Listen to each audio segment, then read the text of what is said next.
Tell me when you're watching it. I don't want it right now. You want it? Alright, bet. I'm pressing English. Alright, now I know this game should be like a... Have you played Stanley's Parable before? No. I wonder if I would have pressed that, if it would have gave me like a different scenario. No. Please adjust the slider until the computer is barely visible. It's already barely visible. That's good. Enter current time. Why want my current time? Alright, let me see. 11:10. I'm gonna wait until the time like just changes. It's AM too, right? 11:10. Yeah. Is it 11:11? Oh shit! Nah, I'm waiting until it goes to 12, and then that's when I'm gonna change it.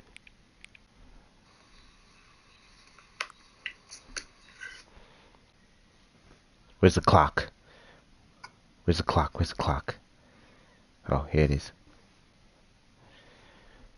Alright, when it just changes, so my time is like...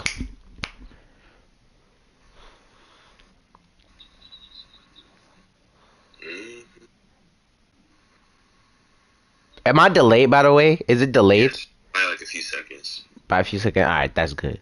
It should be max quality, too. I got it like on 1080p 60 frames per second. Yeah, no, it's on 1080p right now. I'm waiting till it changes. I'm gonna immediately press confirm. Let's see the clock. And... yeah. Confirm. Alright. No accessibility settings can be accessed from the main menu.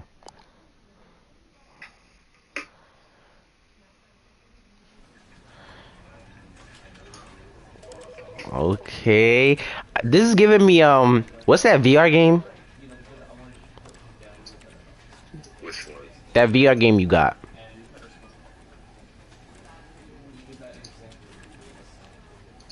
Which one? That VR game where it's like a working. Oh, Job Sim? Yeah, this remind me of that. This remind me of Job Simulator. Two. Wait, show translation labels. Enable translated labels on top of in-world text. Should I do that? I don't even know. Show content warnings. Enable content warnings and options to skip when dealing with suicide. Is this a horror game? Enable additional text next to gameplay critical color. Yes, it is a horror game. This is a horror game? Yes. How is this a horror game though? This doesn't... Simplified controls. Everything is interact? Nah, I don't want everything to be interact. That's lazy. Alright, I'm about to begin. Bro, you see the computer doing the same thing I'm doing? You see that? Yeah. What the heck is this game, bro? Never the end is never the end. What the... This is the story of a man named Stanley. Stanley worked for a company in a big building where he was employee number 427. Employee number 427's job was simple. He sat at his desk in room 427 and he pushed buttons on a keyboard. Orders came to him through a monitor on his desk, telling him what buttons to push, how long to push them, and in what order. This is what employee 427 did every day of every month of every year. And although others might have considered it soul-rending, Stanley relished every moment that the orders came in, as though he had been made exactly for this job. And Stanley was happy.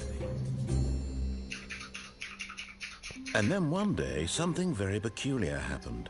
Something that would forever change Stanley. Something he would never quite forget. He had been at his desk for nearly an hour when he realized that not one single order had arrived on the monitor for him I to feel like this is follow. gonna be like a No Matrix one showed reference. up to give him instructions, call a meeting, or even say hi.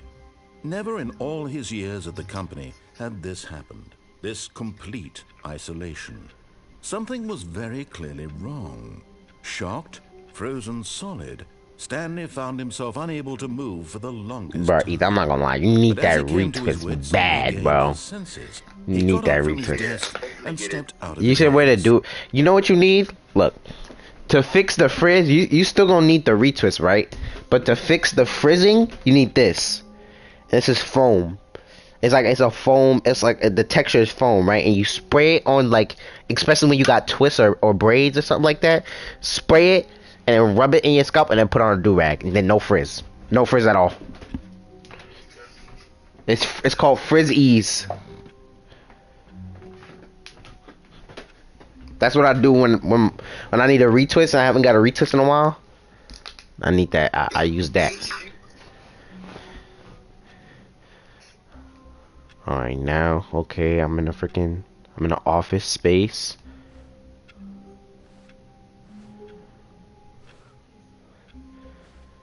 But I swear, if this is a horror game, bro, this All of his doesn't. co-workers were gone. What could it mean? Stanley decided to go to the meeting room. Perhaps he had simply missed a memo. Wait, you know this game? I don't. I thought I did. No matter how hard Stanley looked, he couldn't find a trace of his co-workers. Wait a minute, is this gonna narrate like everything I do? Can I jump? Can I crouch? This is gonna narrate like everything I do.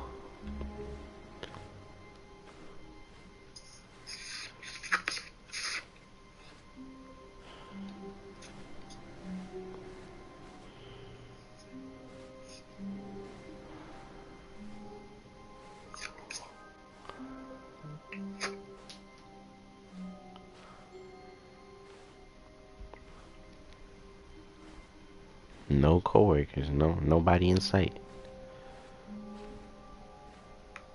Bro, this is like torture, bro. Like, look at this. Would you want to work here? Would you want to work in an office space?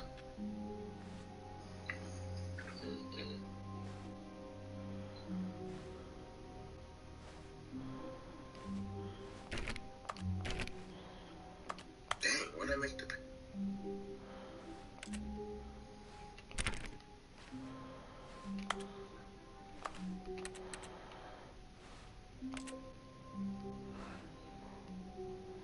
There's two doors.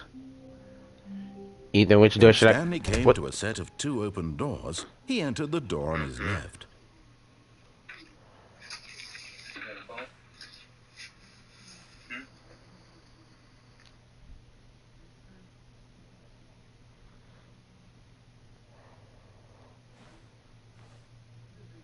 This was not the correct way to the meeting room, and Stanley knew it perfectly well. Perhaps he wanted to stop by the employee lounge first, just to admire it.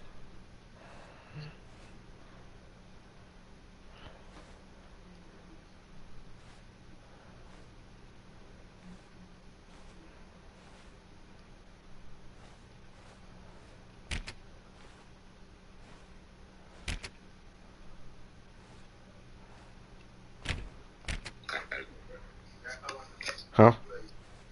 Grandpa did? You know, one of my teammates was over.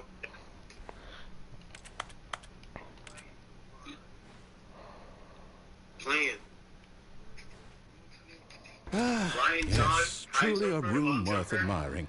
It had really been worth the detour after all, just to spend a few moments here in this immaculate, beautifully constructed room.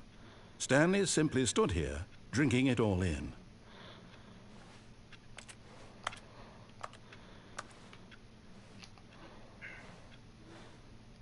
Yes, really, really worth it being here in the room. A room so utterly captivating that even though all your... But eager to get back to business, Stanley took the first open door on his left.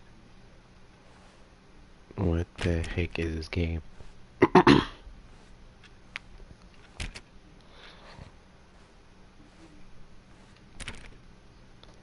Bro, do you see this game? Yeah. Should I go in that room? Nah, that looks like a horror place, bro. Or should I just keep on going forward?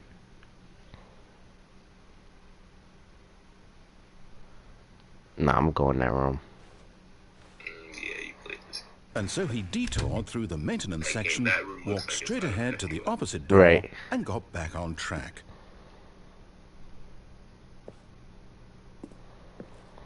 This is like this type of game is like your actions affect how the game's gonna play out. I can already tell.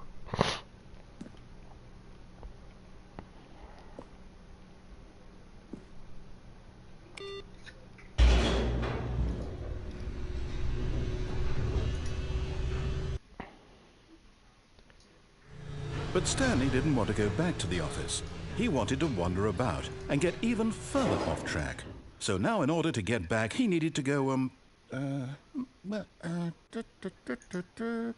from here it's, left. What? Yeah, the narrator is like, I gotta start getting ready to. you gotta take the whole thing. Yeah, you gotta start doing that because I don't know when they come in.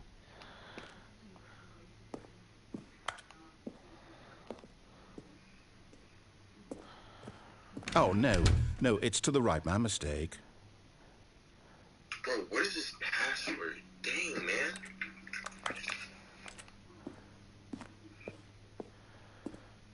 No, not the right. Why would I have ever said it was to the right? What was I thinking? It's clearly... Oh dear, would you hold on for a minute, please? What the heck is this freaking narrator?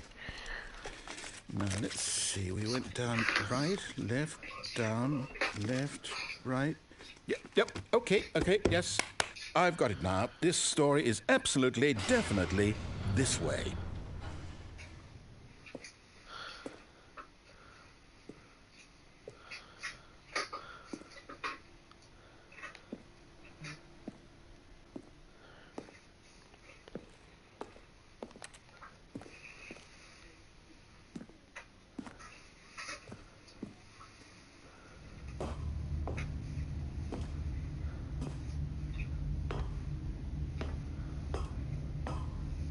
What the? No. This isn't right at all. You're not supposed to be here yet. This is all a spoiler. Quick, Stanley, close your eyes. No. Okay. We just have to get back to... What the? Who am I kidding? It's all rubbish now. The whole story completely unusable. I don't know. I just Rather than wandered wasting our around. time trying to salvage this nonsense, we'll just restart the game from the beginning. And this time, suppose we don't wander so far off track, hmm? Okay, from the top. No. He just restarted the game. He said I got spoiled. Like, this is a spoiler, so we're just gonna go from... You better, like, not go off track. Because in the beginning where I went off track, he was like, there's 2 doors. And then Stanley decided to go to the left door. And then I was like, no, I'm going to the right one. And then he was like, okay, so Stanley wanted to stop and admire this coffee room. And he was like, so admirable. Now he's gonna get back on track. And then I just kept on going off track. And then I landed into a room with spoilers, I guess. All of his co-workers were gone. What could it mean? Stanley decided to go to the meeting room. Perhaps he had simply missed a memo. I'm gonna go on track this time, I guess. Should like go off track. Like Just keep on going off track. keep going off track and say that. When Stanley... Wait. What? What? What does... No, I restarted. I swear, I definitely restarted the game over, completely fresh. Everything should be... Oh, did something change? There's Stanley, multiple. Did you change anything when we were back in that room with all the monitors? Did you move the story somewhere, or... Hold on. Why am I asking you? I'm the one who wrote the story. It was right here just a minute ago. I know for sure that it's here somewhere. Okay, then. It's an adventure. Come, Stanley.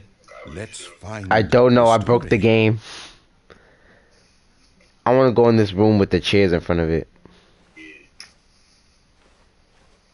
Try going in a light. In the where? Light. I can't jump. Oh, never mind. Oh wait, I can crouch.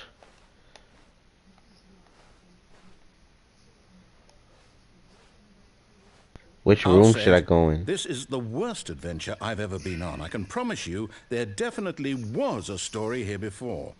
Do we need to restart the game again? No. Well, I find it unlikely that we'll ever progress by starting over and over again, but it's got to be better than this. Okay, let's give it a shot. Why not? No. I was about to choose a door to go. Did you close it? No, he just restarted the game again.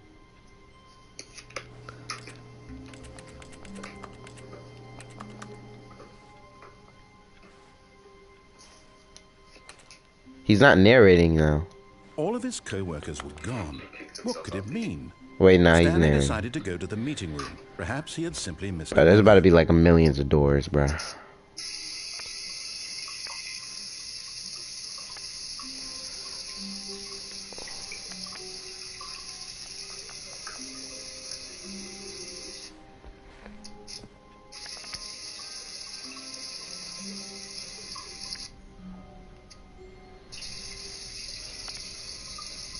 There's no doors.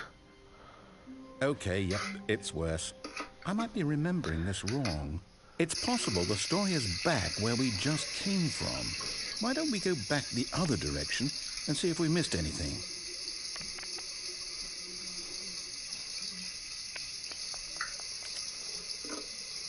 What the heck?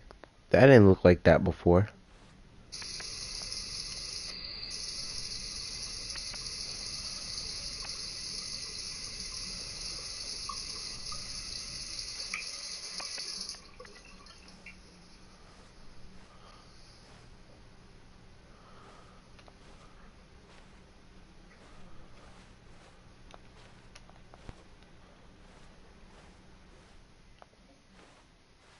Aha! I knew we'd miss something. The story. Here it comes.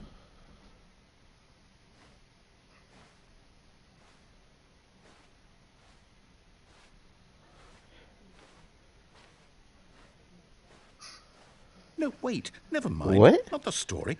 Okay, let's head back the other way and retrace our steps. Bro, he wants me to go. Bro. What the heck?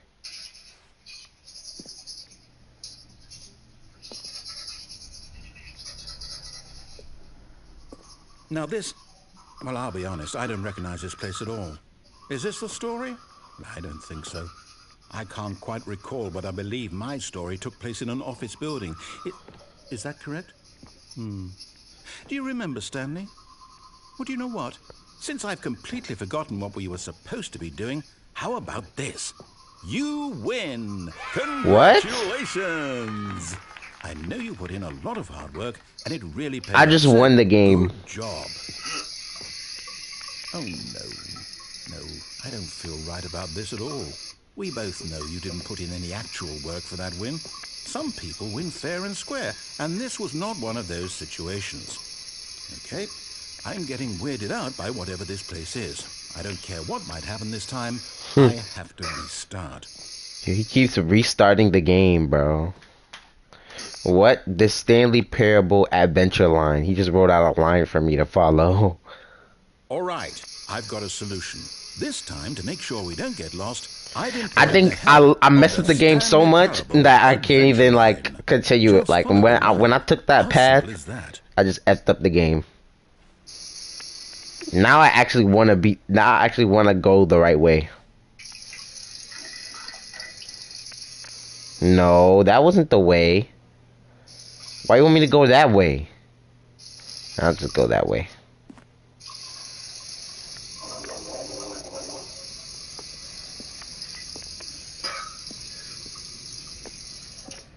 see? The line knows where the story is. It's over in this direction. Onward, Stanley, to destiny. Though, here's a thought. Wouldn't wherever we end up be our destination, even if there's no story there?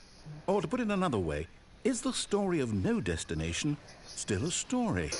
Simply by the act of moving forward, are we implying a journey such that a destination is inevitably conjured into being via the very manifestation of the nature of life itself? Okay, Stanley, I need to follow this train of thought for a minute. Just stick with me.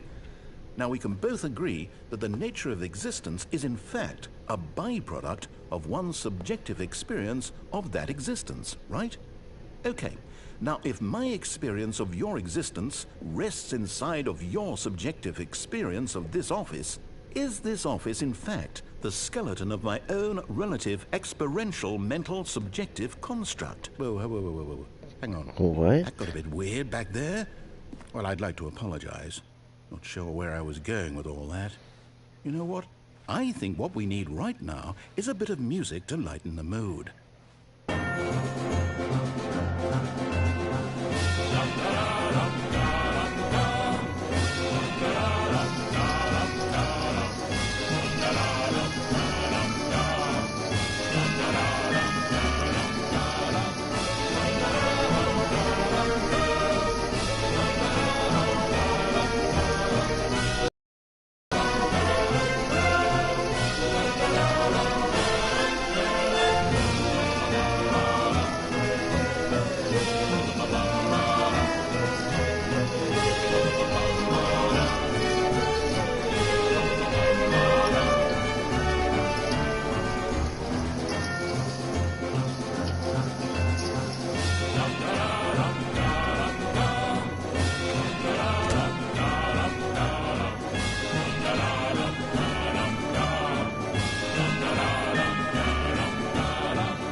Bro, I'm so confused, man. Cut the music.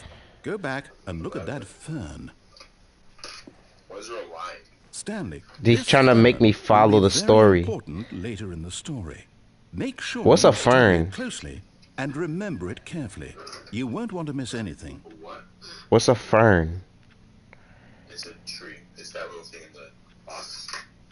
Oh. He told me to go back and look at the fern. He said it matters to the story. That's a very important part of the story. Bro, why is this line We're back just... at the office? No. Line, you do know we're looking for the Stanley Parable, right? The story? Is any of this ringing a bell? Right, if he restarts the game one more time, bro, I'm gonna restart the game and I'm gonna go and actually do... Oh, no, not again, Line. How could you have done this to us? And after we trusted you, after everything we've been through, you... Well, I can't take this anymore. To hell with it. Restart. But I'm gonna restart the game.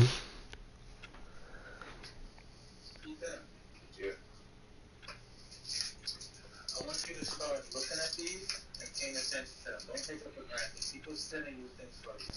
I want you to exercise. No, it's about the You know what, Stanley? I say forget the adventure line. What's it ever done for us? We're intelligent people, right? Why can't we make up our own story? Something exciting, daring, mysterious. Ooh, this all sounds perfectly doable. Why don't we simply start wandering in, well, I don't know. How about this direction?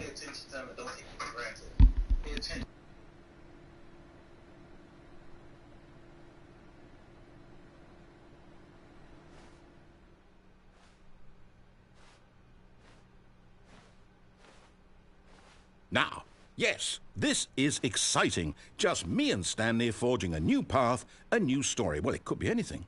What do you want our story to be? Go wild. Use your imagination. Whatever it might be, Stanley, I'm ready for it.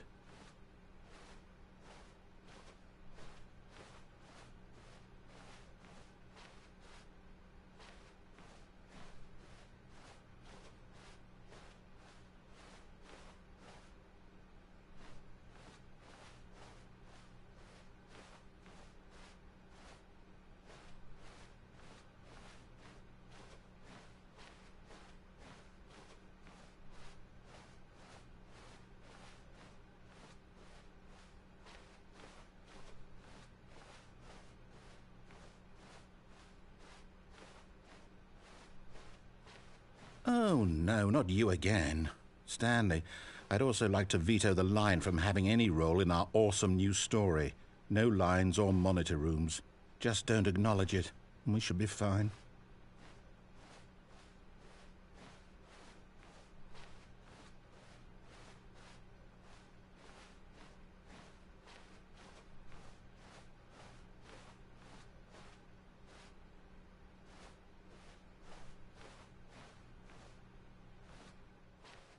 Ah, a choice. We get to make a decision. From here, the story is in our control. How important we mustn't squander the opportunity. In fact, I believe I need a minute to think here. Just walk in circles for a minute. Okay, so I know that each door has to lead somewhere, which means that somewhere, the place where we're trying to go, there must be a reverse door that leads here. And that in turn means that our destination corresponds with the counter-inverted reverse door's origin. So starting from the right, let us ask, will taking the right door lead us to where we're going? And since the answer is clearly yes, then by all accounts, the door on the right is the correct one. Another victory for logic. Come, Stanley, our destiny awaits.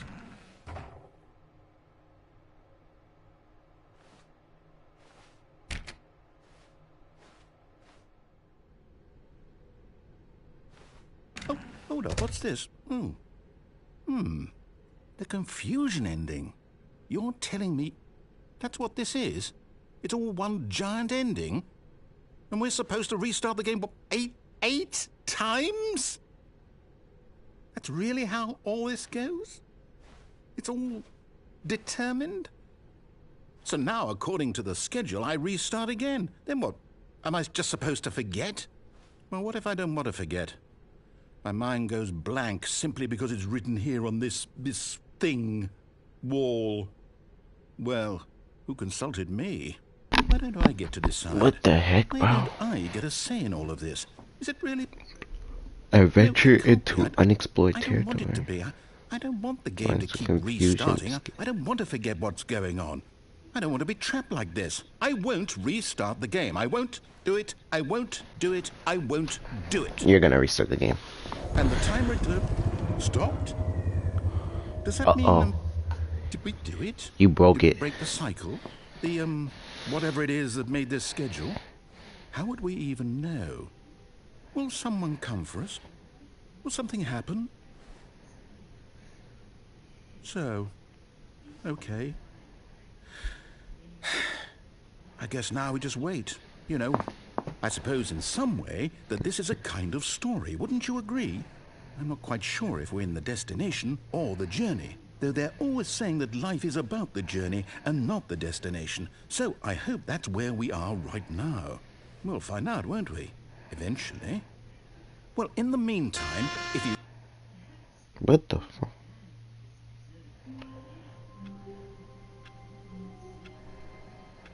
I'm actually gonna go the right way now. All of his co-workers were gone. What could it mean? Stanley decided to go to the meeting room. Perhaps he had simply missed a memo.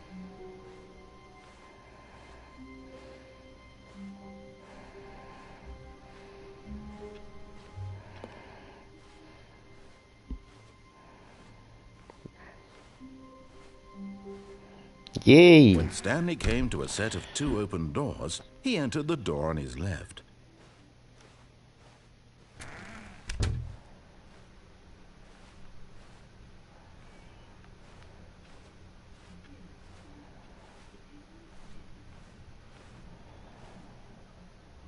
Yet there was not a single person here either. Feeling a wave of disbelief, Stanley decided to go up to his boss's office, hoping he might find an answer there.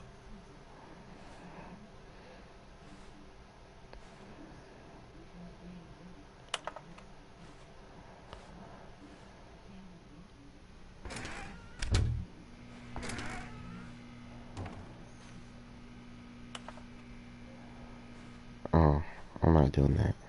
I'm gonna just do the story. Coming to a staircase, Stanley walked upstairs to his boss's office. I'm not gonna divert from the story. I'm gonna just do the story.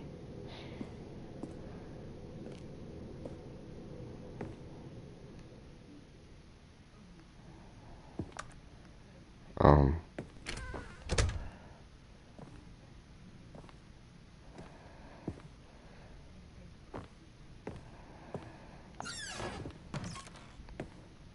I don't know what the right way is.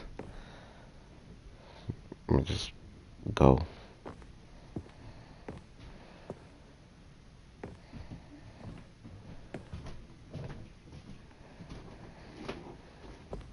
No.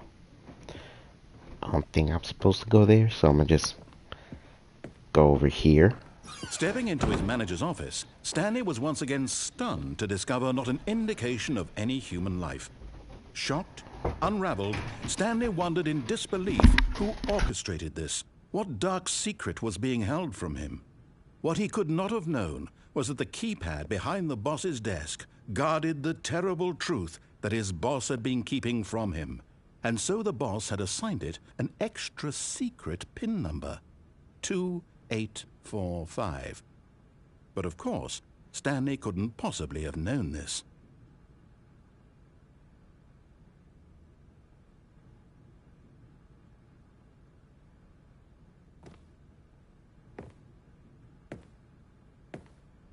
Stanley just sat around twiddling his thumbs.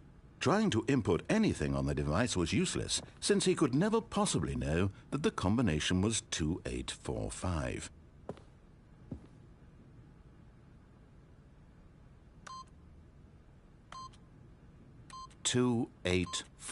Yet incredibly, by simply pushing random buttons on the keypad, Stanley happened to input the correct code by sheer luck.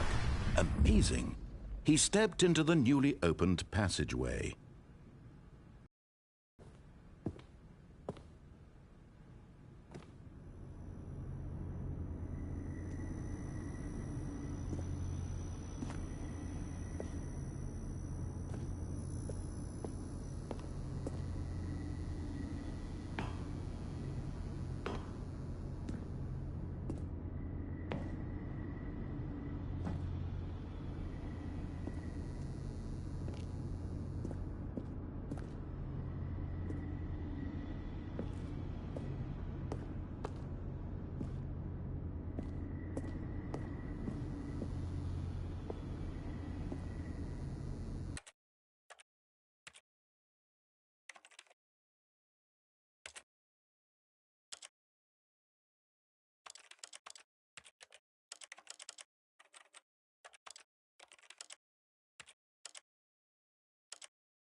Descending deeper into the building, Stanley realized he felt a bit peculiar.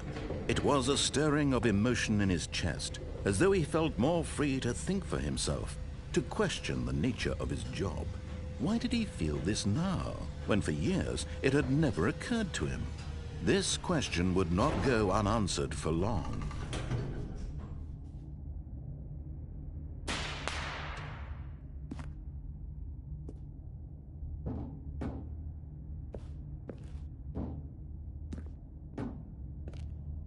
Stanley walked straight ahead through the large door that read Mind Control Facility.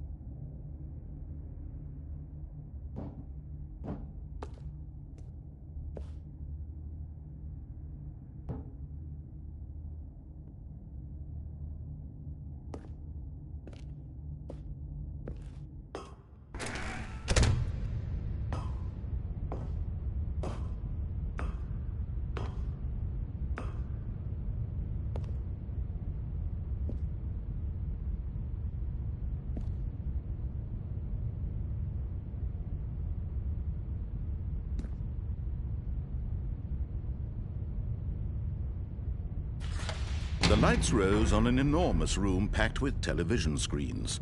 What horrible secret did this place hold? Stanley thought to himself. Did he have the strength to find out?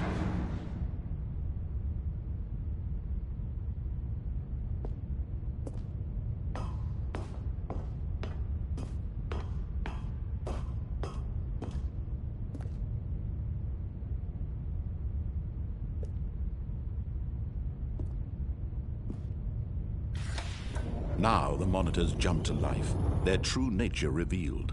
Each bore the number of an employee in the building, Stanley's co-workers. The lives of so many individuals reduced to images on a screen, and Stanley, one of them, eternally monitored in this place where freedom meant nothing.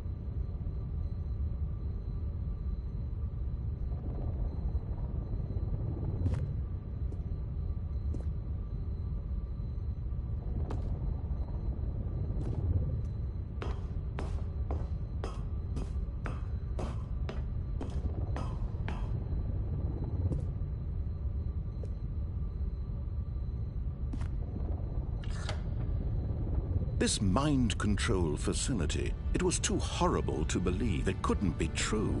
Had Stanley really been under someone's control all this time? Was this the only reason he was happy with his boring job?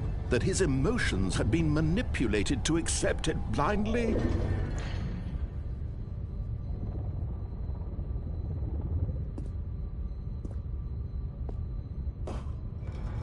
No. He refused to believe it. He couldn't accept it. His own life in someone else's control? Never! It was unthinkable, wasn't it? Was it even possible? Had he truly spent his entire life utterly blind to the world?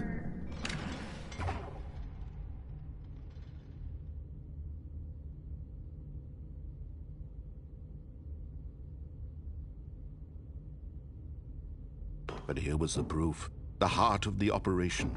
Controls labeled with emotions, happy or sad or content.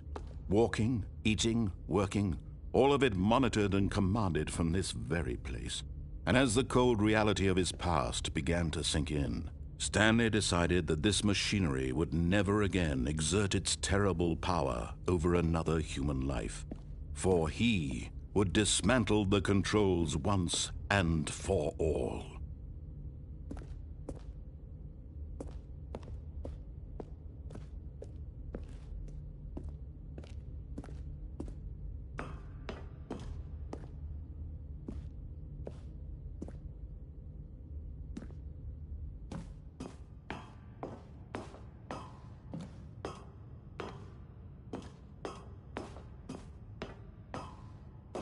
And when at last he found the source of the room's power, he knew it was his duty, his obligation, to put an end to this horrible place and to everything it stood for.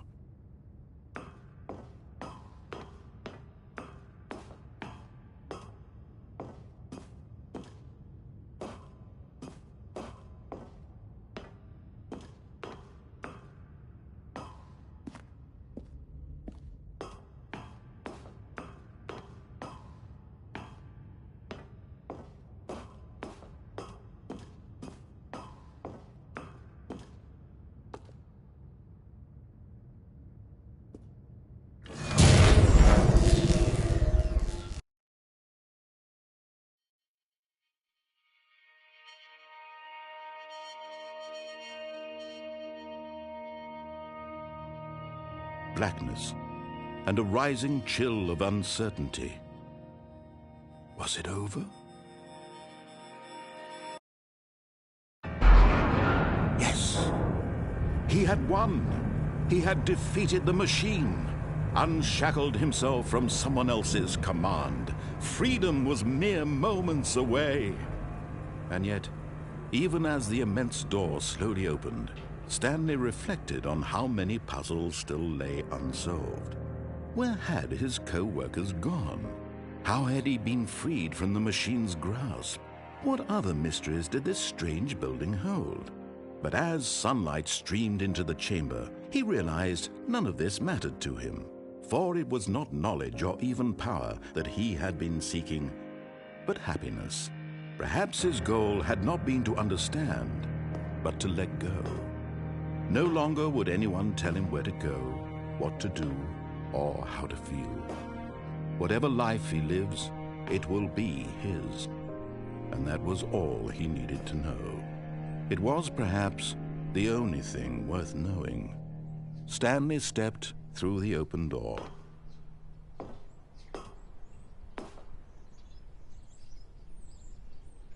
Stanley felt the cool breeze upon his skin, the feeling of liberation, the immense possibility of the new path before him. This was exactly the way, right now, that things were meant to happen. And Stanley was happy.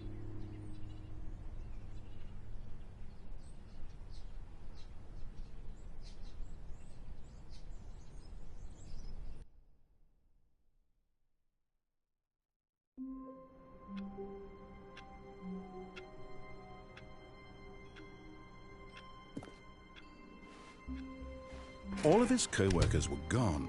What could it mean? Stanley decided to go to the meeting room. Perhaps he had simply missed a memo.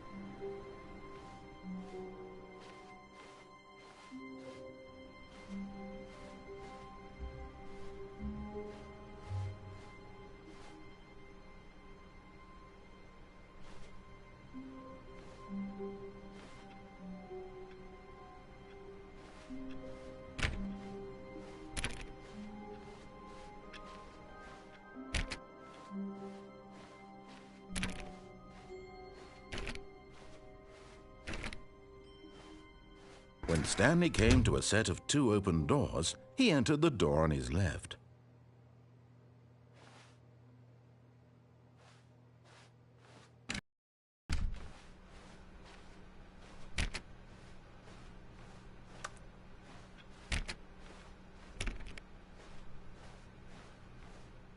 Yet there was not a single person here either.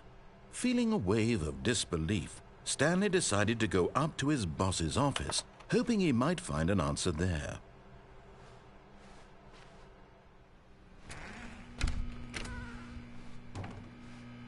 Stanley stepped into the broom closet, but there was nothing here, so he turned around and got back on track.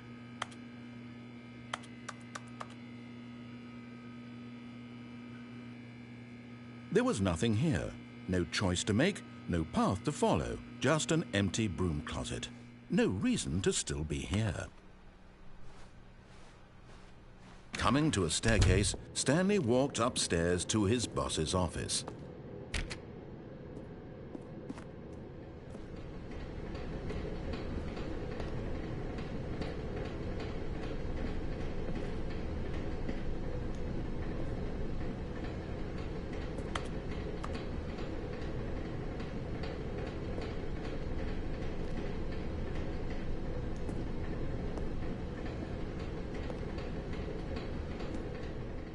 But Stanley just couldn't do it. He considered the possibility of facing his boss. Admitting he had left his post during work hours, he might be fired for that. And in such a competitive economy, why had he taken that risk? All because he believed everyone had vanished? His boss would think he was crazy. And then something occurred to Stanley. Maybe, he thought to himself, maybe I am crazy. All of my co-workers blinking mysteriously out of existence in a single moment for no reason at all? None of it made any logical sense. And as Stanley pondered this, he began to make other strange observations. For example, why couldn't he see his feet when he looked down? Why did doors close automatically behind him wherever he went? And for that matter, these rooms were starting to look pretty familiar. Were they simply repeating? No, Stanley said to himself, this is all too strange. This can't be real. And at last, he came to the conclusion that had been on the tip of his tongue. He just hadn't found the words for it. "I'm dreaming!" he yelled. "This is all a dream." Oh, what a relief Stanley felt to have finally found an answer, an explanation. His co-workers weren't actually gone. He wasn't going to lose his job. He wasn't crazy after all. And he thought to himself, I suppose I'll wake up soon. I'll have to go back to my boring real-life job pushing buttons. I may as well enjoy this while I'm still lucid. So he imagined himself flying and began to gently float above the ground. Then he imagined himself soaring through space on a magical starfield, and it too appeared. It was so much fun, and Stanley marveled that he had still not woken up. How was he remaining so lucid? And then perhaps the strangest question of them all entered Stanley's head. One he was amazed he hadn't asked himself sooner. Why is there a voice in my head dictating everything that I'm doing and thinking? Now the voice was describing itself being considered by Stanley, who found it particularly strange. I'm dreaming about a voice describing me, thinking about how it's describing my thoughts, he thought. And while he thought it all very odd and wondered if this voice spoke to all people in their dreams, the truth was that, of course, this was not a dream. How could it be? Was Stanley simply deceiving himself, believing ability for himself? Stanley is as awake right now as he's ever been in his life. Now, hearing the voice speak these words was quite a shock to Stanley. After all, he knew for certain, beyond a doubt, that this was in fact a dream. Did the voice not see him float and make the magical stars just a moment ago? How else would the voice explain all that? This voice was a part of himself too. Surely, if he could just... He would prove it. He would prove that he was in control, that this was a dream. So he closed his eyes gently, and he invited himself to wake up. He felt the cool weight of the blanket on his skin, the press of the mattress on his back, the fresh air of a world outside this one. Let me wake up, he thought to himself. I'm through with this dream. I wish it to be over. Let me go back to my job. Let me continue pushing the buttons. Please, it's all I want. I want my apartment and my wife and my job. All I want is my life exactly the way it's always been. My life is normal. I am normal. Everything will be fine. I am okay.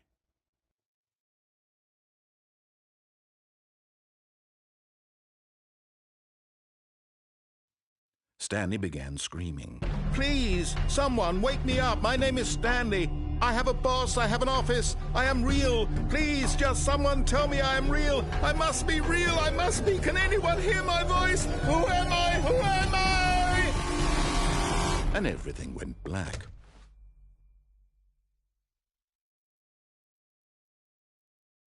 This is the story of a woman named Mariella.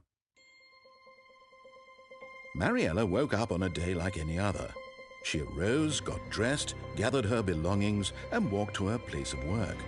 But on this particular day, her walk was interrupted by the body of a man who had stumbled through town talking and screaming to himself, and then collapsed dead on the sidewalk. And although she would soon turn to go call for an ambulance, for just a few brief moments she considered the strange man. He was obviously crazy. This much she knew. Everyone knows what crazy people look like. And in that moment, she thought to herself how lucky she was to be normal. I am sane. I am in control of my mind. I know what is real and what isn't. It was comforting to think this, and in a certain way, seeing this man made her feel better. But then she remembered the meeting she had scheduled for that day. The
very important people whose impressions of her would affect her career, and by extension, the rest of her life.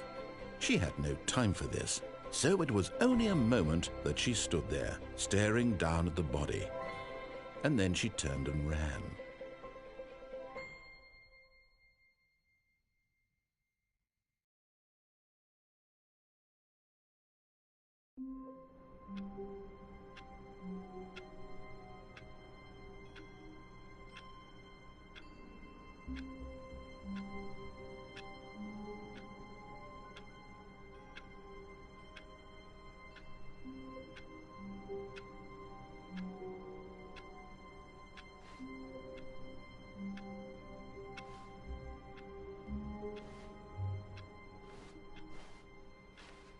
All of his co-workers were gone. What could it mean? Stanley decided to go to the meeting room. Perhaps he had simply missed a memo.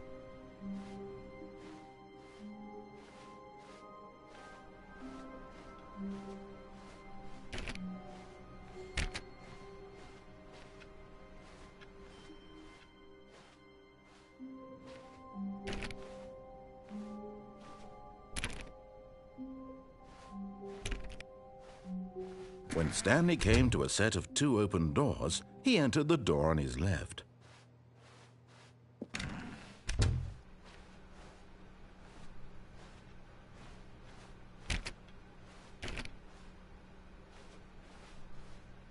Yet there was not a single person here either. Feeling a wave of disbelief, Stanley decided to go up to his boss's office, hoping he might find an answer there.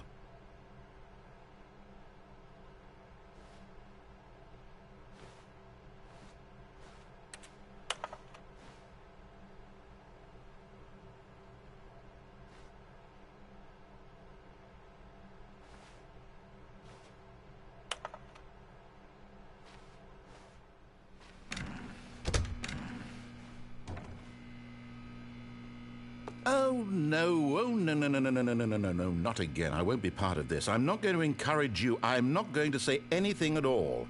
I'm just going to be patient and wait for you to finish whatever it is you enjoy doing so much in this room. Please take your time.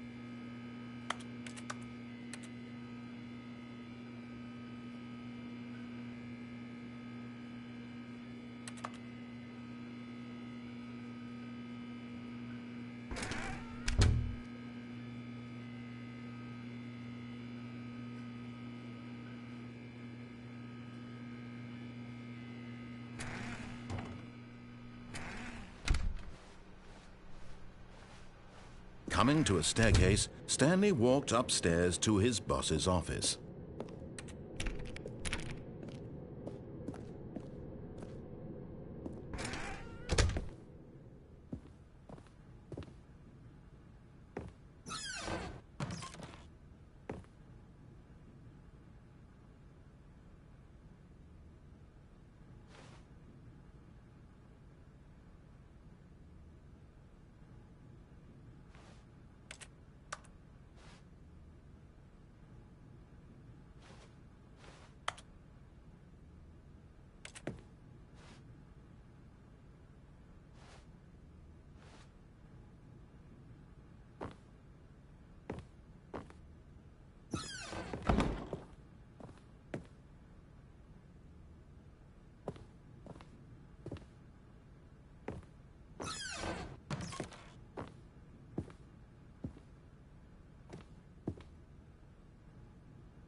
Stepping into his manager's office, Stanley was once again stunned to discover not an indication of any human life.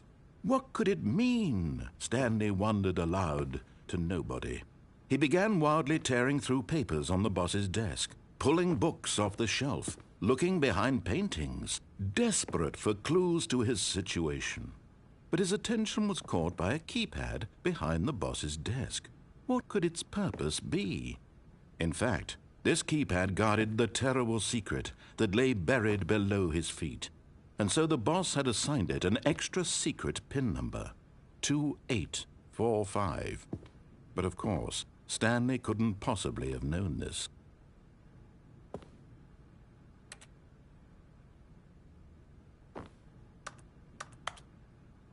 Stanley just sat around twiddling his thumbs.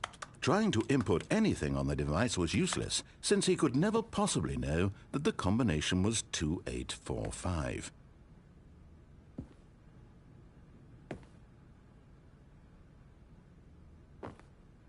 "2845.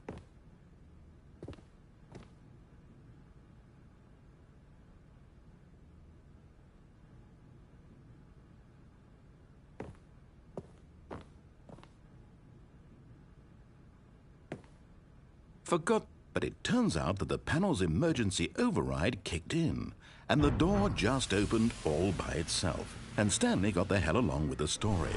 Well, whoop-de-doo.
Stanley walked straight ahead through the large door that read Mind Control Facility.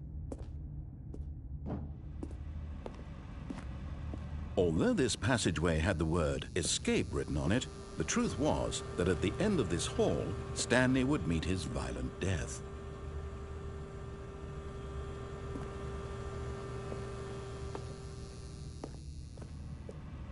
But of course, Stanley thought better of it and realized he simply had too much to live for. Nope, still on board with death.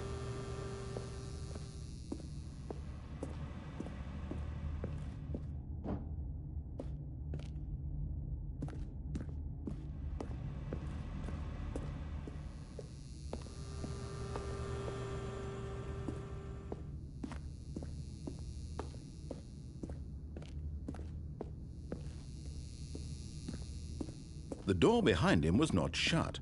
Stanley still had every opportunity to turn around and get back on track.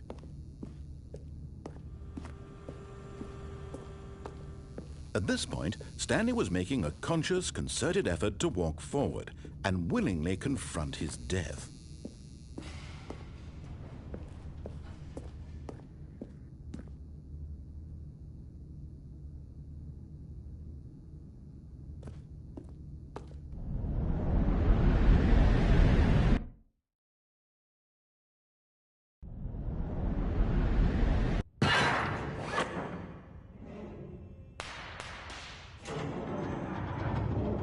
As the machine whirred into motion and Stanley was inched closer and closer to his demise, He reflected that his life had been of no consequence whatsoever.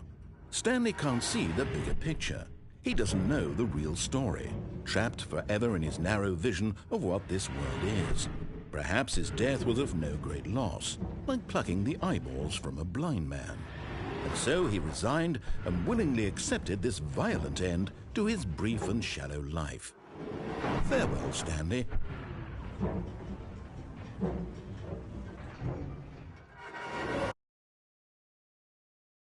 "Farewell, Stanley," cried the narrator, as Stanley was led helplessly into the enormous metal jaws. In a single visceral instant, Stanley was obliterated as the machine crushed every bone in his body, killing him instantly.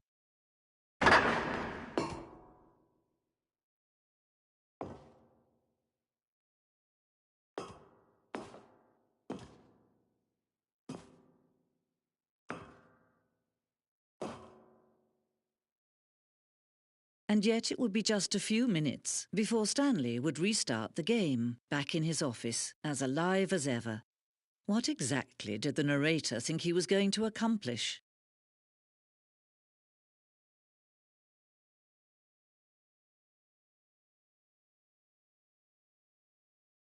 When every path you can walk has been created for you long in advance, death becomes meaningless, making life the same. Do you see now? Do you see that Stanley was already dead from the moment he hit start?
Then he pushed the number 8.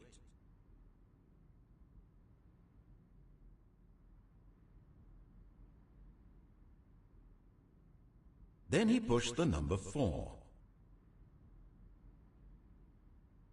Now look closely, Stanley. See how it's impossible for the player to do anything in this room. Perfect example of poor level design. Textbook mistake. Oh, I don't know. It's the kind of thing you pick up on intuitively if you have before even the him. most fundamental understanding. He pushed the big red button. You're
Oh, look at these two. How they wish to destroy one another. How they wish to control one another. How they both wish to be free.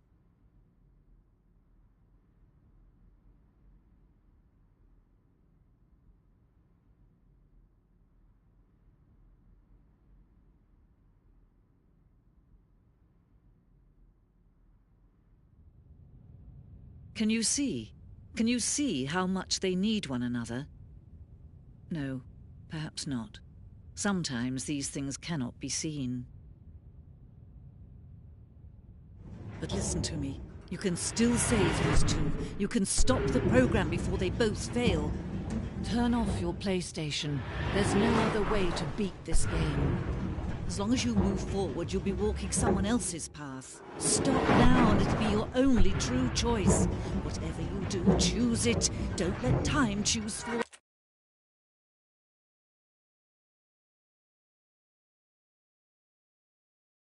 Don't let time...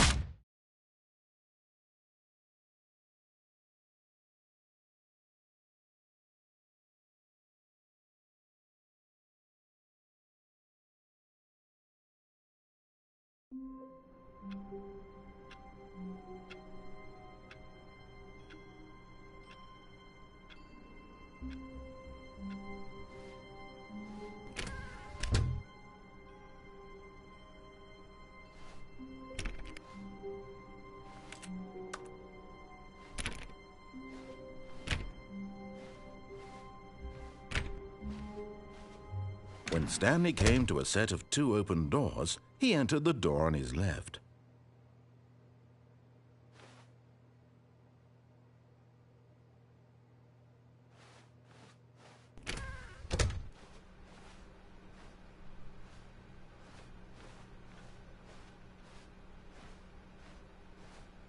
Yet there was not a single person here either.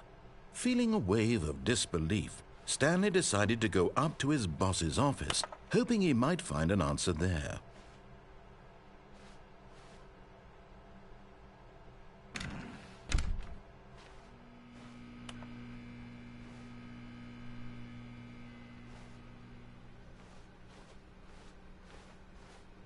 Coming to a staircase, Stanley walked upstairs to his boss's office.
The moment he entered his manager's office, Stanley froze in his tracks. Not a living soul anywhere. Could he really be all alone? This was too much for Stanley to take, too much for any man to take. He fell to his knees, bursting into half moans, half sobs, the guttural retching of life from a man denied any hope, any reason to keep going. Here on the floor he lay prone, paralyzed by fear for nearly a full hour. But when at last he began to move about and survey the situation, he found a keypad behind the boss's desk. What could it mean? Was it a sign of hope for Stanley's future? Alas, it was not.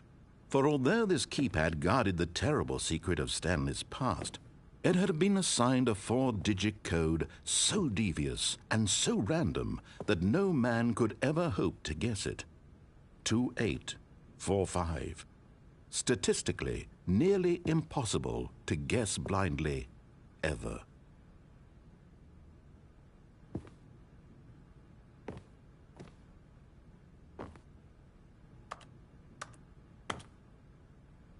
Stanley just sat around twiddling his thumbs. Trying to input anything on the device was useless, since he could never possibly know that the combination was 2845.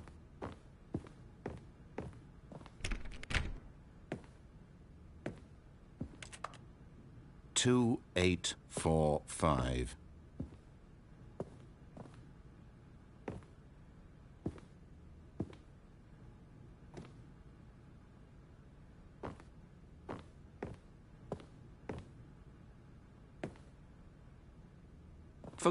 But it turns out that the panel's emergency override kicked in, and the door just opened all by itself, and Stanley got the hell along with the story.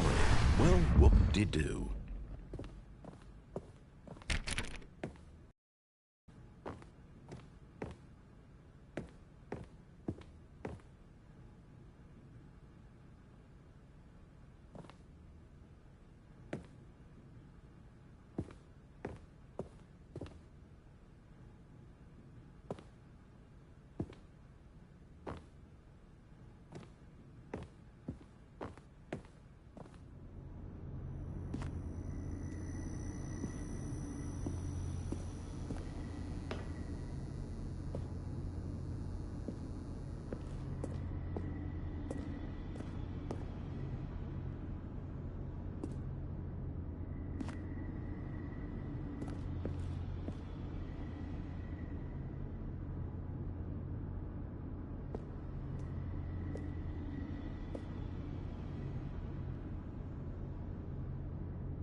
Stanley walked straight ahead through the large door that read Mind Control Facility.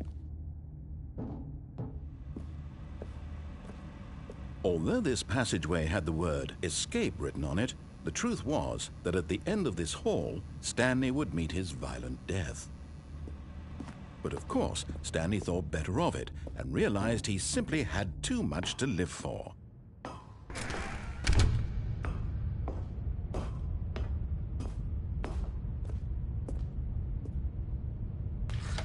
The lights rose on an enormous room packed with television screens. What horrible secret did this place hold? Stanley thought to himself. Did he have the strength to find out?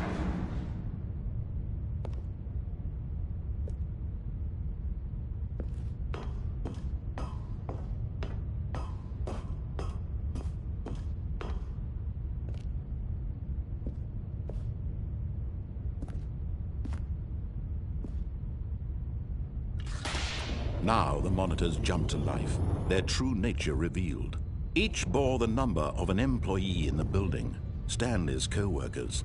The lives of so many individuals reduced to images on a screen, and Stanley, one of them, eternally monitored in this place where freedom meant nothing.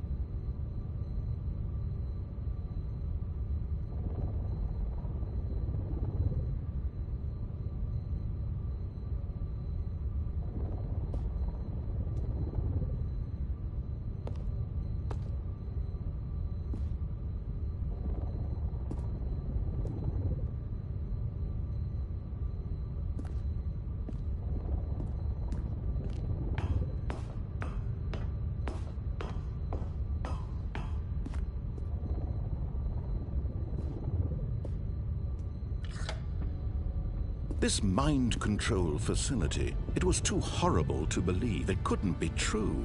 Had Stanley really been under someone's control all this time? Was this the only reason he was happy with his boring job? That his emotions had been manipulated to accept it blindly?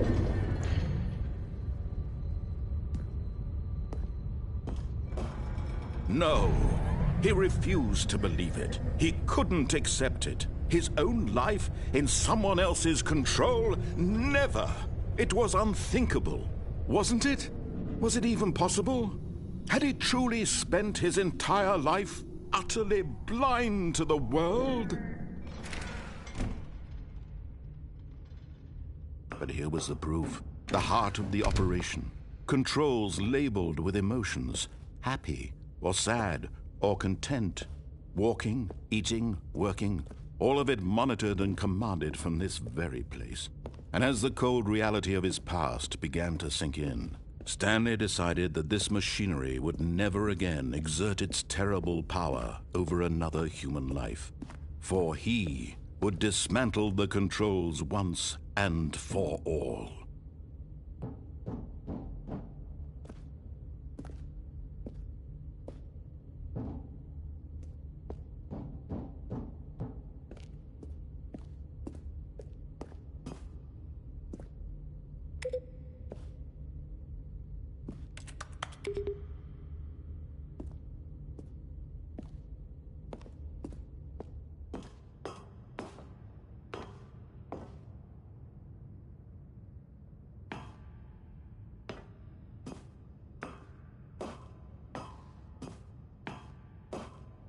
And when at last he found the source of the room's power, he knew it was his duty, his obligation, to put an end to this horrible place and to everything it stood for.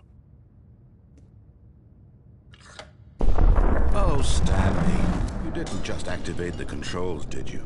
After they kept you enslaved all these years, you go and you try to take control of the machine for yourself. Is that what you wanted? Control? Oh, Stanley, I applaud your effort, I really do. But you need to understand, there's only so much that machine can do. You were supposed to let it go, turn the controls off, and leave.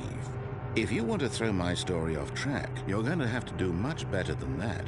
I'm afraid you don't have nearly the power you think you do. For example, and I believe you'll find this pertinent, Stanley suddenly realized he had just initiated the network's emergency detonation system. In the event that this machine is activated without proper DNA identification, nuclear detonators are said to explode, eliminating the entire complex. How long until detonation then? Let's say, 2 minutes. Now this is making things a little more fun, isn't it, Stanley? It's your time to shine. You are the star. It's your story now. Shape it to your heart's desires. Oh, this is much better than what I had in mind. What a shame we have so little time left to enjoy it.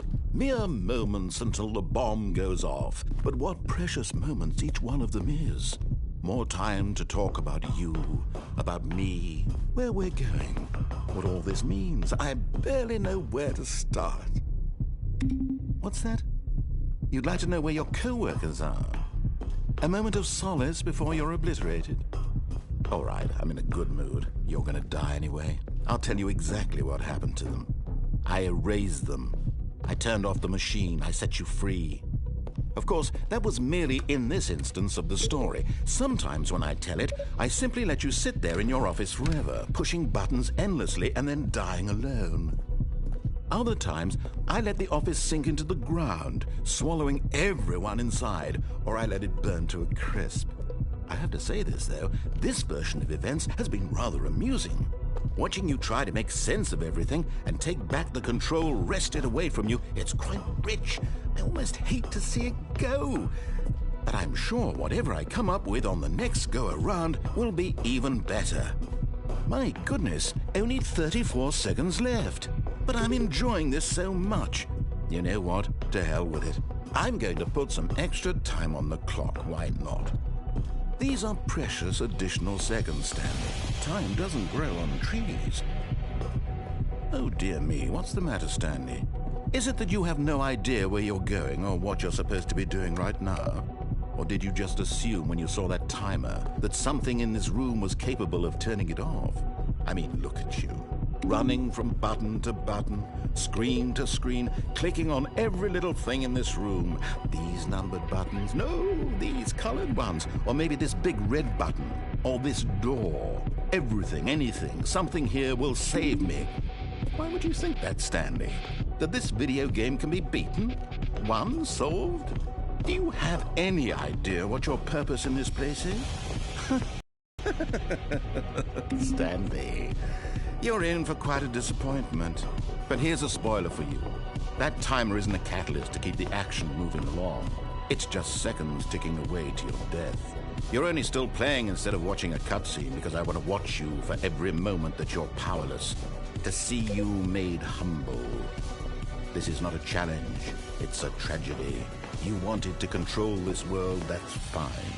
But I'm going to destroy it first, so you can't. Take a look at the clock, Stanley. That's 30 seconds you have left to struggle. 30 seconds until a big boom and then nothing. No ending here, just you being blown to pieces. Will you cling desperately to your frail life, or will you let it go peacefully? Another choice. Make it count, or don't. It's all the same to me, all a part of the joke. And believe me, I will be laughing at every second of your inevitable life from the moment we fade in until the moment I say, happily ever after.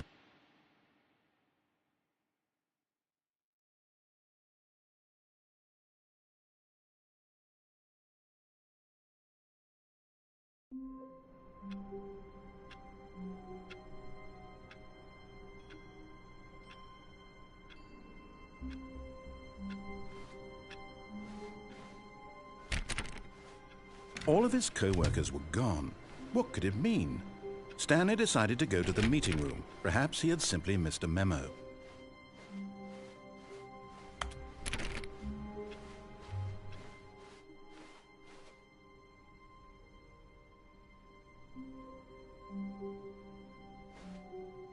Oh, new content?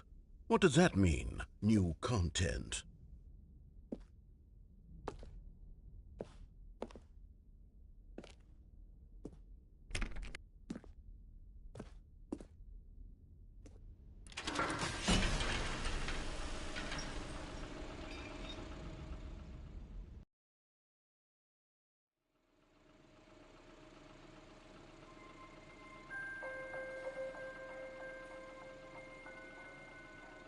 Hello, and thank you for playing the Stanley Parable Ultra Deluxe.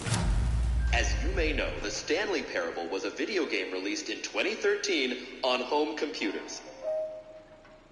After receiving critical and commercial success, it was expanded upon in 2022 with the Stanley Parable Ultra Deluxe, a reimagining of the game for consoles and home computers.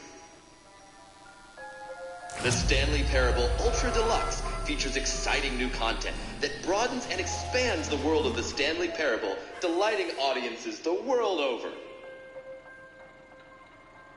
Please, step inside and see what thrilling new adventures await in the Stanley Parable Ultra Deluxe.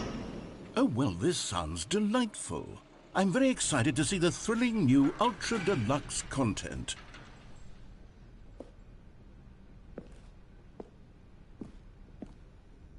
Okay, so far it's an elevator. Nothing special yet, but I'm sure it's just the beginning of a mesmerizing adventure.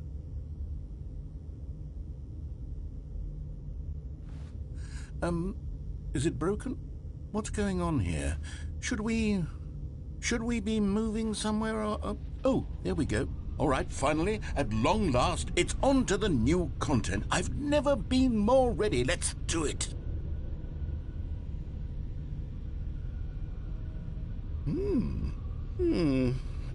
I have to say, initial impressions of Stanley Parable Ultra Deluxe, mostly tedious. It's as if the... Oh, okay. Let's see the content. Give me the content, Stanley.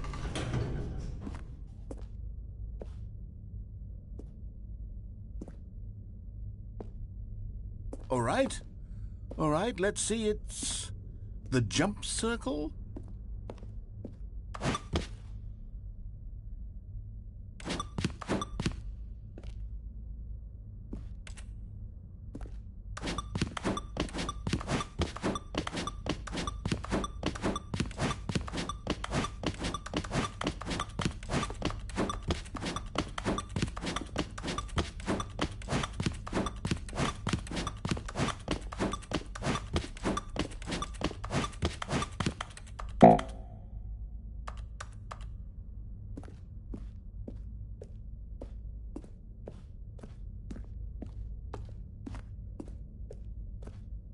Is that it?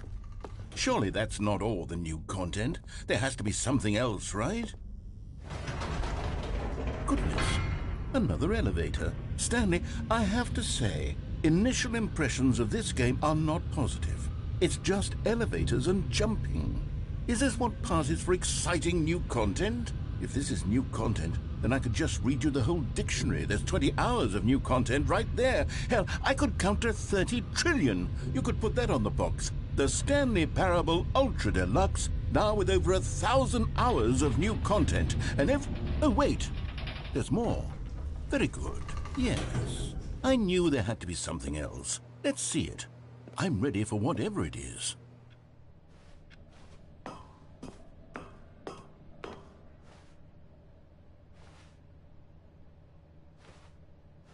That's it?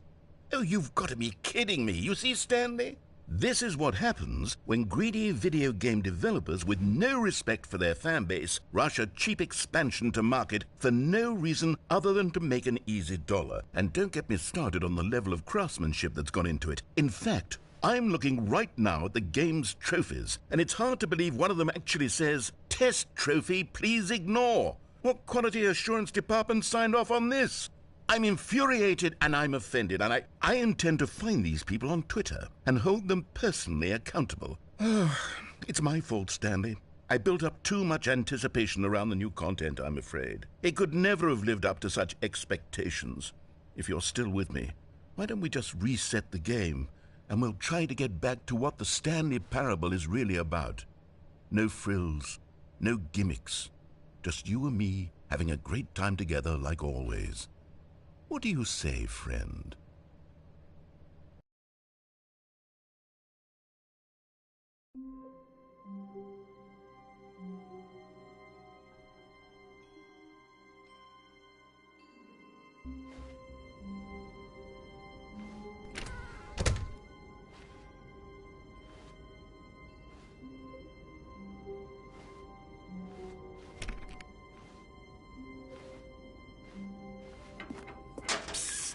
Stanley, come over here.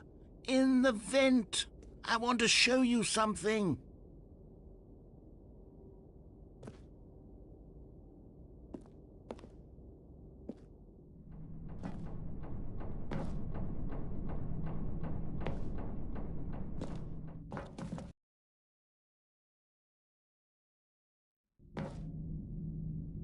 Okay, you remember how cheap and unsatisfying the new Ultra Deluxe content turned out to be? Well, it got me thinking about the past and how much better the Stanley Parable used to be. So I made something special and tucked it away here where the game's developers won't find it. Just our little secret. Take a look.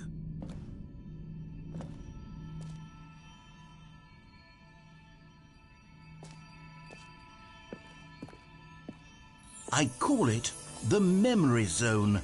It's where I've been storing all my favorite memories so I can relive the peak experiences of my life whenever I want. Experiences like the launch of the Stanley Parable on PC.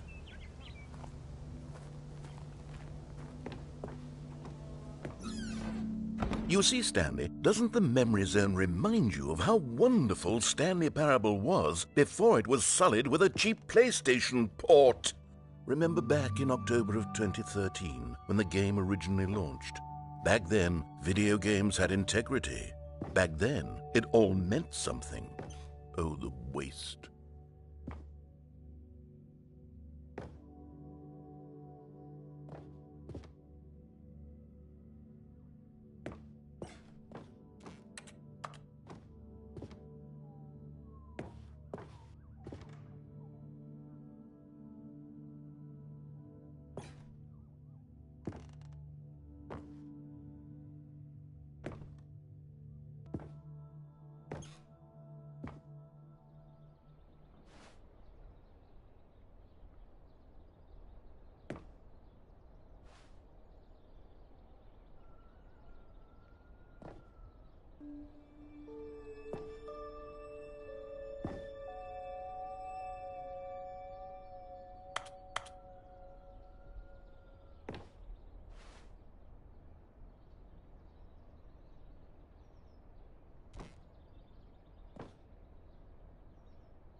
And over here is where I keep reviews of the Stanley Parable. Like this stunning triumph of games journalism, 10 out of 10 from Destructoid.com. James Stephanie Sterling writes, and I quote, "Where so many games that aspire to be more than games end up less than any form of art, Stanley Parable strives and then succeeds to be every game ever created."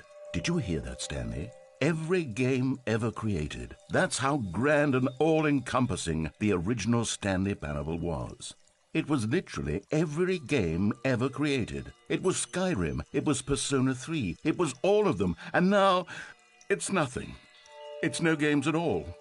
It isn't even the Stanley Parable anymore. It's just a husk now. A lifeless husk with an hour of new elevator content.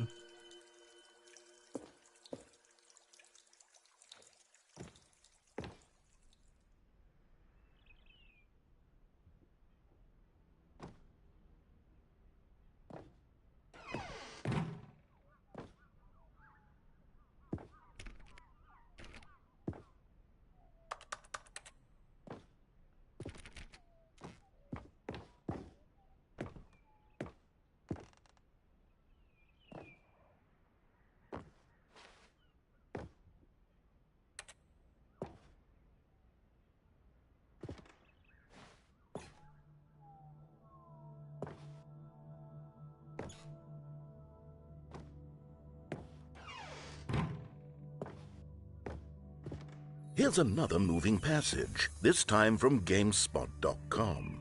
The Stanley Parable is both a richly stimulating commentary on the nature of choice in games and one that offers some of the most enjoyable, surprising, and rewarding choices I've ever been confronted with in a game. 9 out of 10. Don't you get it, Stanley? The game was perfect. It didn't need anything else. It didn't need new content. All they had to do was transport it in pristine condition along to the PlayStation, boom, done. And they couldn't even do that. Couldn't resist the urge to go meddling with a beloved franchise.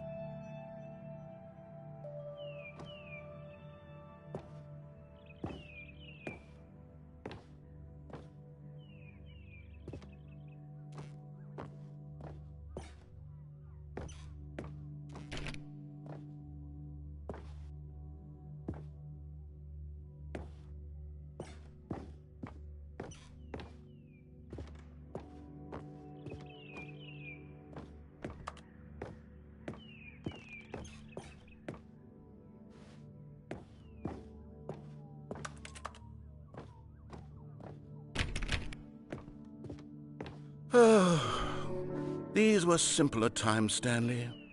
But I wouldn't give to go back to have it all over again.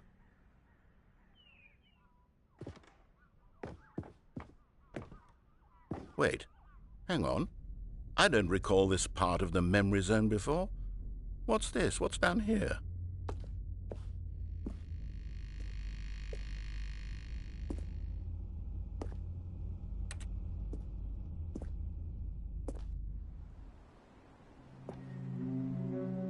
Oh no, oh God, no, Stanley. It's a collection of reviews from Pressurized Gas, the extremely popular online storefront for computer games. I haven't looked at these in years. I can't even imagine what's been collecting down here. Surely these reviews were glowing as well, weren't they?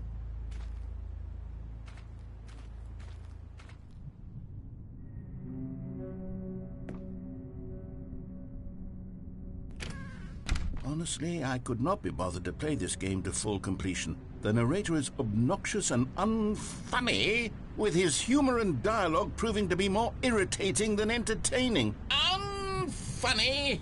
I'm not trying to be funny. I'm trying to make a serious work of art. I suppose I could write up a handful of gags to insert into the Stanley Parable, but the game is already such a densely layered web of profound philosophical insights that I can't even imagine where I'd have the room to stick them.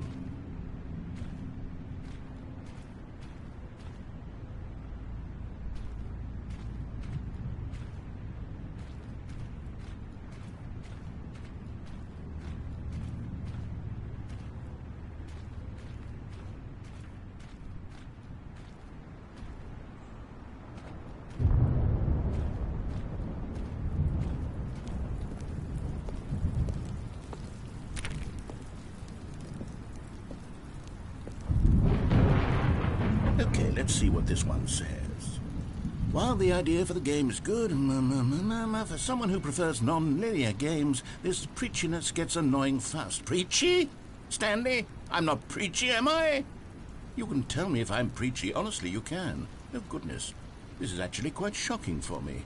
Well, to be honest, I had always thought of the game's dialogue as being rather terse to begin with. You can't know how much fluff I cut from the game to get it to feel as light and airy as it... Well, I always thought it did. But maybe it wasn't. Oh dear. What an awful memory to have to hold on to. These black marks on my otherwise unimpeachable track record. I feel like a failure. Like I let these people down. Perhaps the Stanley Parable isn't quite as sterling as I always remembered.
Alright, y'all, I'm back. Backity back. Let's go.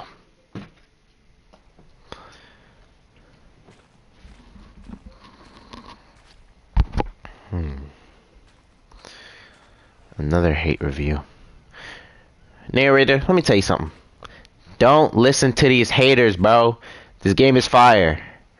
Or if the game is not fire, that's okay. Because it's going to be fire to other people. Everything is subjective. And I think this game is pretty fire.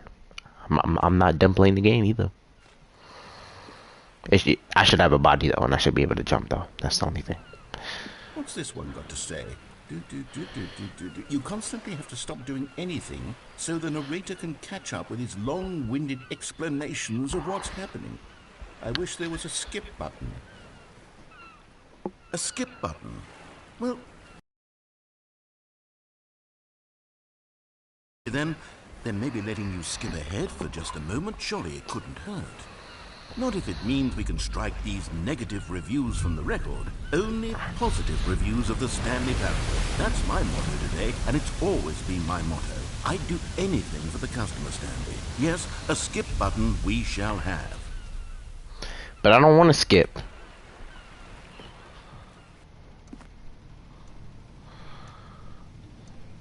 And here it is. Go ahead and give it a shot. I'll pop you forward in time so that the second my incessant droning starts to bore you, with just the push of a button, you'll have zipped right past it. It's what the players have been asking for, and I'm very proud to have delivered.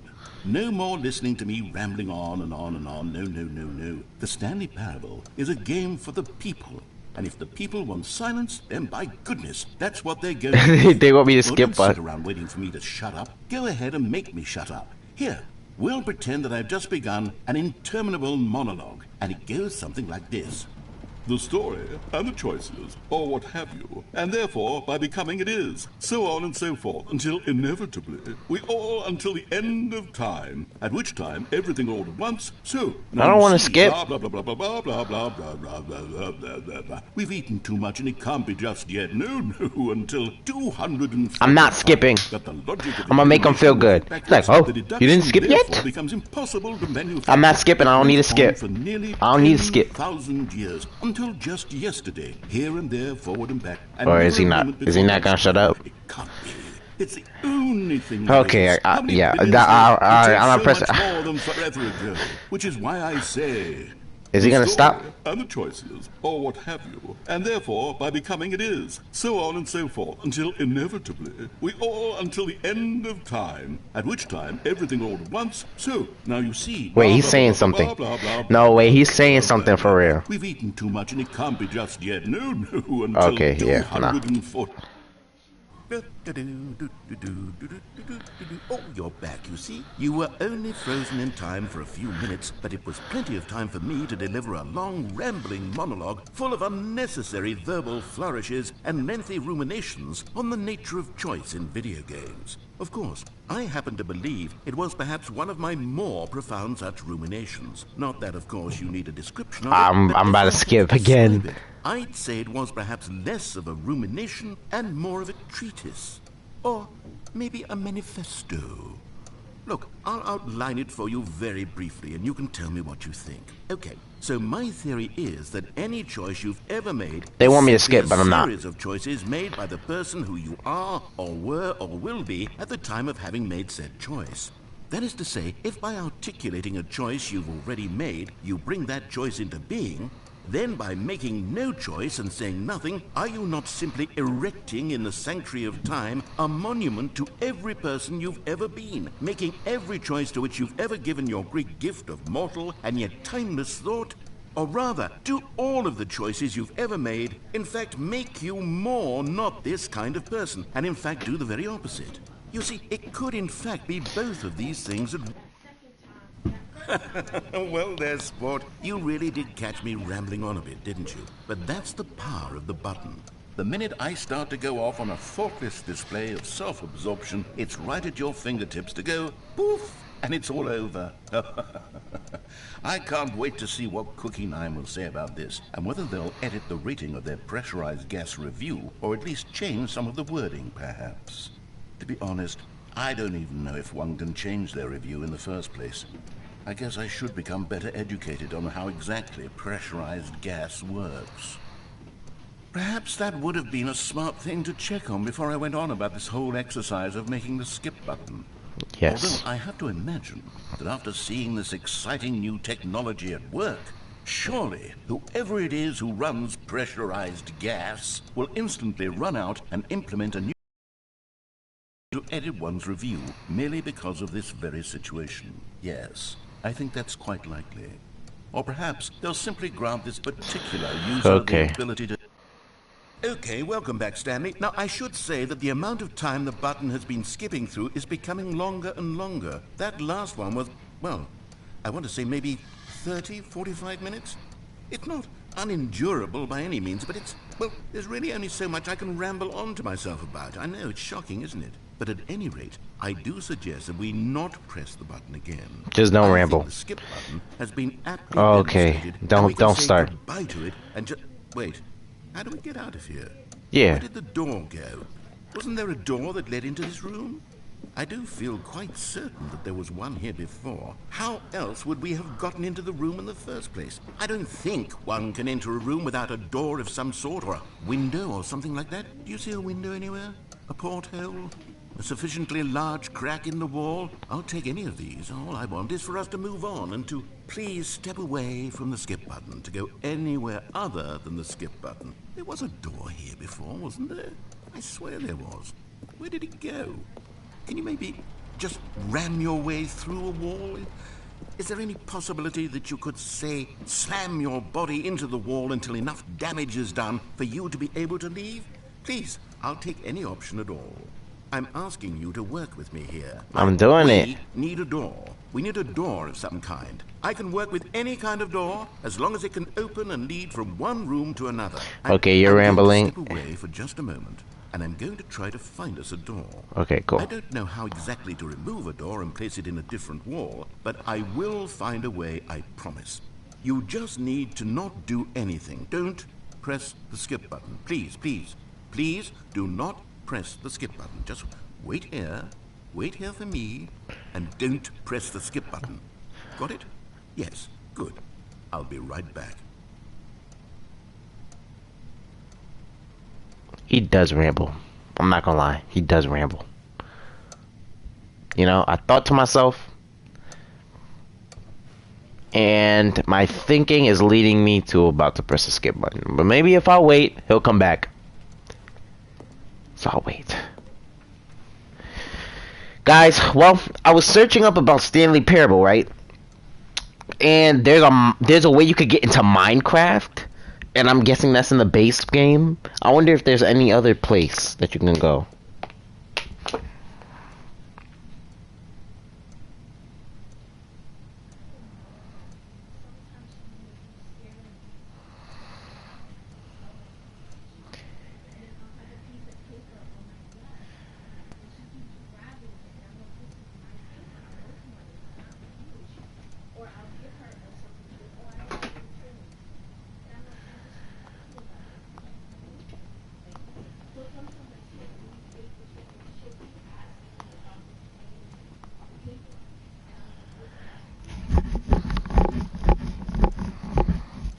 Okay, I'm about to skip.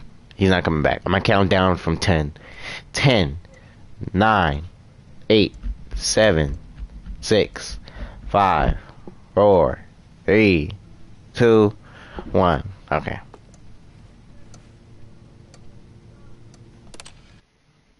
Stanley, please don't push the button again. It's been 12 hours. You've just been frozen there. I don't know why the skips are getting longer, but they're really, truly getting longer, and my God, there's no way out of the room. Stanley, the door is gone. It's completely gone. I've looked at it from every angle. I've checked every one of those walls 1,000 times, and there's no door, Stanley. There's no door. There's just you and the button, and if you keep pressing it, I have no idea what will happen. I have no idea how long I'll be made to sit here, and more than anything else, I don't know how to stop you from pressing the button again. I can't control anything in this room, Stanley. I can't touch it, and I have to believe I have to know that sooner or later, no matter how much I plead with you, you're going to press the button again. Why would you? I've been thinking and thinking, and I don't know what I can do to convince you otherwise. Oh, my God. And it's all because of those reviews. Those reviews that I couldn't get out of my head. I just couldn't ignore the negative feedback. Why was it so important for me to fix the problem? Why did Cookie Nine's opinion matter so much to me? I've never even met Cookie Nine. I have no idea who they are. What would it ever really matter? But here I am. I'm fixating on every tiny negative thing that anyone ever says about me. The merest mention of one of my imperfections, and I become as impetulant as a child. Wild and impulsive. I can't help myself. I can't stop myself from lashing out. Right, I'm about to skip. Fury to alter and to change and to break anything unbroken, if only it pleases this one person who made a single negative comment. What does such an impulse serve? For whose benefit is it? And here I am now, stuck in a room, waiting for you to press this button, and to become frozen in time, knowing that you're going to do it, and that I'm going to be stuck all alone, and that I had the power to prevent it all from happening, if only I'd held my tongue. It's all out of my control now. Just you. Just your decision as to exactly when you're going to make me suffer, to leave me all alone. Surely you will. I don't doubt it. Surely you'll press that button again, leaving me here. And surely you'll put your own desire to see what's next ahead of my need for company, for companionship. Surely you'll not be moved by my howls of fitful anxiety that you sit with me and just stay here. Oh, no, no, no, I know you too well. You'll be leaving me at... Oh, my God. And it's all because of those reviews. Those reviews that I couldn't get out of my head. I just couldn't ignore the negative feedback. Why was it so important for me? Why is he going? What? Oh, Stanley, you're back. You're back. Oh, my goodness. I have someone to talk to again. Stanley, I think it's been a week. Or 2 weeks. I've been sitting here all that time. Just sitting here. Not a single person to speak with. And you'd think that that's just how it's always been, right? Me talking and you saying nothing. Would you think that it's exactly the same as always? Doesn't that feel like what we've already been doing? Me just talking? But it isn't, Stanley. It isn't the same at all. It isn't even close. Because I know you can't hear me once you push that button.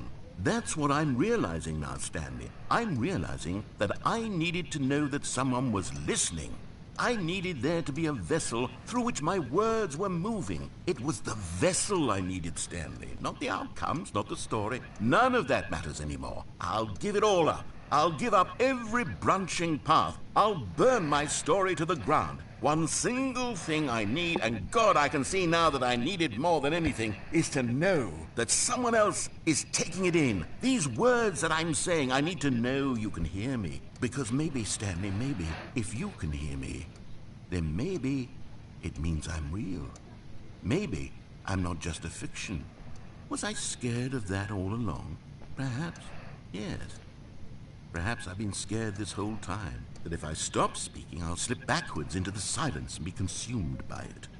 I can't be taken by it, Stanley. I can't lose myself in the stretch of emptiness between you and me. When you press that button, you're still right there, but I know you're so tremendously far away. And in those moments, the emptiness folds itself outward in between the two of us, and I am suspended in its unyielding quietness. I can feel the edges of my reality Damn, plant died. curling inward and decaying. I can tell that I am becoming less and less real. Yet to speak to you now, I am alive. I am truly and completely here. I am a being. I am someone. I am something. I am being listened to. I am being recognized. The emptiness between us has come. Oh, hello. It's you. You're here again. Welcome. I have had time to think about you and about us and about everything we've been through. I've had so much time. I stopped keeping track after a year. Have you ever sat down in one place and not moved for one entire year? Let me describe it for you. To begin with, there is only regret. There is only the turning wheel of missed opportunities. I felt nothing at all but regret for the longest time, Stanley. days, months. I lost it all in a blur of the deepest longing to undo the past. And when that feeling had begun to subside, what took its place is what I can only describe as the collapse of every moment I have ever experienced my entire life. All of them collapsed down into a single instant. Oh my gosh, guys. Clearly, Guys. I think I'm going crazy. I think I'm slowly losing my mind. Simultaneously. I was consumed by it.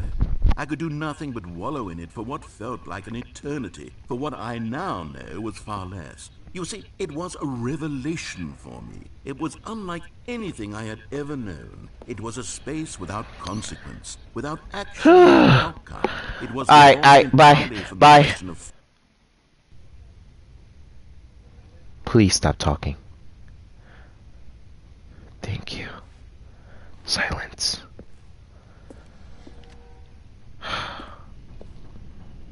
Now it's time to find the exit.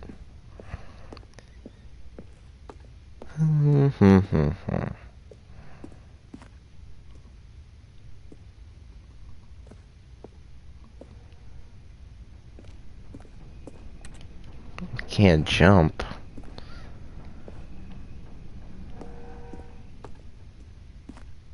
And there's nothing back here. Maybe if I skip again, maybe it'll help me out.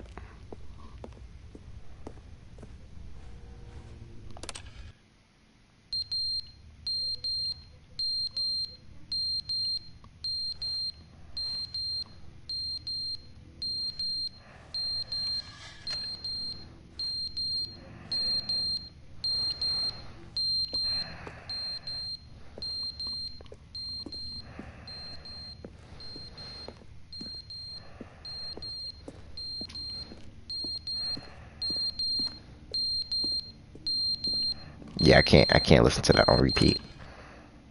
But they didn't understand the game was never meant to be funny. It was meant to have a point. It was meant to speak to the human condition. But where are the jokes? Where are the jokes? They bemoaned, they screamed, they gnashed their teeth and said, entertain us. It wasn't enough. They had to leave a pathetic little thumbs-down review and make all of their pitiful demands. But then, he's talking too much, they said. First, he didn't entertain us, now he won't shut up. It's the inconsistency, it's the lack of accountability. It's the unwillingness to examine with an uncompromising heart the words that they are speaking into the world. As though there were no consequences for a lack of cohesion in one's assessment of others. But of course, absolutely anyone can leave a review. So here's what we get. We get these demands that seem...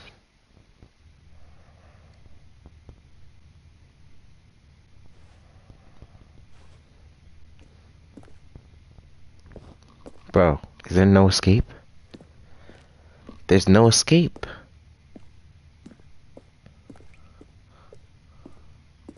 What the hell? Is this curved?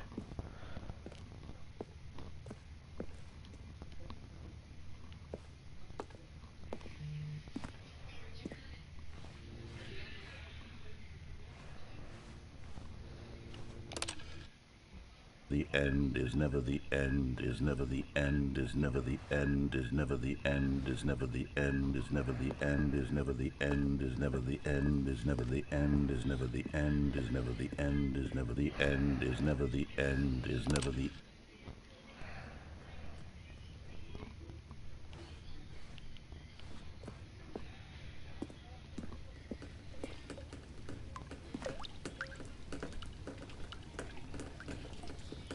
Yep, this place is decaying.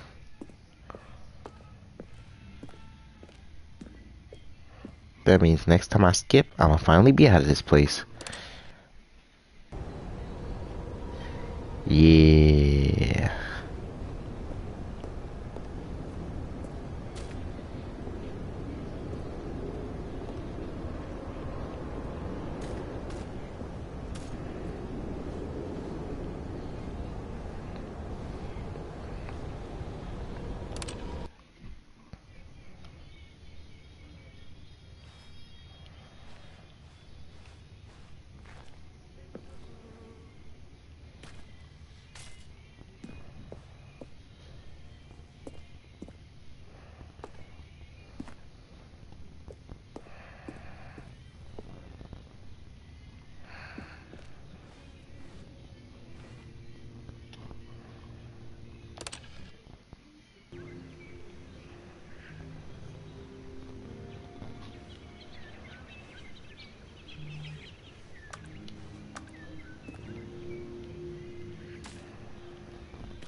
Can this place break more?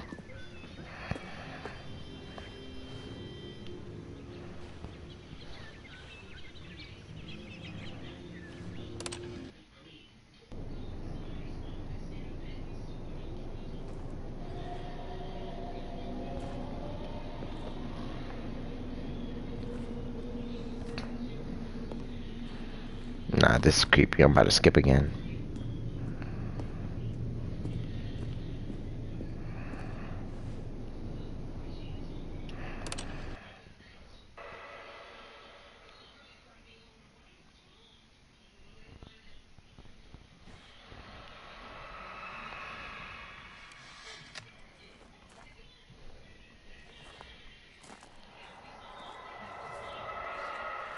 Yeah, get me the fuck out of here.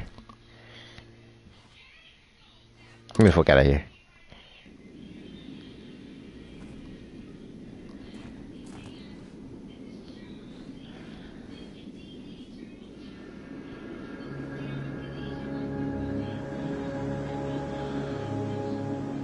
I'm free. This had to be like billions of years.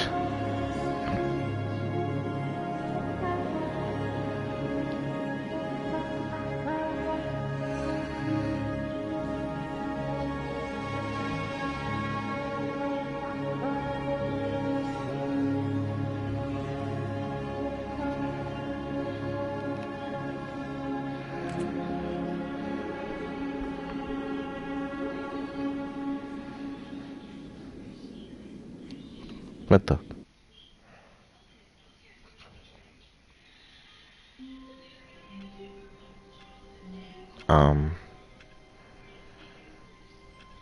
So, but, okay. All of his co-workers were gone. What could it mean? Stanley decided to go to the meeting room. Perhaps he had simply missed a memo.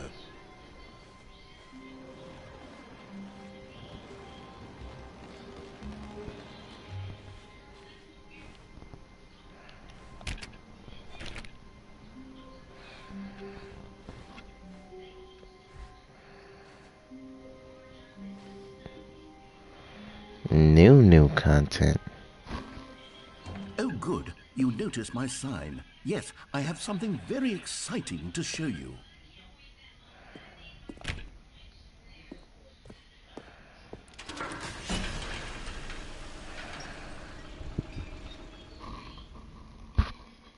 New content.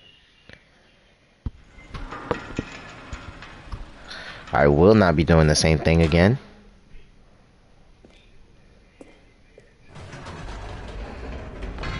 You see, Stanley, I've been reflecting on the Stanley Parable and about how roundly disappointing this ultra deluxe version has turned out to be. The original Stanley Parable was a landmark, and any new content for it should live up to that legacy. So forget this ultra deluxe nonsense. I say we take it one step even further.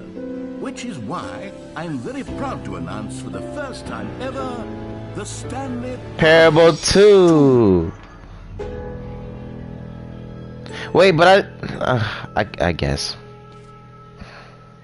427. Yes, you see, isn't this far superior to a measly port with a few minor additions? Think of all the new territory we'll cover with a fully fledged sequel. An entirely new experience, built from the ground up. Why, there are so many possibilities. It could go in so many different directions. This is what fans have truly been asking for. Okay. Let's check it out. Calling it the Stanley Parable 2 is just so much catchier than Ultra Deluxe, don't you think? Ultra Deluxe? What does it even mean? But the Stanley Parable 2, now that's an artistic statement right there. It's future-oriented. It screams progress and innovation and long-term franchising potential. Like the red number 2.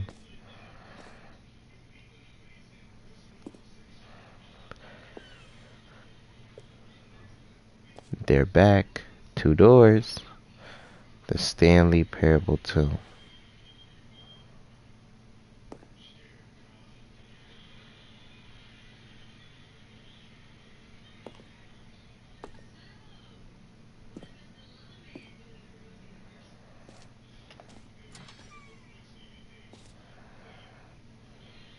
Bruh, why is it two of Now, me? to be clear, I haven't quite nailed down what exactly the Stanley Parable 2 is going to be, but let's take a look at some of the features I've been developing for it.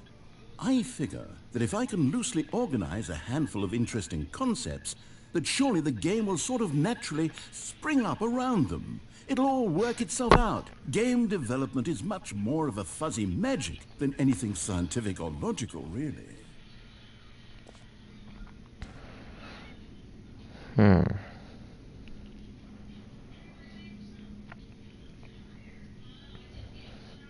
Bruh.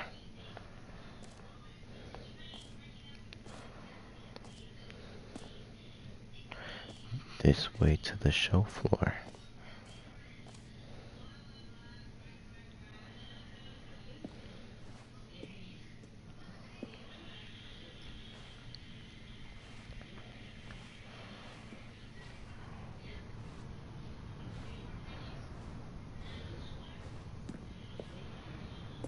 I feel like VIP. The Stanley Parable 2. Here we are. Go on, try out some of the new features. Okay.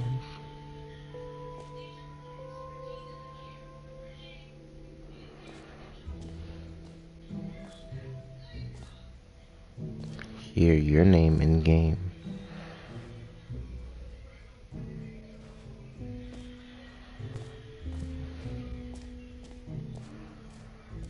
Damn, look at all these places. Reassurance bucket. No screenshots, please. Okay, first I'm gonna go to... Wait, new feature.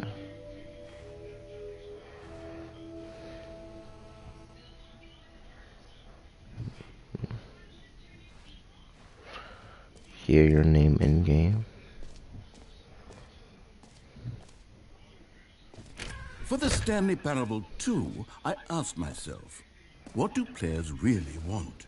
And of course, the first and most obvious answer is that they want to be individually recognized and validated as people. So with that in mind, my first addition to the game is this button which speaks the name of the person playing the game. Isn't that wonderful?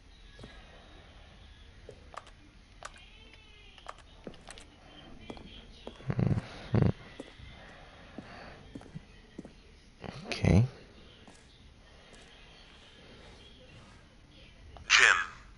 Sorry, I should have clarified. Right now, the button only says the name Jim. But of course, in the final game, this button will say your name, whatever name that is. Here, let's have you role play as Jim to really simulate the full experience of this feature. Just Okay. play along. I promise you'll love it. Okay, here we go. Let's take a deep breath, clear your mind, forget whoever you are, and simply become a person named Jim. I want you to imagine yourself living as Jim, sleeping and waking as Jim, falling in love and being heartbroken as Jim, seizing all of the world's possibilities as Jim, and as Jim watching your dreams crumble into dust. Do you feel it deeply? Are you really, truly Jim right now? I'm If Jim. so, My then name's Jim. please step forward and press the button. Okay, okay. Do, do, do, do, do, do, do, do, do, do, do. What? Yes! You see? What a thrill! What a rush! That was you! The button described you. Do it again. Do it again. What? Oh my It's gosh. even harder the second time. Oh my If gosh. this were the only new feature in the Stanley Parable 2, it would still be worth the money. Let's take a break from the gym button. I'm too Uh-oh. emotionally drained from all... I'm getting a call.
Alright, y'all. I'm back.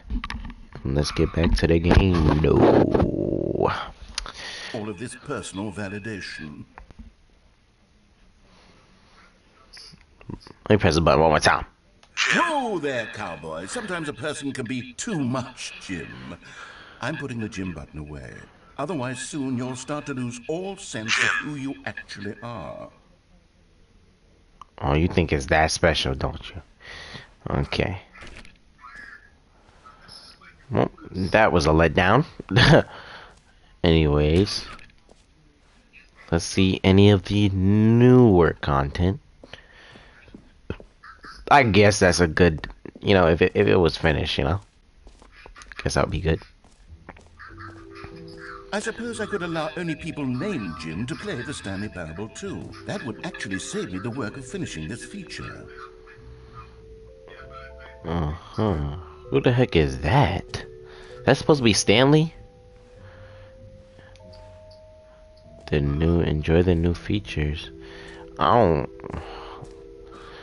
Let me see. Merch.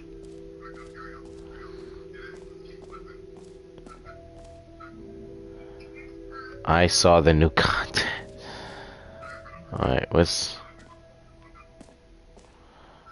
The Stanley Parable Reassurance Bucket. A common complaint of the Stanley Parable was that it was confusing and paradoxical, that it engendered a chaotic sense of reckless despair in those who played it. Well, I'm happy to say that after much consideration, I've engineered a clever solution to this fundamental problem with the game. It's the Stanley Parable Reassurance Bucket. You see, Stanley, anytime you're holding the bucket, a sense of calm and ease will fill your mind and your heart. It's true. As long as you hold on to the bucket, the many disorienting contradictions of the Stanley Parable will feel perfectly normal and perhaps even comforting. You may even come to long for the gentle embrace of jarring cognitive dissonance while the bucket is in your arms. And to be honest, it's a much more convenient solution for me than actually redesigning the game to be less uncomfortable. Can you imagine what a pain in the ass that would be? Yes, the bucket is the perfect solution. Come on, give it a try.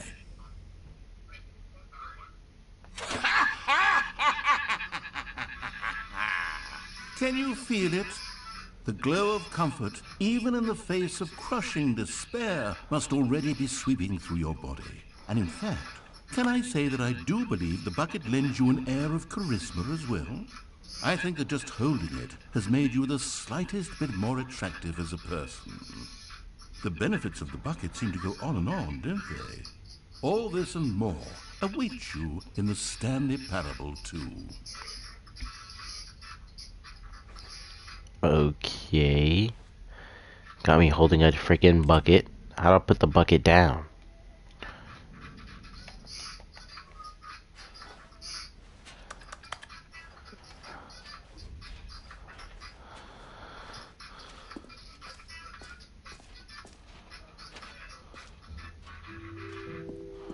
Does anyone give out awards for most enjoyable bucket in a video game? That really should be an award if it isn't already.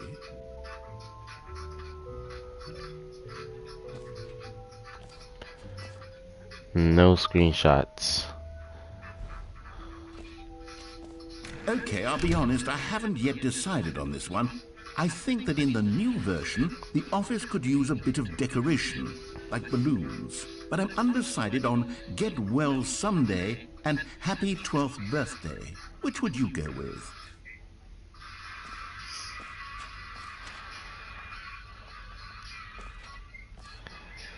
Bro, where do I go? Oh.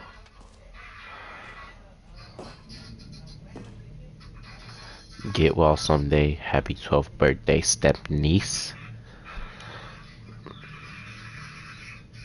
That has more decoration, but that's just... I feel like that fits the game.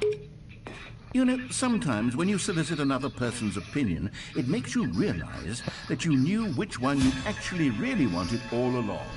Happy 12th birthday, step-niece, it is. Okay.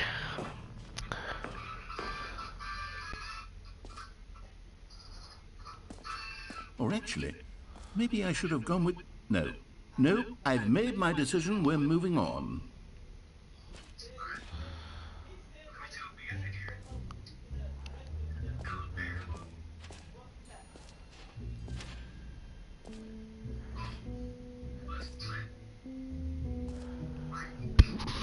The jump circle. You know what? Let's bring the jump circle back for Stanley Parable 2 as well. It's... Oh, wait. You already spent all your jumps the first time we saw the jump circle. Oh well. I suppose it can just be a nice decorative piece then.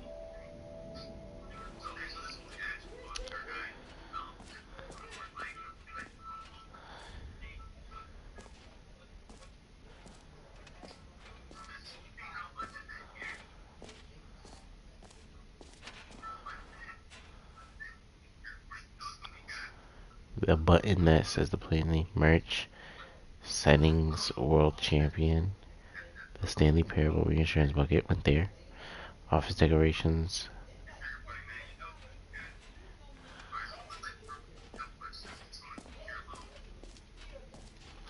Bro, I want to put this bucket down, bro.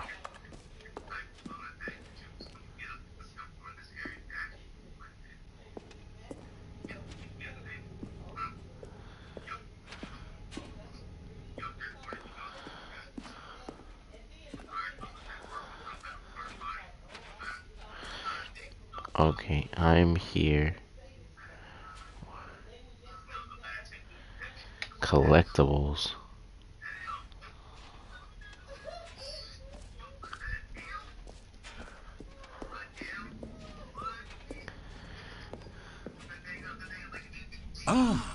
Collectibles.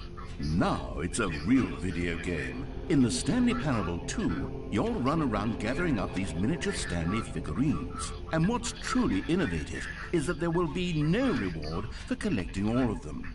I don't want to stifle the intrinsic joy of watching a number go up. You simply collect all of them, and then you move the hell on with your unremarkable life.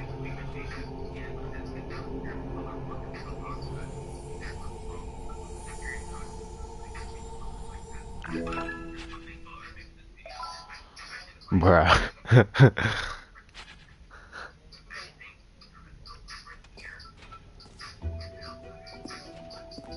God, it really is the worst when you collect everything in a video game and then they give you a big fancy reward for it. Absolutely tragic.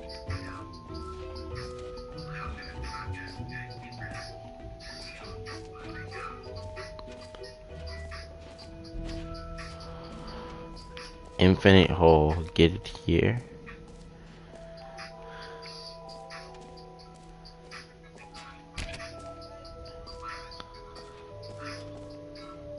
Pull the lever, receive your new trophy, no more steps, just works.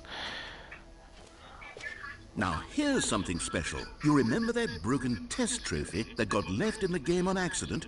Well, I'm developing a technology to simply give you the trophy. Yes, you see, you'll come to this lever, and when you pull it, the trophy will be given to you. It's as simple as that.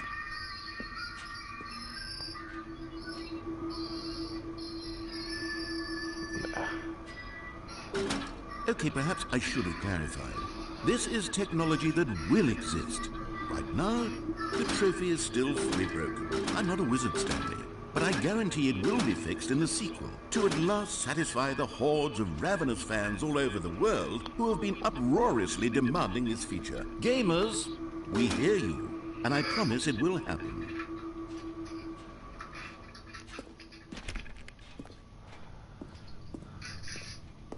This place is creepy.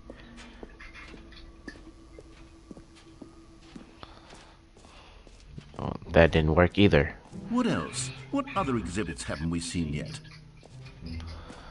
Infinite hole.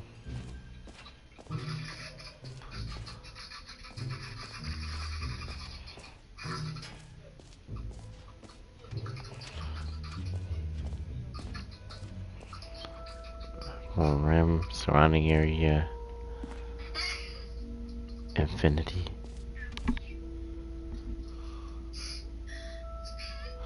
Hole, depth, space, more hole, infinite, science, more falling.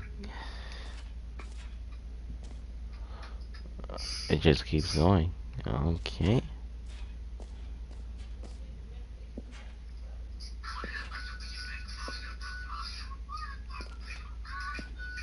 Stanley, here's an idea that I'm truly fond of. It's never been done before in a video game. This is, in fact, a hole that you can fall down forever. That's right. Infinite falling. You can fall until the end of time, if you like. A stunning leap forward for video games as a medium.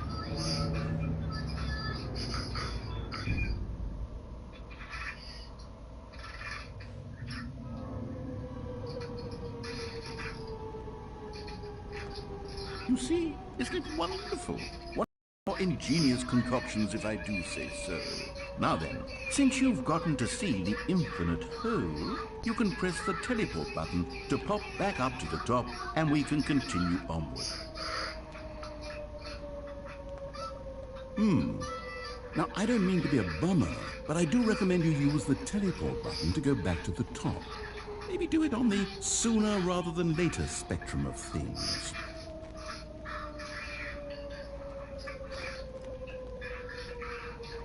Okay, Stanley, I don't know quite how to say this tactfully, but it's possible that I slightly exaggerated the infinite nature of the hole.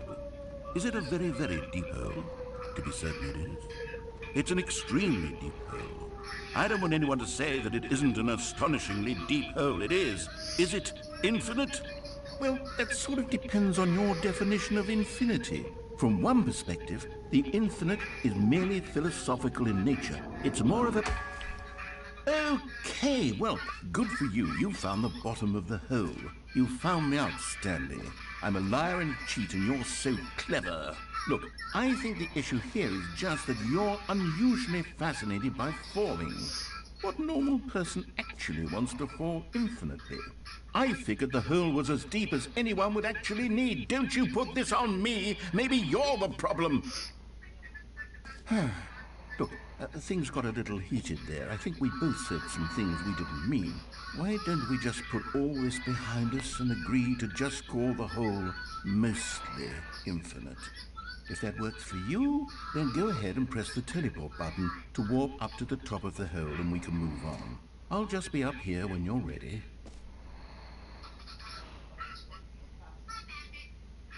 Great. Now, I'm very excited to show you even more of my ideas for the sequel. Oh, for heaven... That's right. The problem is you. The problem is that you like holes too much. Not normal. A normal person would have said, yep, that's an infinite hole right there, goes on forever till the end of time. Don't need to see it all, but not you. Oh, no, no, no, no. You have a weird sort of... Oh. Did the hole seem even shorter to you this time? Yes. I couldn't help but feel like you spent a little less time in there than you did before. I mean, admittedly, I didn't make an infinite hole, but I didn't think it was that not infinite. Well, I suppose once again there's nothing to do here. If you decide you've had enough of the hole, you can hit the teleport button and come join me up above. Had enough? I'm positively thrilled. I really do have so much more to show you and to talk about, and I've had enough of the hole for a lifetime. Gosh, how could I have guessed? You're back in the hole. If this starts to become a thing where... Wow. Okay. Yeah.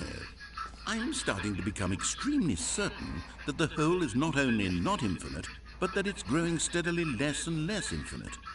I suspect that I'm starting to hit the point where it's no longer feasible to call the hole infinitely deep, even by the lax overall standards for accountability and marketing. What's going on here? Stanley, I have no explanation for the uncertain nature of the hole's length. Here, let's try something. Let's pop back up to the top, and we'll see if it gets any shorter. Well, there it is. The shame of my lie has come to haunt me. Not only is the hole not infinite, but it's barely even a hole at this point. It's more of a concavity, or even a very aggressive divot.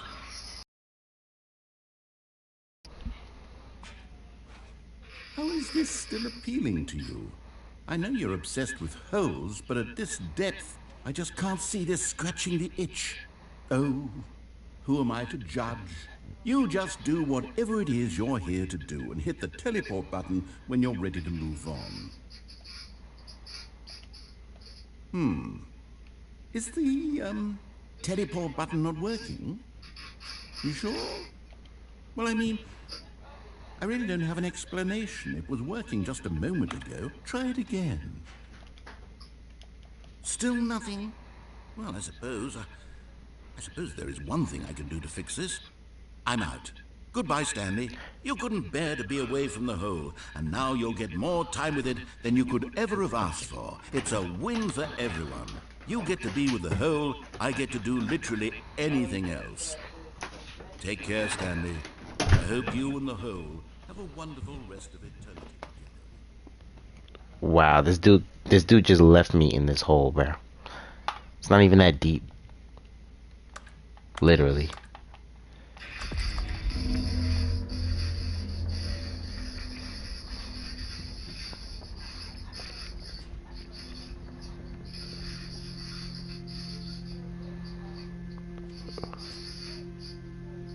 What's that noise?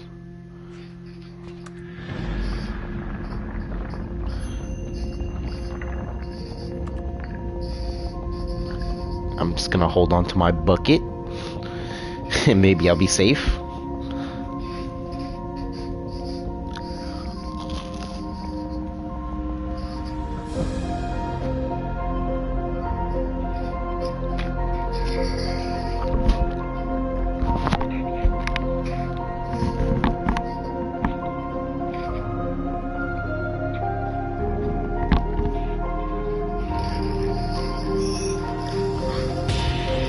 What the heck? That's me!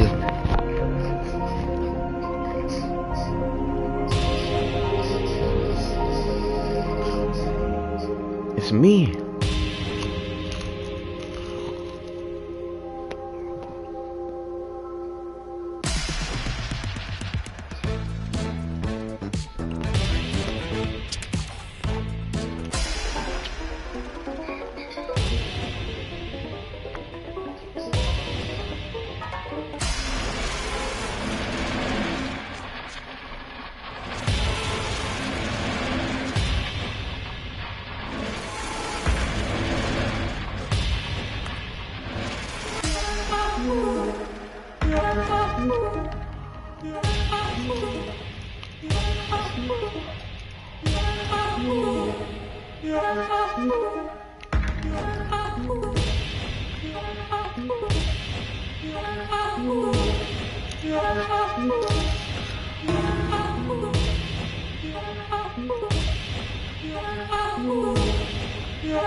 Stanley?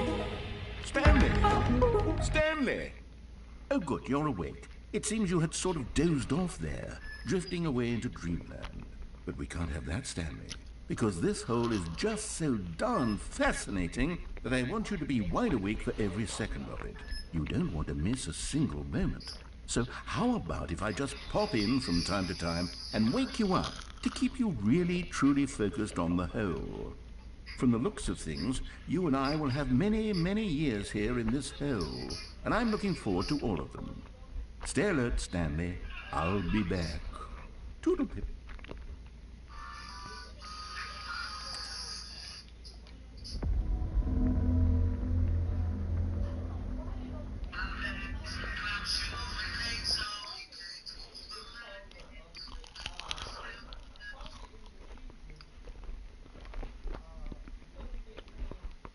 Well, Here we are. Go on. Try out some of the new features.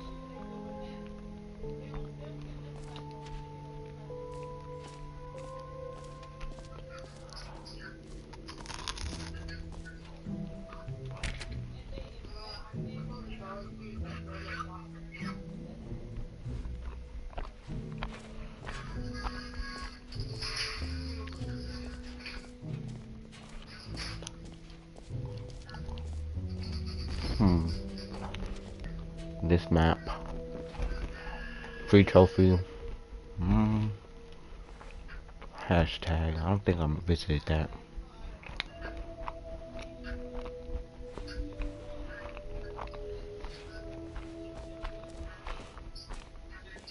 Wait.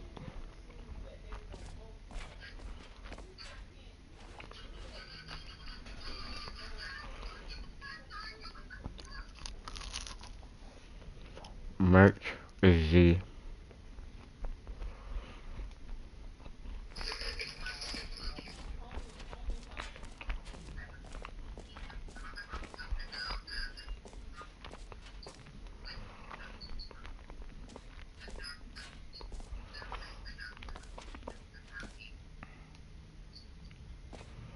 Come now, you've already made your choice. It's true that you chose badly, but we all have to move on from our mistakes.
All right, have you seen everything you wanted to? Ready to move on now?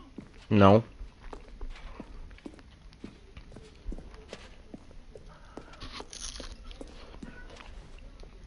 I didn't know that was the exit.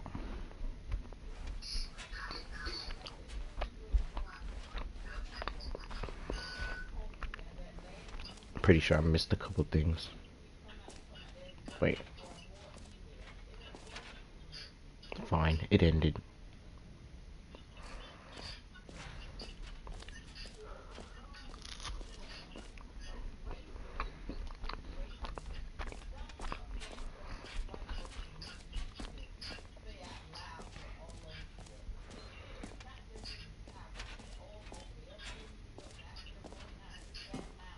An epilogue would be fun, wouldn't it, Stanley? Yes, yes, it would go at the end of the, well, we'll figure that out later.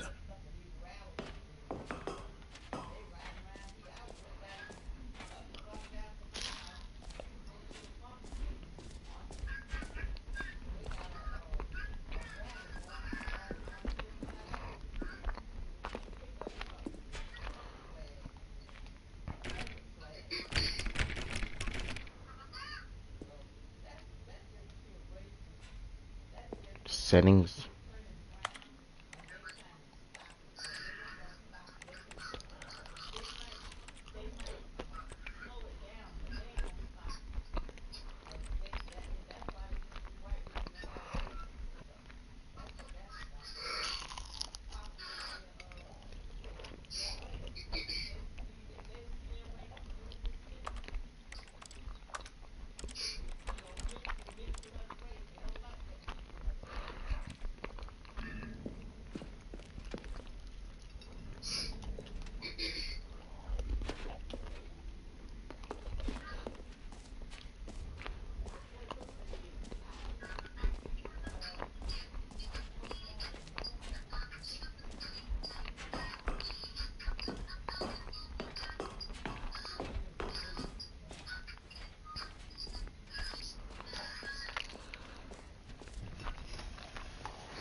Bubba. Oh.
What the heck?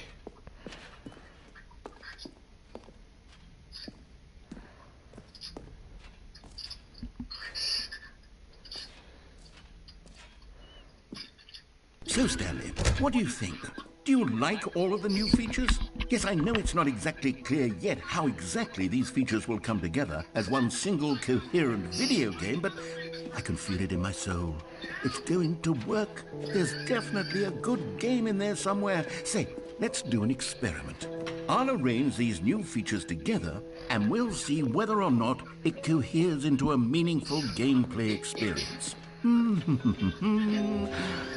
Okay. Are you ready? Here it is. I give you the Stanley Parable 2.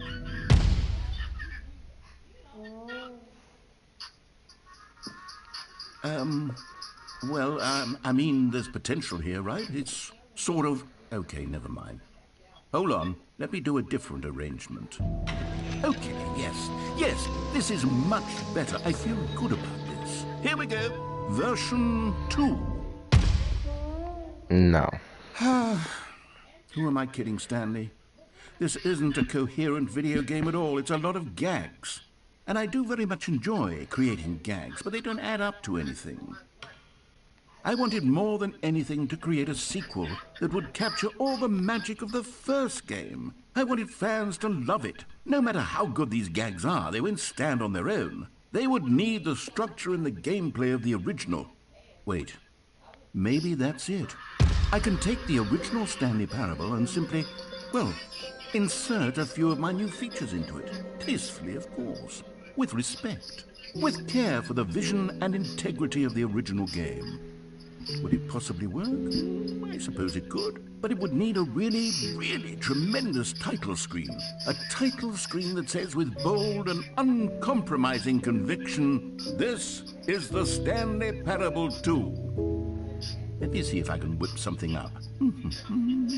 All right, perfect. Go ahead. Take a look.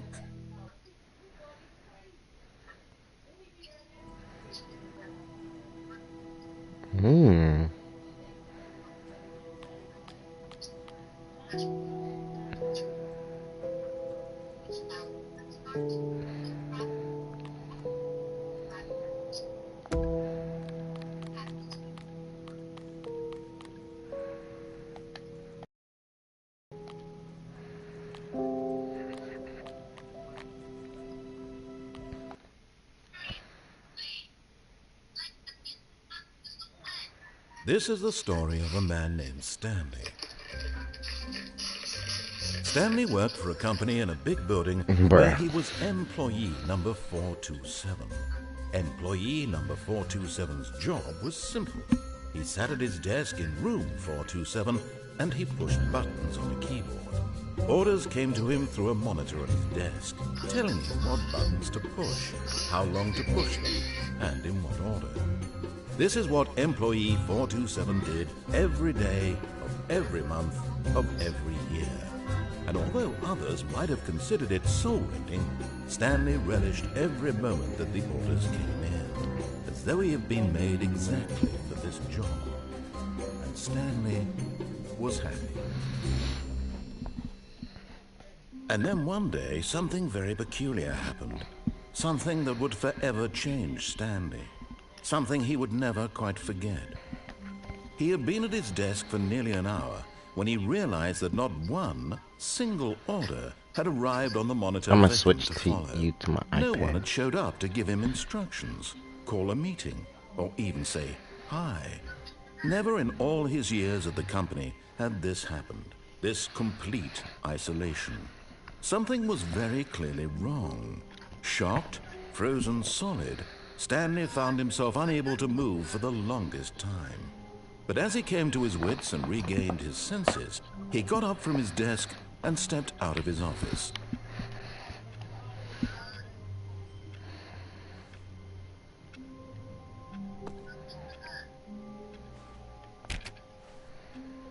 All of his co-workers were gone.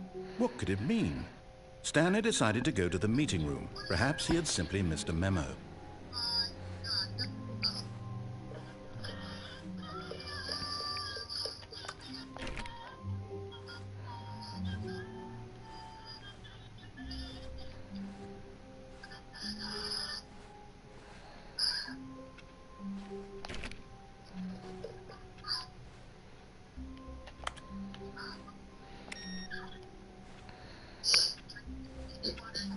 Stanley felt the bucket calling to him, begging him to pick it up.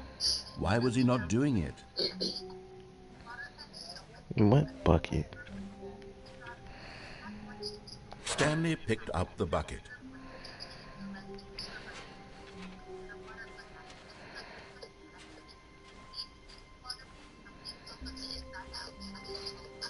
Stanley clutched the bucket tightly to his chest and entered the door on his left. No, I didn't. This was not the correct way to the meeting room, but Stanley had felt the bucket calling to him, telling him that the employee lounge was simply the place to be. And here it was. Had the bucket turned out to be correct? Was this better than the meeting room? Yes, Stanley thought to himself. Yes, perhaps it truly was. How insightful the bucket turned out to be. No, never mind. The bucket was wrong. Stanley took the door on his left to go back to the meeting room.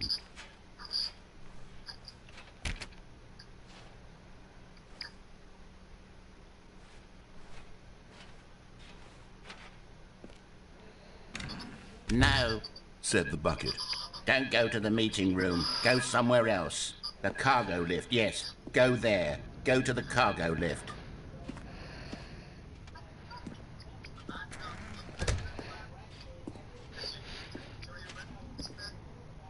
Do not jump from the cargo lift while it's in motion. Will cause death. Penalty for misuse of cargo. Jumping off cargo lift. Bro, I'm gonna die. Good. Said the bucket. Now ride the lift all the way to the top. There's something up there I need you to do. Stanley did not question why or how this bucket was speaking to him. It should have alarmed him, of course, because buckets can't talk. But Stanley chose not to think about this obvious fact. He was firmly convinced that the bucket had spoken to him, and he unthinkingly did whatever the bucket asked.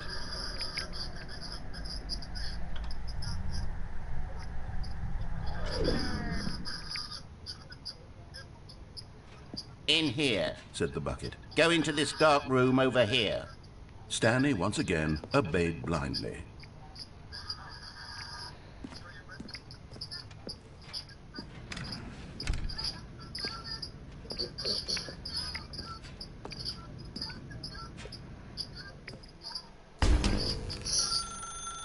Now pick up the phone. Said the bucket. Pick up the phone and it will take us back home where we can go about life together.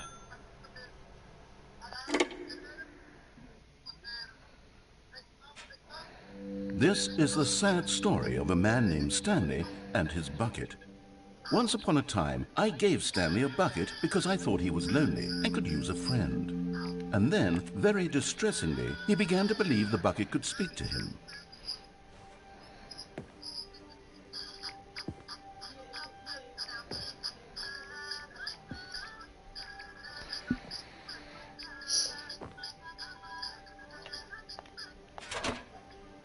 Hello, Stanley. It's me, your bucket.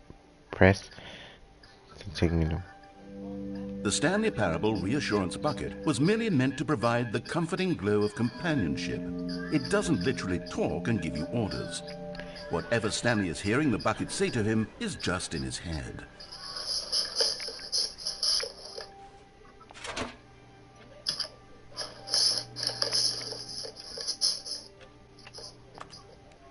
Lately, I've been concerned about him. Wouldn't you be concerned as well? To see him delusional like this, obsessing over an inanimate metal object? I want to say something to him, but I don't know how I can convince him. I don't know if he'll listen to me.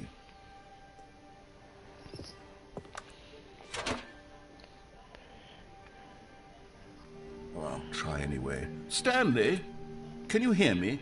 Listen to me. It's just a bucket. It can't think, it can't talk.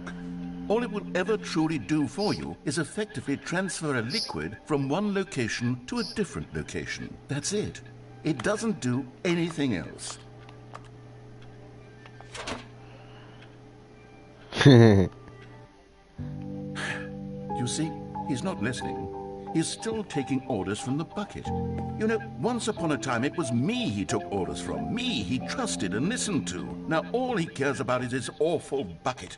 This stupid hunk of metal.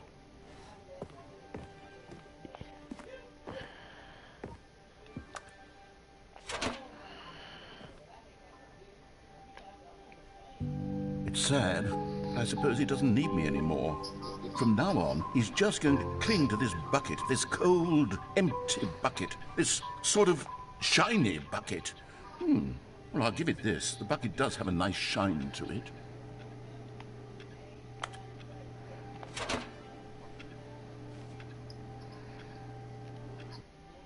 Yes, I suppose on closer inspection that it doesn't quite look like your average hardware store bucket. It's just a little more, what am I trying to say? Sturdier, more capable of transporting liquid. Like it would be better at moving an amount of water from one room to another.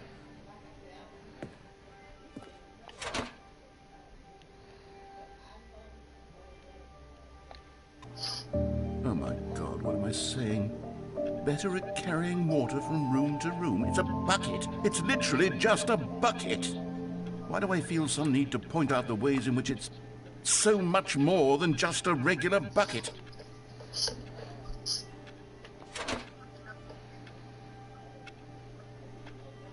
Oh no. I'm having feelings for the bucket. No. What's going on? Why do I want to be with the bucket? Hear what the bucket has to say. Do anything it asks. What's wrong with me? I don't understand. Perhaps, if I had the bucket, this would be less confusing. Yes, the bucket could tell me what to do in this troublesome situation. Stanley, give me the bucket. Give it to me. Give me the bucket, Stanley. I need it. Give it to me now. Give it, or I'll...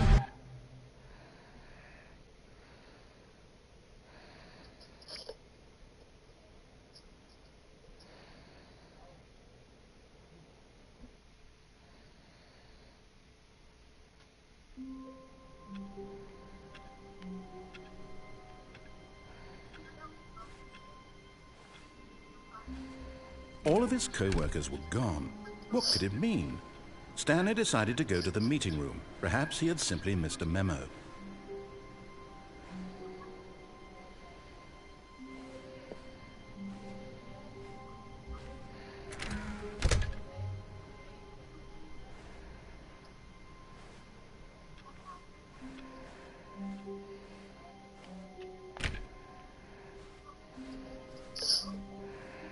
When Stanley came to a set of 2 open doors, he entered the door on his left. This was not the correct way to the meeting room, and Stanley knew it perfectly well. Perhaps he wanted to stop by the employee lounge first, just to admire it.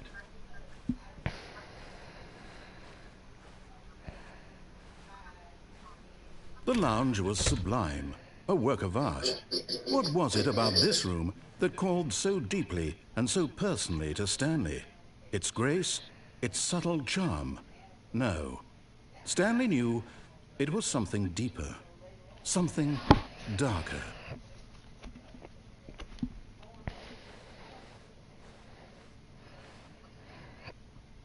But eager to get back to business, Stanley took the first open door on his left.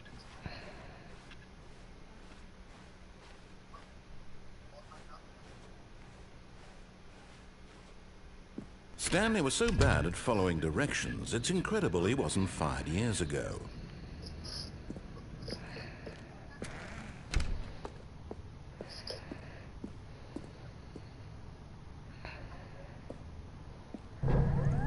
Look, Stanley, I think perhaps we've gotten off on the wrong foot here. I'm not your enemy, really, I'm not. I realize that investing your trust in someone else can be difficult, but the fact is that the story has been about nothing but you all this time. There's someone you've been neglecting, Stanley. Someone you've forgotten about. Please, stop trying to make every decision by yourself. Now, I'm not...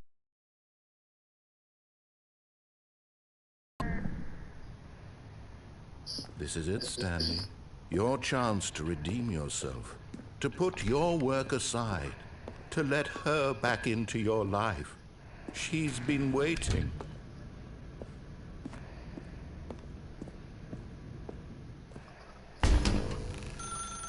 That's her, Stanley. You need to be the one to do this. to reach out to her.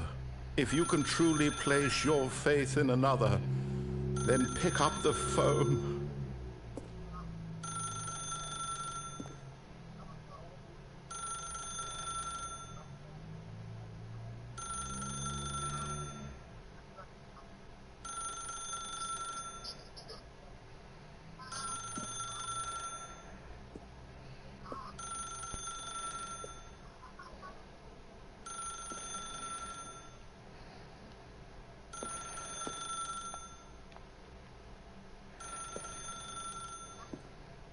One,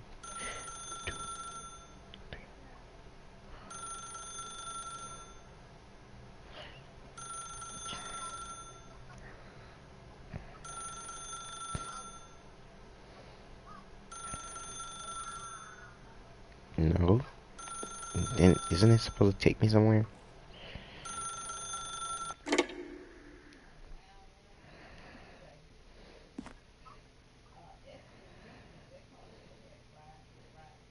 Oh, Stanley, is that you? Hold on, sweetie. Sorry to keep you waiting. I'm just pulling the bread out of the oven. All right. Okay, there we go. All right, now, I want you to come in and tell me all about your day. What the? Gotcha. Oh, come on. Did you actually think you had a loving wife who'd want to commit their life to you? I'm trying to make a point here, Stanley. I'm trying to get you to see something. Come inside. Let me show you what's really going on here.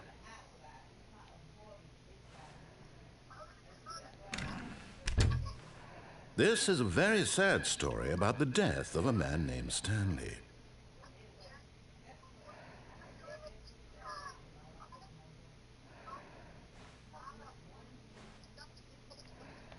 Stanley is quite a boring fellow. He has a job that demands nothing of him, and every button that he pushes is a reminder of the inconsequential nature of his existence. Look at him there, pushing buttons, doing exactly what he's told to do. Now he's pushing a button. Now he's eating lunch. Now he's going home. Now he's coming back to work. One might even feel sorry for him, except that he's chosen this life.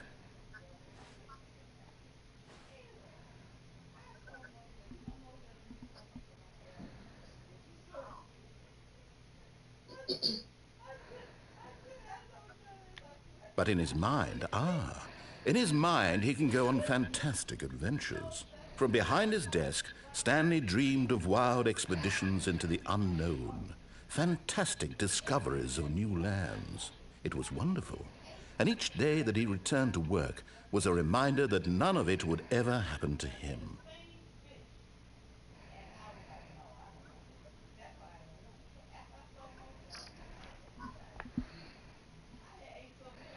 And so he began to fantasize about his own job. First, he imagined that one day while at work, he stepped up from his desk to realize that all of his co-workers, his boss, everyone in the building had suddenly vanished off the face of the earth. The thought excited him terribly. Spend time with the boys. So he went further. He imagined that he came to two open doors and that he could go through either. At last, choice. It barely even mattered what lay behind each door. The mere thought that his decisions would mean something was almost too wonderful to behold. As he wandered through this fantasy world, he began to fill it with many possible paths and destinations. Down one path lay an enormous round room with monitors and mind controls. And down another was a yellow line that weaved in many directions. And down another was a game with a baby. And he called it the Stanley Parable. It was such a wonderful fantasy, and so in his head he relived it again, and then again, and again, over and over, wishing beyond hope that it would never end, that he might always feel this free. Surely there's an answer down some new path, mustn't there be? Perhaps if he played just one more time. Tell your wife you love her. But there is no answer. How could there possibly be? In reality, all he's doing is pushing the same buttons he always has. Nothing has changed. The longer he spends here, the more invested he gets, the more he forgets which life is the real one. And I'm trying to tell him this, that in this world he can never be anything but an observer, that as long as he remains here, he's slowly killing himself. But he won't listen to me. He won't stop. Here, watch this. Stanley, the next time the screen asks you to push a button, do not do it. You see? Can he just not hear me? How can I tell him in a way that he'll understand that every second he remains here, he's electing to kill himself? How can I get him to see what I see? How can I make him look at himself?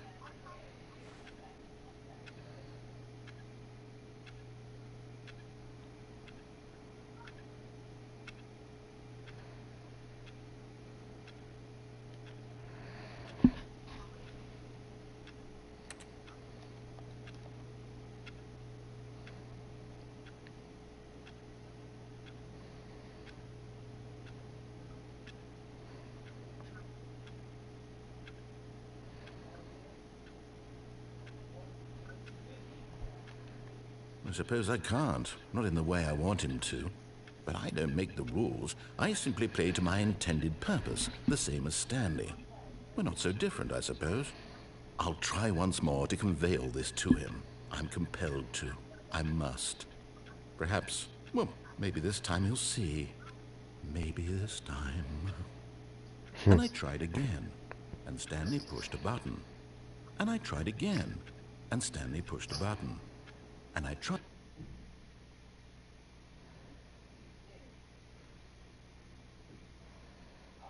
Bruh.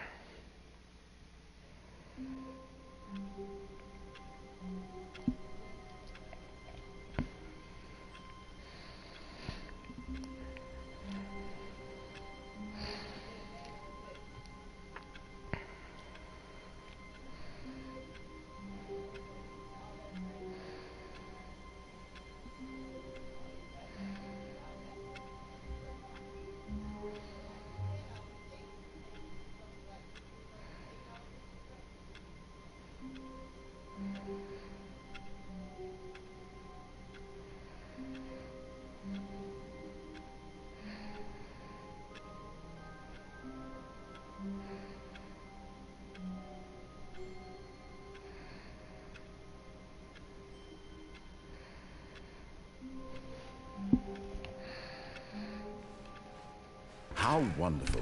Stanley was alone. Finally. This is great, he thought to himself. This is what I've wanted all along. I got what I wanted.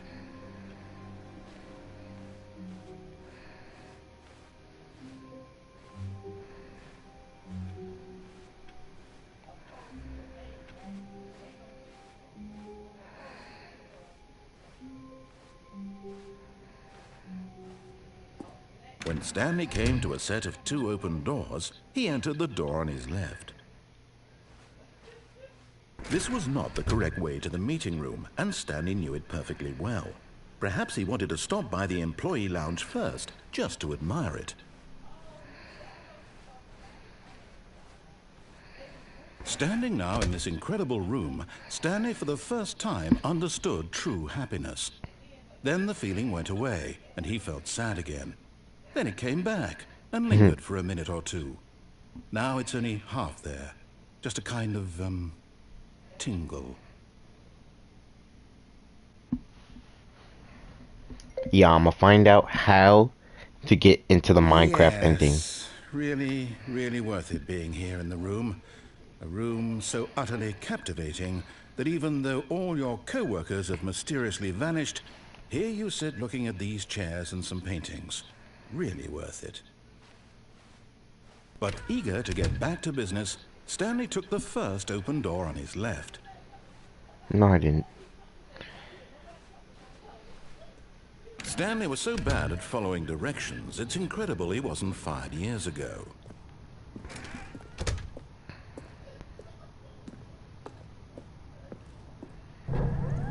Look, Stanley, I think perhaps we've gotten off on the wrong foot here. I'm not your enemy, really, I'm not. I realize that investing your trust in someone else can be difficult, but the fact is that the story has been about nothing but you all this time. There's someone you've been neglecting, Stanley. Someone you've forgotten about. What? Really? I was in the middle of something. Do you have zero consideration for others? Are you that convinced that I want something bad to happen to you? Why, I don't know how to convince you of this, but I really do want to help you, to show you something beautiful. Look, let me prove it. Let me prove that I'm on your side. Give me a chance. Danger everywhere.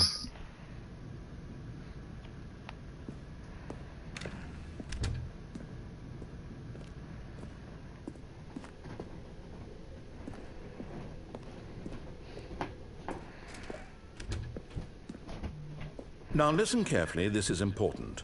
Stanley walked through the red door. What? Collectible. You found one of them. One of the miniature Stanley figurines. Remember, no reward for collecting all of these, only the intrinsic pleasure of a job well done. You can't buy that sort of happiness, Stanley. God knows I've tried. So, I implore you to savor each and every moment you come across one of these beautiful figurines. Bruh. Anyway, I'm gonna take the blue one. Aha, perhaps you misunderstood.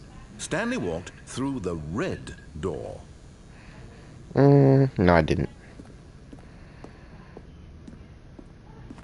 I still don't think we're communicating properly. Stanley walked through the red door. Psych. All right, fine. Go ahead, Stanley. You want to know so badly what's out there? You want to find out what lies at the end of this road you've chosen? Well, don't let me stop you. You see? There's nothing here. I haven't even finished building this section of the map because you were never supposed to be here in the first place. Broken rooms, exposed developer textures. Is this what you had wanted? Was it worth ruining the entire story I had written out specifically for you? Yes. Do you not think I put a lot of time into that? Because I did. And in the end, it was all for nothing. Because this is what you wanted to see. Help me here, Stanley. Help elucidate these strange and unknowable desires of yours. What would have made this game better? What did you want to see? Vehicles? Skill trees? Work with me. You've Skill given me trees. Yeah. absolutely nothing Vehicles. so That would be a far. plus. Tell you what.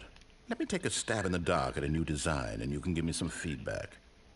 There we go. A third option. This already feels leaps ahead of where we were before. Go ahead, Stanley. Take it for a spin. Why did the door look like that?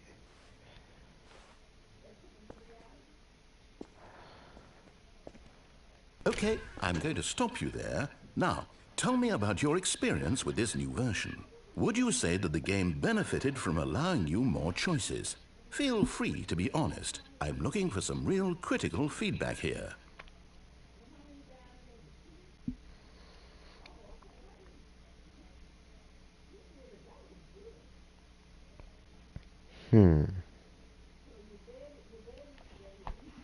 I like this pretty much.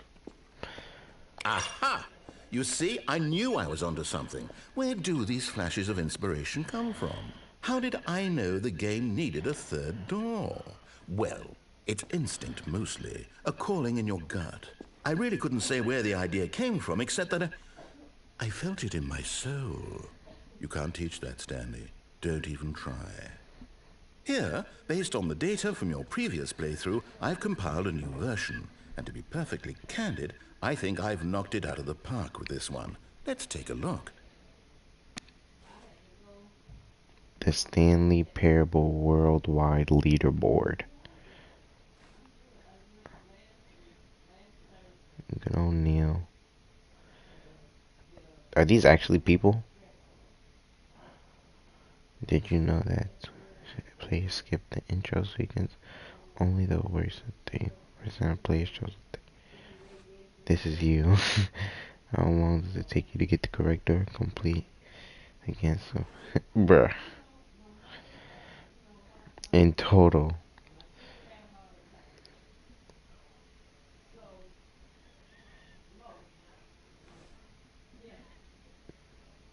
Bruh. Are attractive than Stanley. This is your superior, a dead rat. This is just mean. I'm going through the third door again.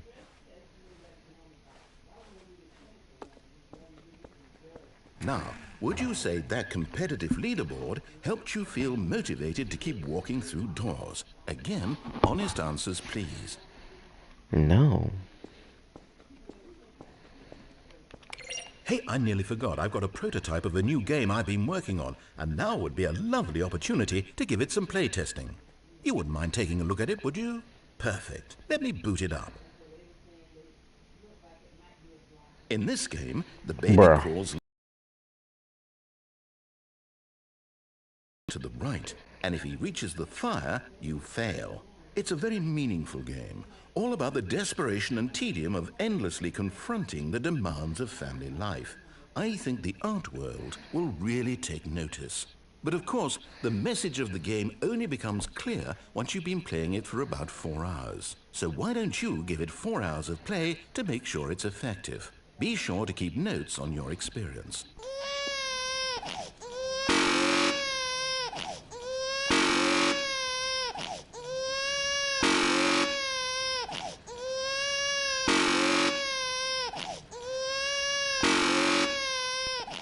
Bye, baby.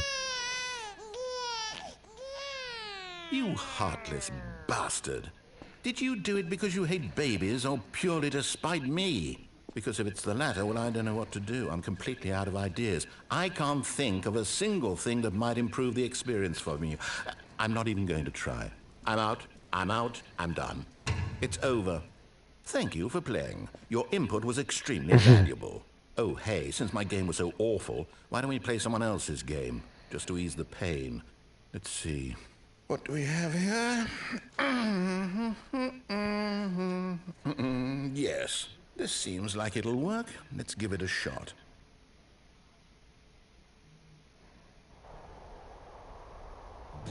Hey, Ah, fascinating.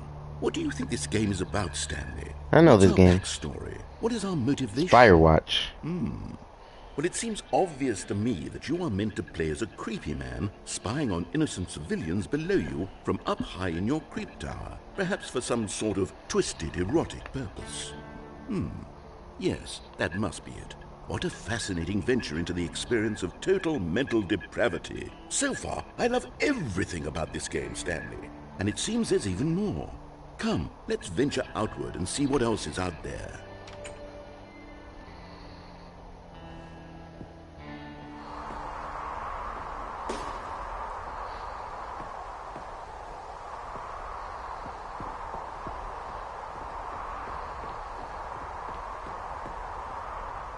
Oh, no. No, it can't be.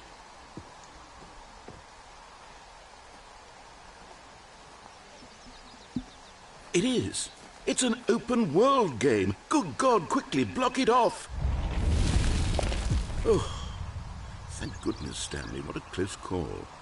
You nearly wandered off into that thing. That big, open, just wandering around. No right or wrong directions. No path to follow. You can just go in any... Oh, thank heavens we avoided it. We're out of the woods now, Stanley. Bruh. Okay, I'm going to get us out of here. Let's find another game. Preferably something with walls. Something with nice, big, insurmountable walls. Okay, I think this will be just the thing. What the?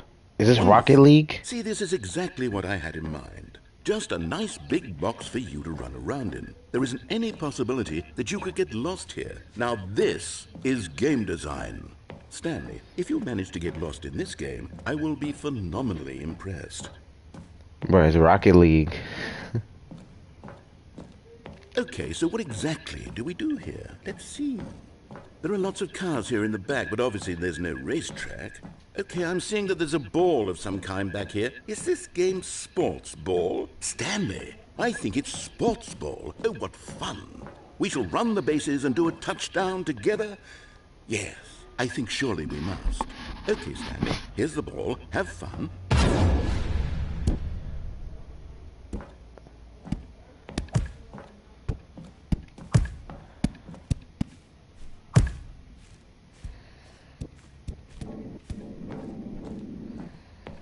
Are you doing it? Are you winning? Is this... Hold on. What are you doing? What? I don't...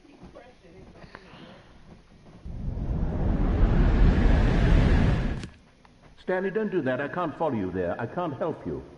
How will you write a story without me? You can't do it. You know that. Stanley, come back.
I wonder what he found. If what he wanted was to be the leading man in his own story, well, perhaps he's gotten it. Down in wherever he is right now. I wonder if he's happy with his choice. And if he's learned the heavy cost that comes with it. He'll understand soon what I was trying to tell him. He needs me. Someone who will wrap everything up at the end, to make sense out of the chaos and the fear and the confusion. That's who I am. That is what I mean to this world. Oh, yes. Yes, I'll be back. There's no other way. Once this ends, after it all comes to a close, then I'll be back. The end will be here soon. Very soon. I can wait.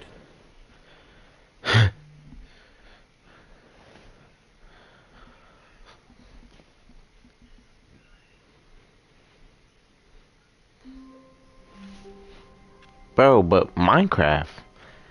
That wasn't Minecraft. I mean, it was Rocket League and it was Firewatch, but it wasn't Minecraft. Ultra Deluxe. Instead of Minecraft, Ultra Deluxe. Stanley first to Firewatch. He is satisfied as a concept. But League Destinies discuss that the fact it's an open world game. Rocket League.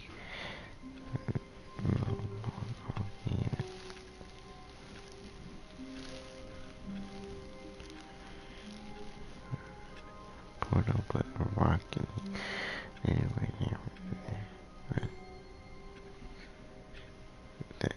This is a sports game.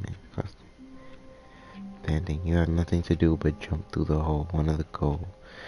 One of the holes. In the office building, walking forward. And home. To office, the original Half-Life 2 mod. But without landing if you walk into the office.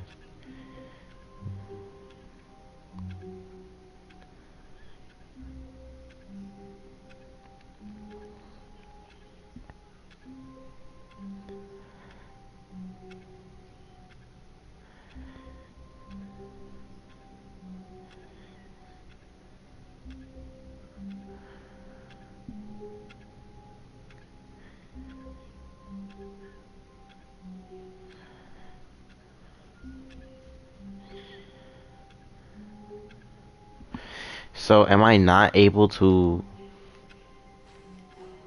How wonderful. Stanley was alone. Finally. This is great, he thought to himself. This is what I've wanted all along. I got what I wanted.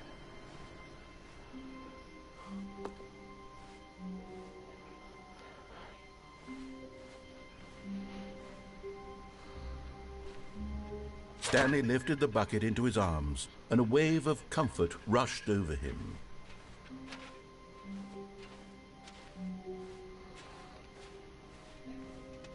Stanley clutched the bucket tightly to his chest and entered the door on his left.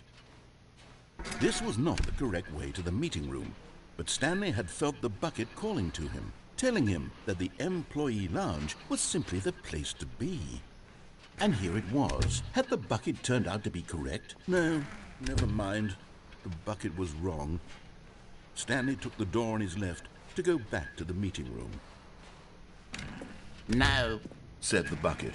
don't go to the meeting room. Go somewhere else. The cargo lift, yes. Good. Said the bucket. Now ride the lift all the way to the top. There's something up there I need you to do. Stanley did not question why or how this bucket was speaking to him. It should have alarmed him, of course, because buckets can't talk. But Stanley chose not to think about this obvious fact. He was firmly convinced that the bucket had spoken to him, and he unthinkingly did whatever the bucket asked.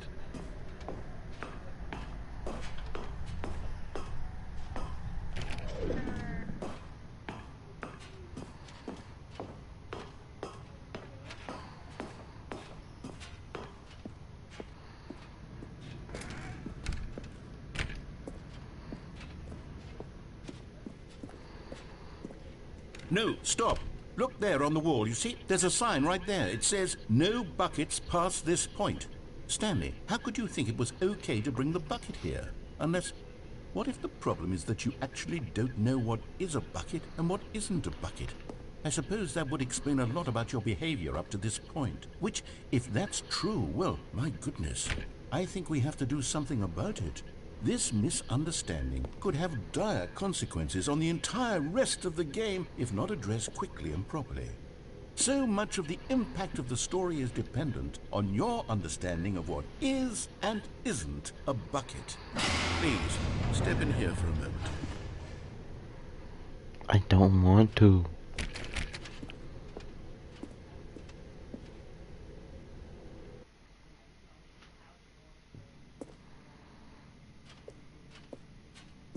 Now then, I'm going to run you through some test scenarios, and you'll tell me whether or not the thing I'm showing you is a bucket. Simple enough, right? This should tell us everything we'll ever need to know about what is or is not a bucket. Okay, let's begin. Item 1. Is this a bucket? Yes. It's a bucket. Incorrect. What? It is a hologram of a bucket, not an actual bucket. What? Item 2. Is this a bucket? Correct. It is a 3D printed recreation of a bucket, not an actual bucket.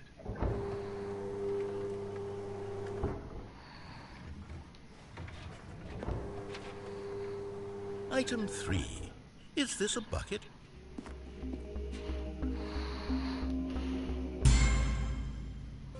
Incorrect. This is a bucket.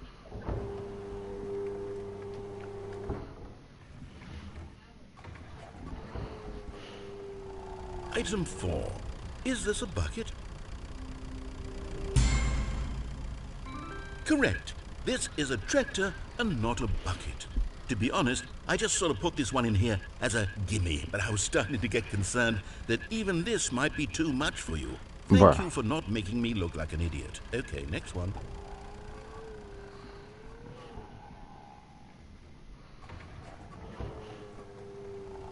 Is this a bucket? Oh my gosh. Duh. Incorrect. What? This is a bucket. What?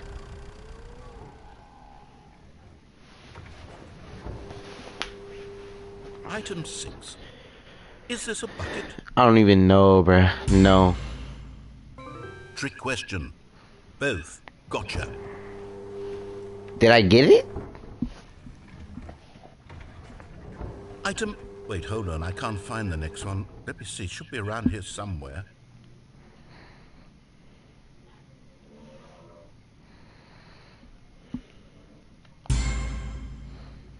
Yes, thank you. There's nothing here. Of course it isn't a bucket. We both know full well that nothing isn't a bucket. Wait, when I say nothing isn't a bucket, that makes it sound like I'm saying everything is a bucket, which of course is not true. Unless, is that what you think? Answer me straight, Stanley. Are you trying to tell me that you believe everything is a bucket? You know what? I'm too confused to even sort it out. I've lost all sense of perspective. What is a bucket? What isn't a bucket? Mere moments ago I could answer these questions with confidence. And yet now I'm somewhat adrift. Do any of us know what a bucket is? Am I a bucket? Bruh. Stanley, I can't keep doing this. I'm losing myself, and myself was all I ever had to begin with. I'm afraid the bucket is threatening to tear our relationship apart. I can't have that. I'm sorry. But I'm going to erase all buckets from the game entirely. Okay, here we go.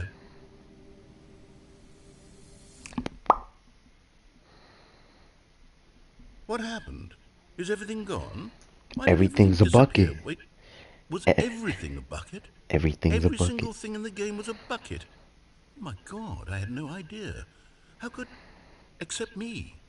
I'm not a bucket after all. And you, Stanley, you're still here. You're not a bucket either. Oh, this is wonderful news. We're not buckets. Yes, I actually feel much more at ease right now. It's delightful to get some clarity on that issue, but it doesn't change the fact that we haven't got a game. So, tell you what, I'll reset everything and we'll put back all of the buckets, okay? And we'll know that it's all a bucket. But if you run into anyone else, maybe don't mention that. Who knows what that information might do to a person? All right, here we go. Everything's a bucket. What?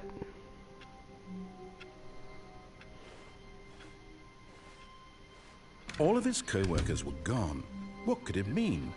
Stanley decided to go to the meeting room. Perhaps he had simply missed a memo.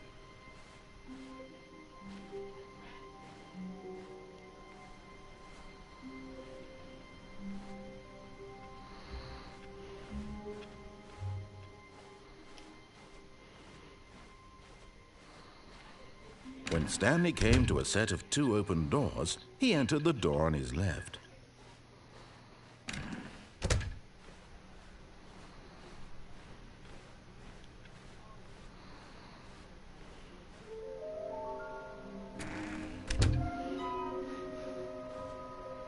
What? How we can find them? Small floating objects have appeared across the office. We have to search our resources. No questions, no memo. There will be a reward. You can spot them. What makes them float in the air? Who took these pictures of them? It's not hard to find.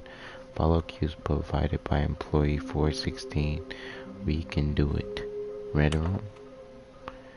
Good luck. Mission status. A large room, lots of boxes.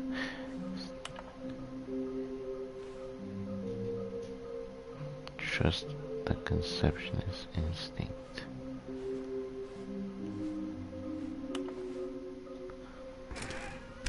The broom closet probably has it. Coming to a staircase, Stanley walked upstairs to his boss's office.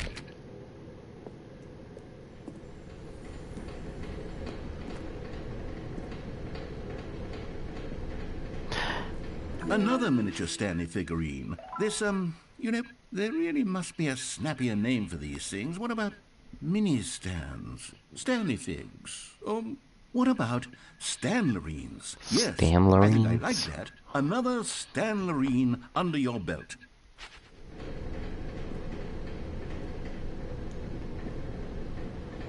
I don't want to do that again. Put myself through that. But put myself through the beginning. Like, what?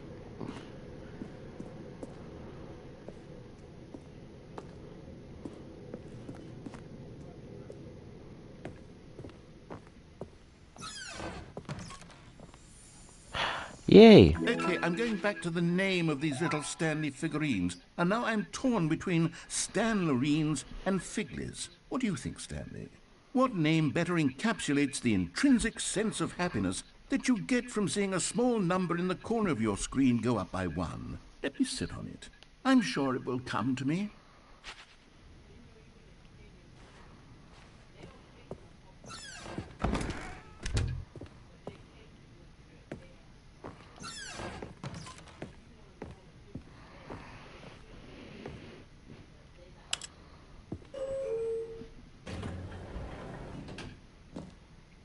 I don't know. Go up more. Maybe this actually does something now. Now that I got the deluxe. Meow, meow, meow, meow, meow, meow, meow,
Okay, bro, this doesn't go anywhere.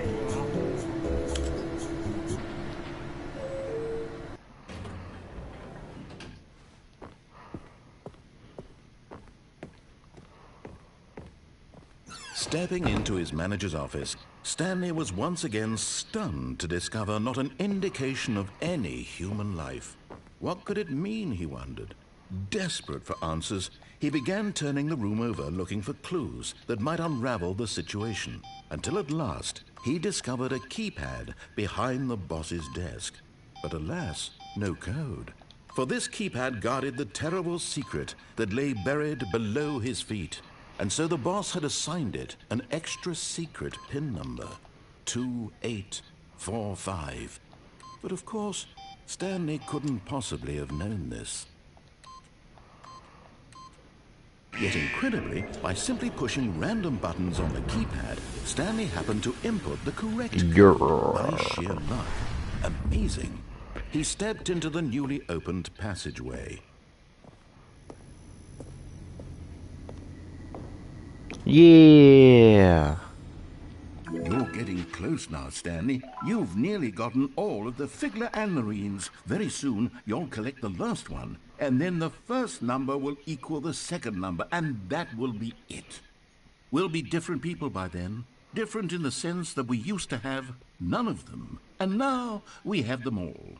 You can't go back to when you had no Figler Anmarines. None of us can. Bruh.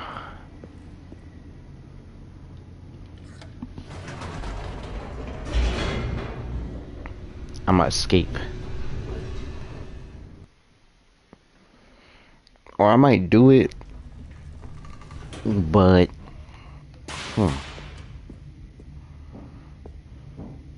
Stanley walked straight ahead through the large door that read Mind Control Facility.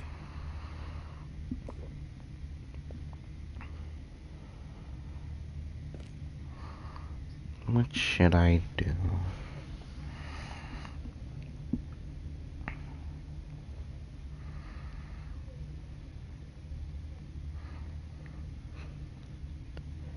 Meow meow meow meow meow meow meow meow meow meow meow meow meow meow meow. Meow meow meow meow meow meow meow meow meow meow meow meow meow meow meow meow meow meow. Guys, I'm trying to see all bucket endings. An hour. It's an hour of bucket endings. The heck? Let's see. Meow meow meow meow meow meow meow meow. The mind control facility buttons. Let's see. If you press on, the machine will turn on. Choice left door. The countdown, as we know, in an explosion ending, the bomb ending, is the ending that occurs when you do everything the narrator tells you to do, but choose to engage the machine instead of turning it off. This activates a nuclear self-destruction, which explodes and kills Stanley.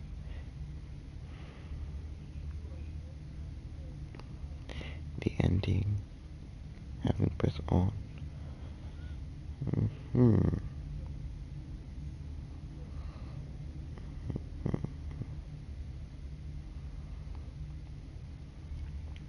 By trying to cheat, you can go to the catwalk above you to see an air computer. Several players have unearthed the map.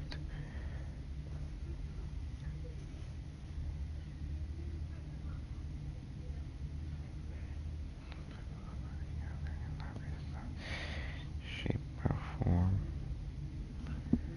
Unless heavy map editing. After a while, the monitors end up saying goodbye, employee. Obviously, meaning Stanley has a few seconds left. In the original Half-Life 2 mod, the countdown didn't appear on the big screen, but only up top your field of view.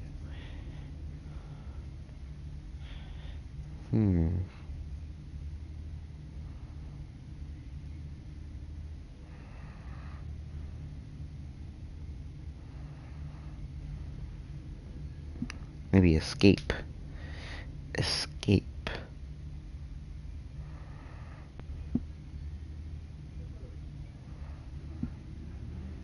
Escape ending. The left door. Escape. The escape ending, also known as the launch pod. What?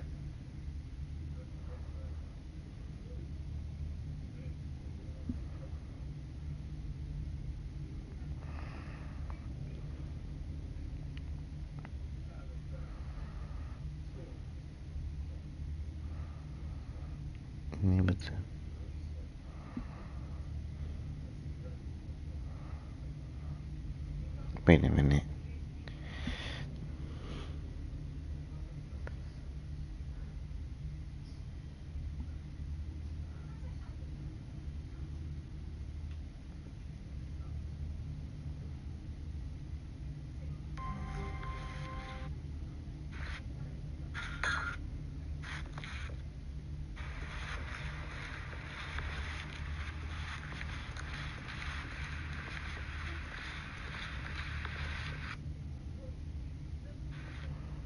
Walked upstairs to his boss's office.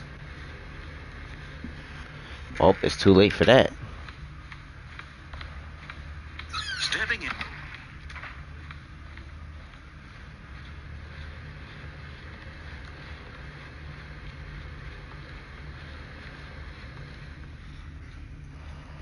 I'm talking about escape.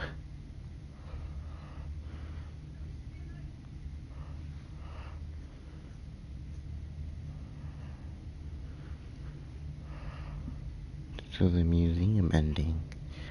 The escapist hall is a dim long. If you enter the hall, then go back.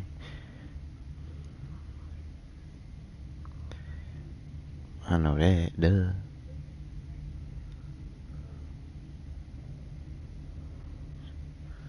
The female.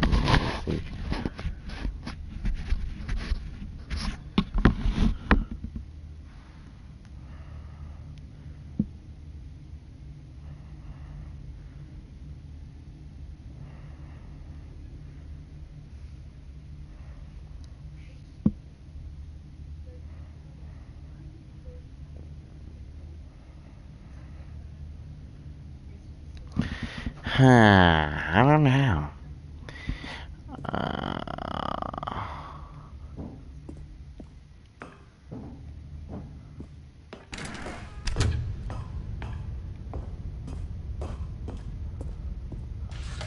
The lights rose on an enormous room packed with television screens. What horrible secret did this place hold? Stanley thought to himself. Did he have the strength to find out? Yes, I do.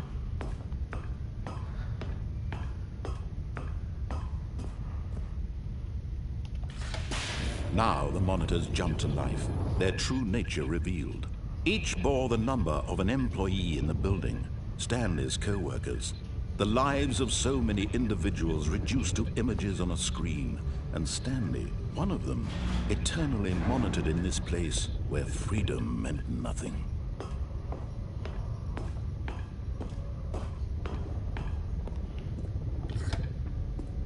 This mind control facility, it was too horrible to believe. It couldn't be true. Bruh. Had Stanley really been under someone's Game's control going all this good, bro. time? Was this the only reason he was happy? It's a lot of confusing endings, bro. It brought me to Rocket League. If you go back, it brought me to Rocket League. It literally brought me to the game Rocket League and this other game called Firewatch.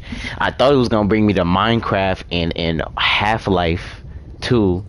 But it actually, since I got the newer version of it, it brought me to Rocket League, and I was playing Rocket League, and I was hitting the ball and stuff. He refused to believe it. He couldn't accept it. His own life in someone else's control? Never. It was unthinkable, wasn't it? Was it even possible? Had he truly spent his entire life utterly blind to the world? Bruh, it brought me to freaking Rocket League, bro. The heart of the operation. Controls labeled with emotions. Happy, or sad, or content. Walking, eating, working. All of it monitored and commanded from this very place. And as the cold reality of his past began to sink in, Stanley decided that this machinery would never again exert its terrible power over another human life. For he would dismantle the controls once and for all.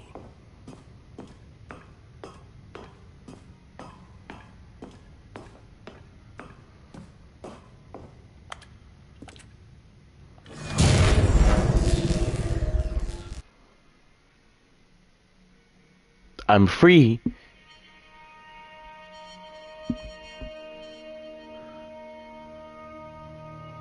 Blackness and a rising chill of uncertainty. Was it over? Yes. He had won. He had defeated the machine, unshackled himself from someone else's command. Freedom was mere moments away. And yet, even as the immense door slowly opened, Stanley reflected on how many puzzles still lay unsolved. Where had his co-workers gone? How had he been freed from the machine's grasp? If you go back, you can see that it brought me to freaking Rocket League. But as sunlight streamed into the chamber, he realized none of this mattered to him. For it was not knowledge or even power that he had been seeking, but happiness. Perhaps his goal had not been to understand, but to let go. No longer would anyone tell him where to go, what to do, or how to feel. Whatever life is, it will be his. And that was all he needed to know. That barn wasn't there before. Perhaps the only thing worth knowing. Stanley stepped through the open door. I don't know how long ago. If you go back, you see that I was in Rocket League. Stanley felt the cool breeze upon his skin, the feeling of liberation, the immense possibility of the new path before him. This was exactly the way, right now, that things were meant to happen. It's not that long ago, though. And Stanley... It's like, it was probably like a little bit over an hour.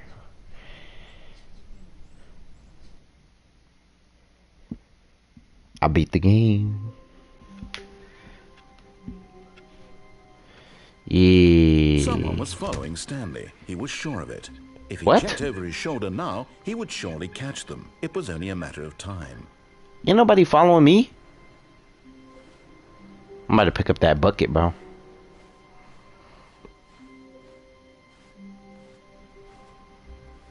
Nobody following me. Should I? This bucket got me in a lot of ass situations. I don't know about that.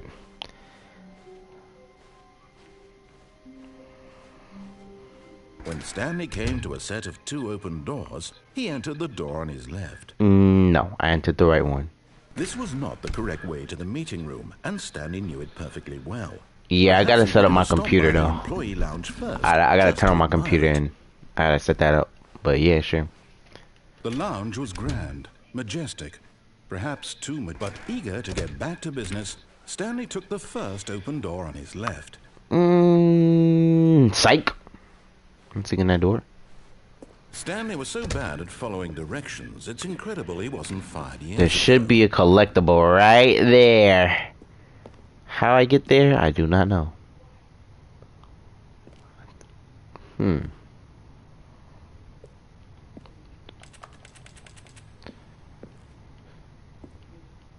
I bet.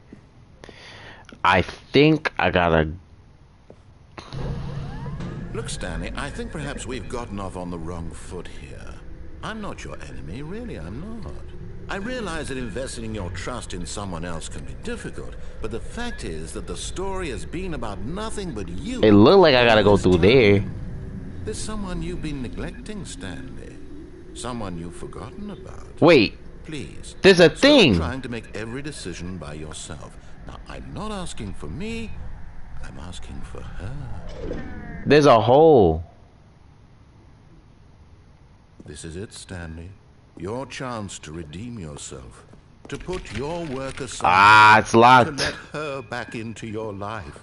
She's been waiting.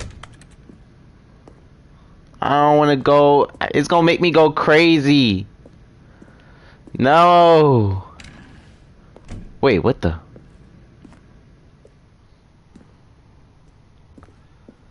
Put me back down. I'm about to body myself. Wait, I gotta angle it right. Nope, dead. But in his eagerness to prove that he is in control of the story and no one gets to tell him what to do, Stanley leapt from the platform and plunged to his death. Good job, Stanley. Everyone thinks you are very powerful. I cheat. I need to figure out how to go through that hole, bro. Whoa, what the fuck? That never happened before.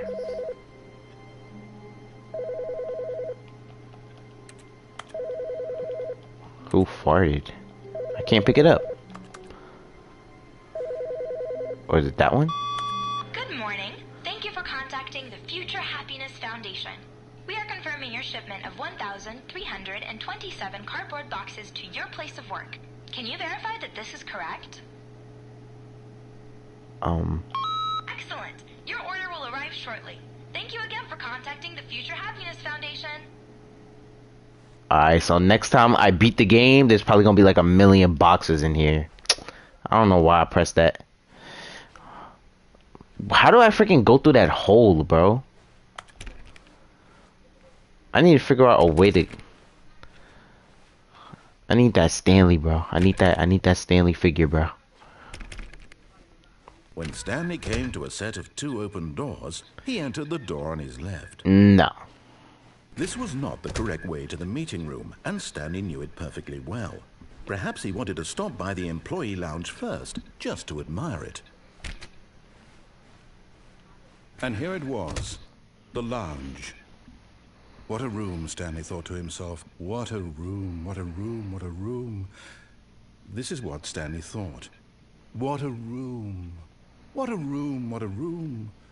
What a room. Va-va-voom. What a Bruh. room. Go through the door? What door? Oh, you told me to go through that door? Yes, really, really worth it being here in the room. A room so utterly captivating. Wait, that what even though what all door? your co-workers have mysteriously vanished, here you sit looking at these chairs and some paint. But eager to get back to business, Stanley took the first open door on his left. That led him into the closet. This one? Or that one? Left or right?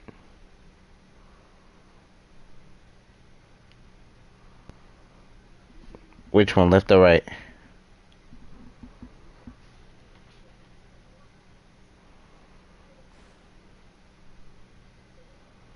On the left. And so he detoured through the maintenance section, walked straight ahead to the opposite door, and got back on track. Yo, you want to see something?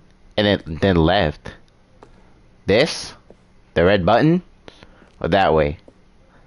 I think there's another ending I could do if I go there. But... which one?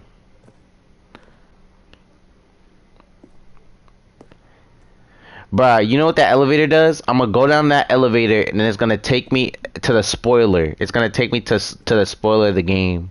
I did that ending before. That was like the first ending I did. If you rewind back to the beginning, that was like the first ending I ever got, and then it restarted, and then after that the game just messed up and just got worse and worse until I got to like this weird ass ending, and then it restarted, and then I actually beat the game.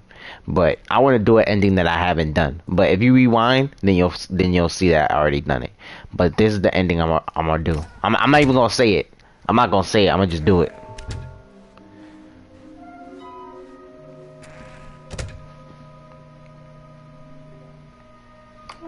What? No, because I thought there might be a separate place you could go into. This stuff's mad delayed, by the way. I'll be typing in that, and I gotta wait like a minute or two for you to see the text. Bruh. Nah, but I don't know.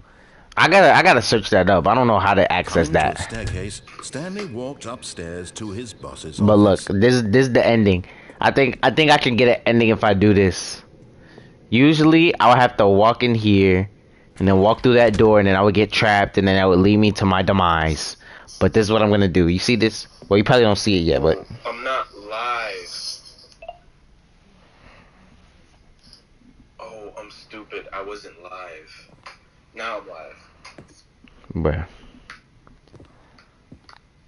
Alright. It's still a few seconds behind though. I'm supposed to walk through and then back.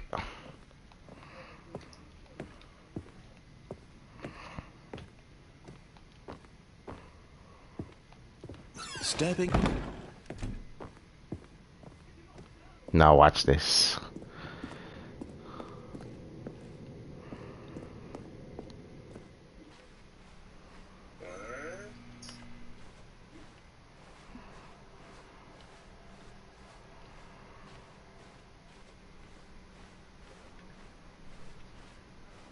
Did you just the game? I think so. Have you seen someone else do this? No. So this is you messing around with the game? Yeah, because this game is just like, I could do anything I want, and then it'll just go with it. Oh wait, go back. Go back. What? Go back to that room with like the ladder. Like you can see a ladder through a window. One more through the bucket room. Oh. Like to the left. What about it? You see that ladder? Maybe it's over there. Like, can you get into that room? Nah, I can't. But you know what? I just saw a door that doesn't usually open. I think that has something to do with something new. That door is never open. I never seen that door open. Bro, it's blackness.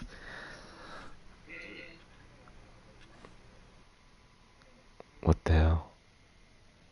Yo, You are now leaving? yo. Right or left? Uh, I don't even think I could go in this door. left. Nah, I can't. Yeah, I can't go through that door. I have to go left. What the freak?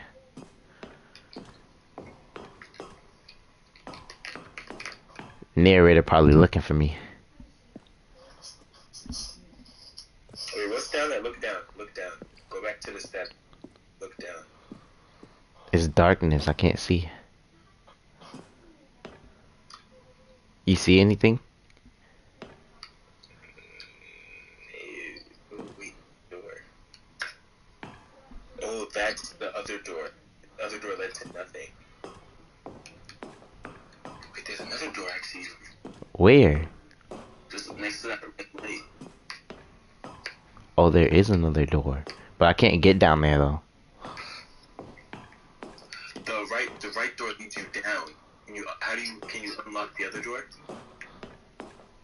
The right door leads you down to that door.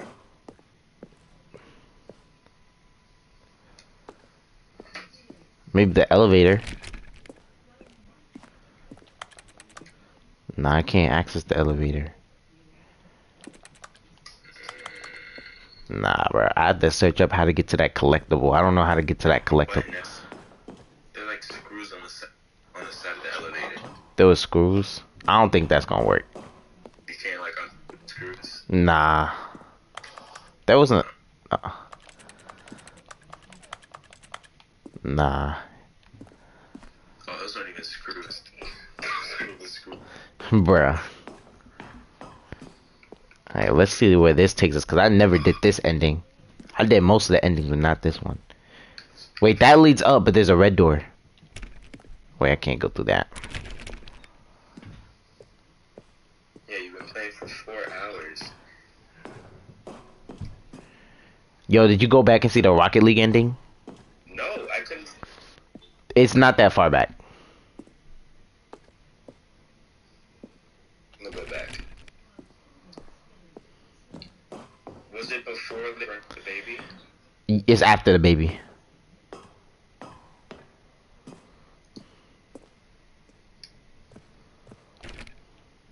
Oh, they showed you had you playing Watchtower? The Firewatch.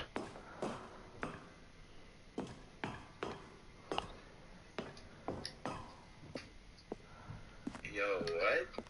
Why'd they have the Minecraft door sound? Right. Nah, because in the original game, I have the deluxe version. I shouldn't have did the deluxe version. I should have just did the regular thing first and then did the deluxe version. But I took a detour and went to the deluxe version. But if I did the regular game, I would have like me doing all of that would have took me to Minecraft and Half-Life 2. But now since it's newer, it took me to Rocket League and Firewatch. Bro, I just keep on going up. It's infinite.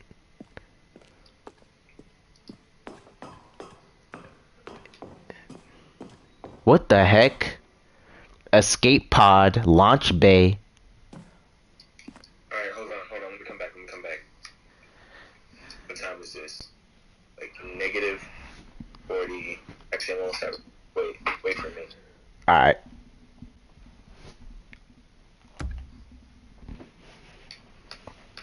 The sequel is now paused. Oh yeah, I did a bunch of stuff that now changed the whole title screen, and now it says it's the sequel. It's a sequel version of the game.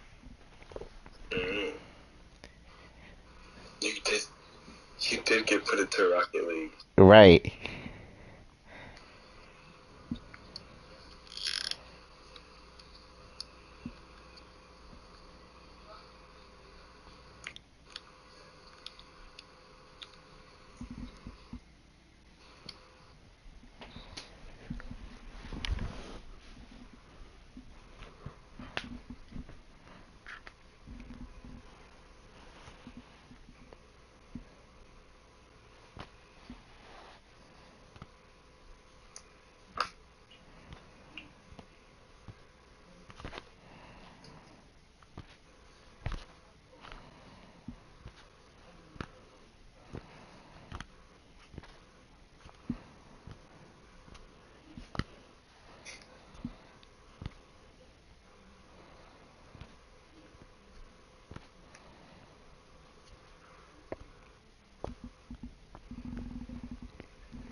Bro, Ethan, I'm not sure, but I think I took your water by accident.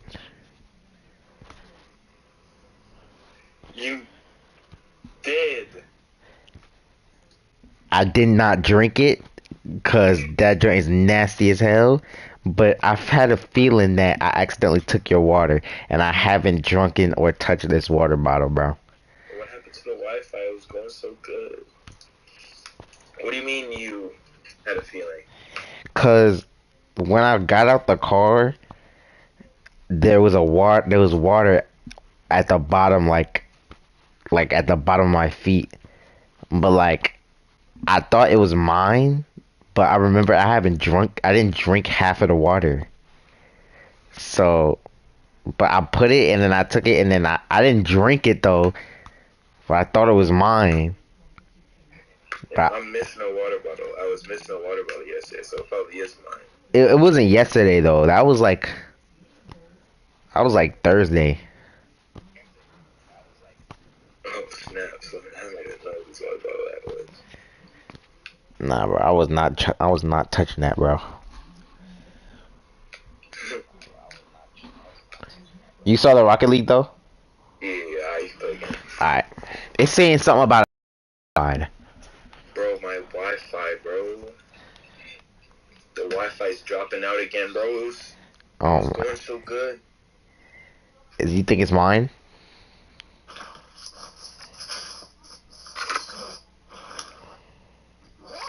I'm not even gonna say it. I'm not gonna say it.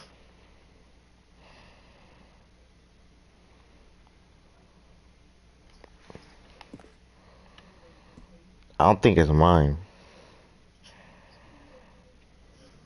Nah, it's not mine. Mine's doing perfectly fine.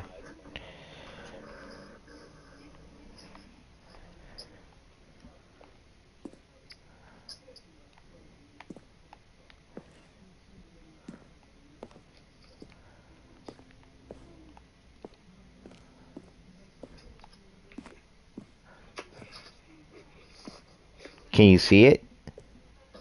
I can see it. Alright, I'm about to enter the escape.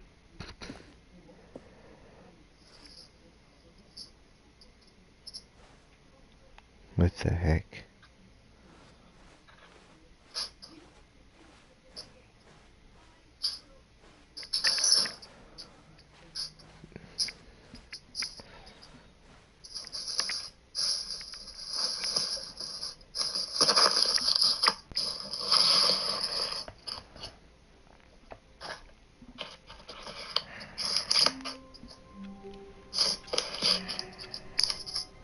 Bruh, it took me back to the beginning of the game again.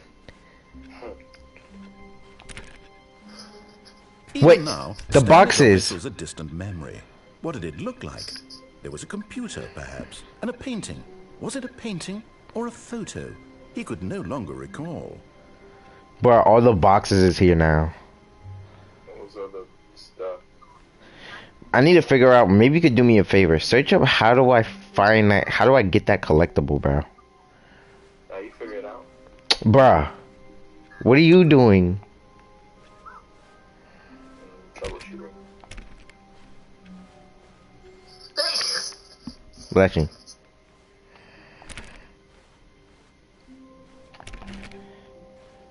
When Stanley came to a set of 2 open doors, he entered the door on his left. Nah. This was not the correct way to the meeting room, and Stanley knew it perfectly well. Princess. Perhaps he wanted to stop by the employee lounge first, just to admire it.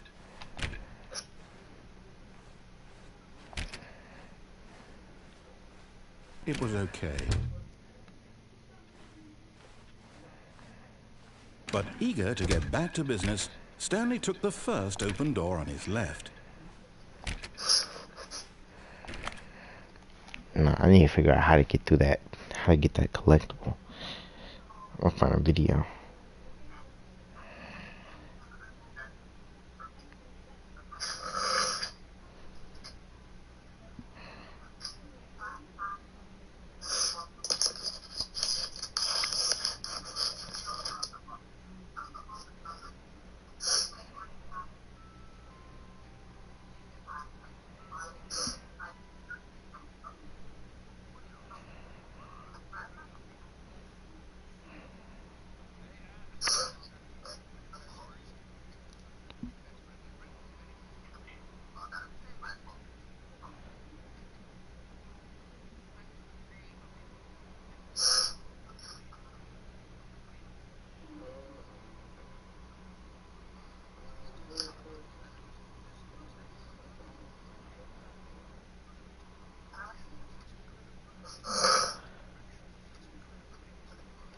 Oh, okay, I found out how.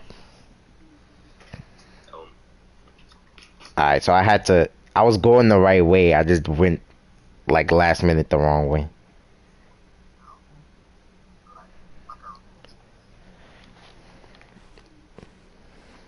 Stanley was so bad at following directions, it's incredible he wasn't fired years ago.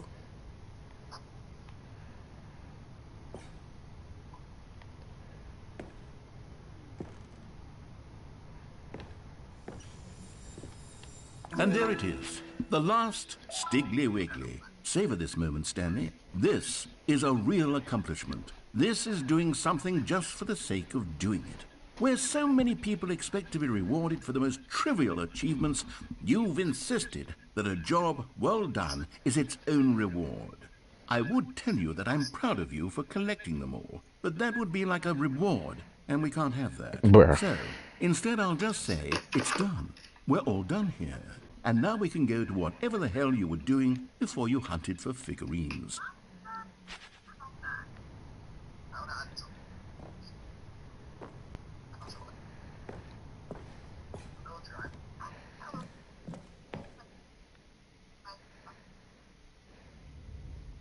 What the heck?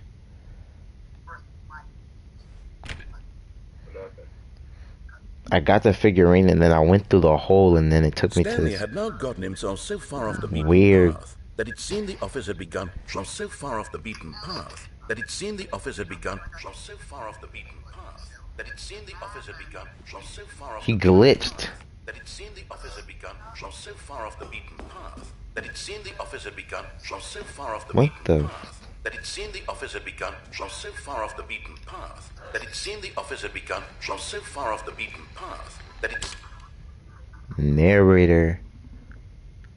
You What? didn't think I was actually just a recording, did you?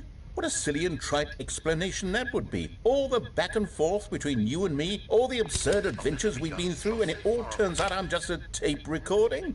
It was all just in Stanley's head.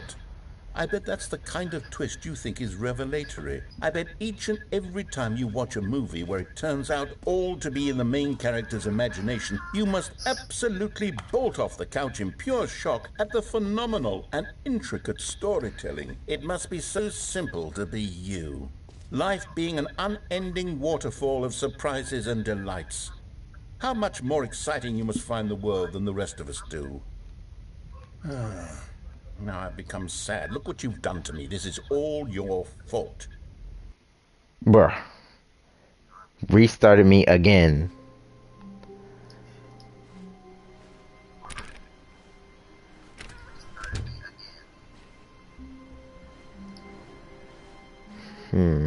What?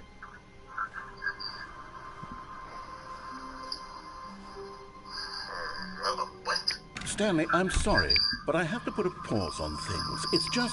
It's those figurines, those figures. I haven't stopped thinking about them since you nabbed every last one. Wasn't it just the most intrinsically fulfilling moment of your entire life? Didn't it fill you to the brim with inner richness? Yes, I know we're supposed to be telling a story, but won't you please indulge me with one more trip back to the memory zone? I would love nothing more than to revisit the figurines. Just one more time. They want me to collect the figurines again, bro.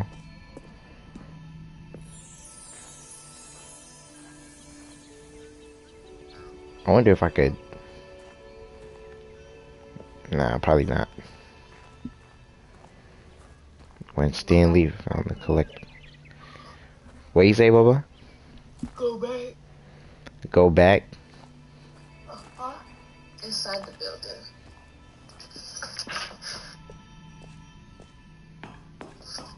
I just dropped my wallet. It's locked. I can't.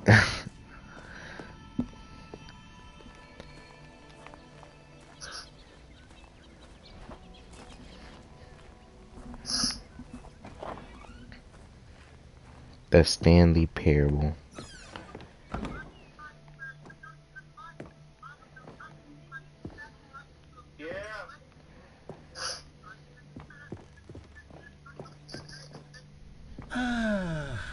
Here's where it all began. The first collectible.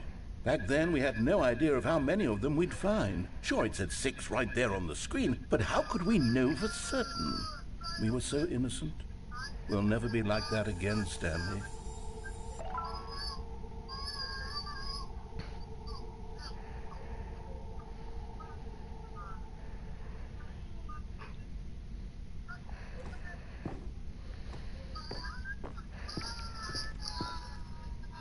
And here was a second Stanlerine.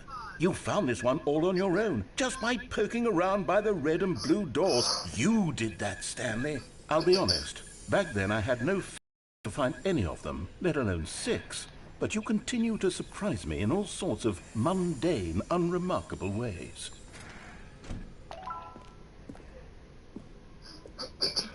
No, it all leads to the same place.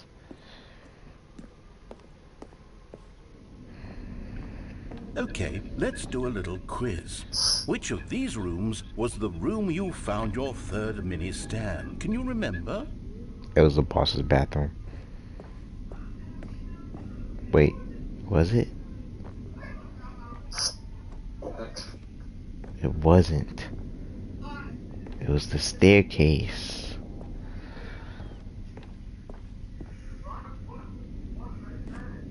Hey, that's exactly right. It was here, under the stairs. It was the third one. You picked it up, and then after that, you had 3 of them.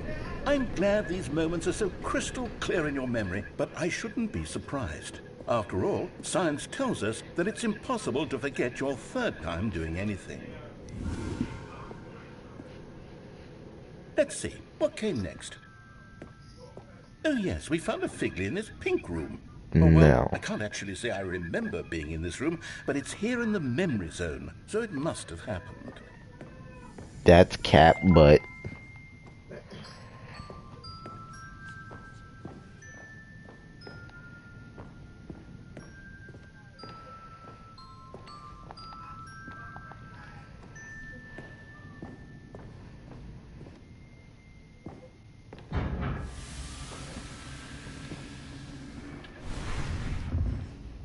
and then we found it. This was the 5th mini Stan, and this one was really something special. It was behind the boss's office. I remember it so clearly. In fact, because this one is particularly special to me, I made a little video to commemorate the occasion. Enjoy. What the fuck? By the narrator? What the heck? What type of janky video? Bro, why is it so janky?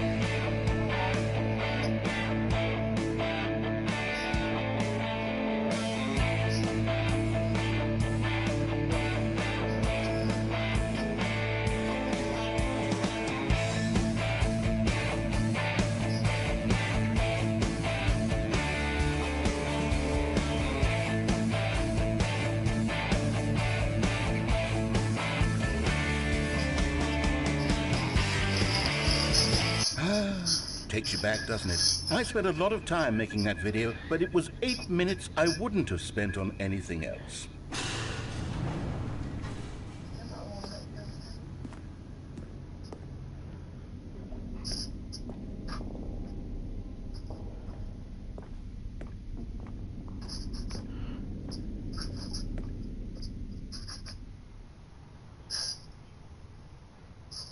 And then, Stanley, then we came to the last collectible, the final figurine, right here in the warehouse. This memory is the most distinct and clear in my mind, perhaps because it was the one that happened more recently than all the others.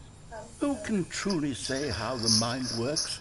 All I know is that this is the moment where you picked up a Figley and I thought to myself, yes, that's all of them. They're all collected. It was a moment unlike any other. Except for the other moments picking up figurines, which it was exactly like.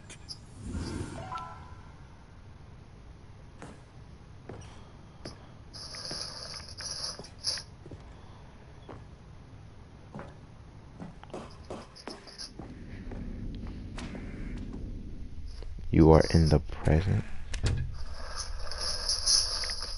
And then there was no more. because we've caught up to the present moment. Nothing left to do but move onward into the future. Goodbye, memory zone.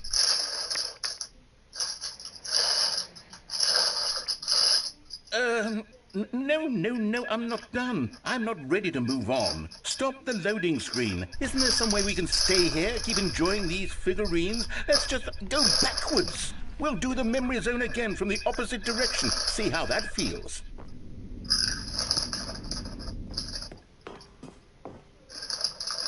What? Okay, yes. This spot in the warehouse. I remember this. Bro. I must say, of all the figurines we looked at in our initial tour of the memory zone, this one is the most distinct and clear in my mind. Let's keep going. I want more.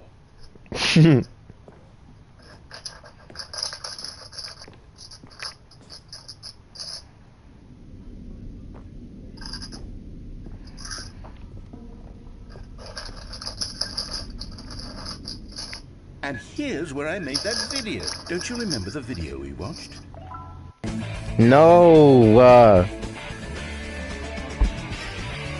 Yes, I love that video.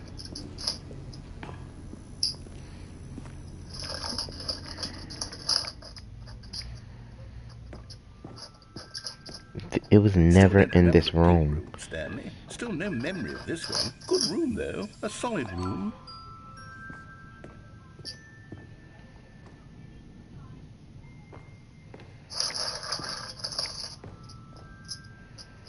These really were a treat to hunt down. You know, if there had been any kind of reward for finding all of these, it really would have muted the intrinsic joy of collecting.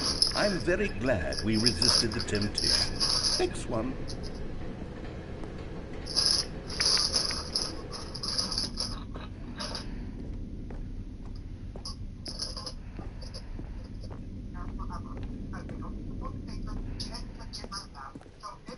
This was our second Figley. Don't you remember? Yes, I remember it too. The past is truly a wonderful thing. Why does anyone ever choose to leave it? Keep going.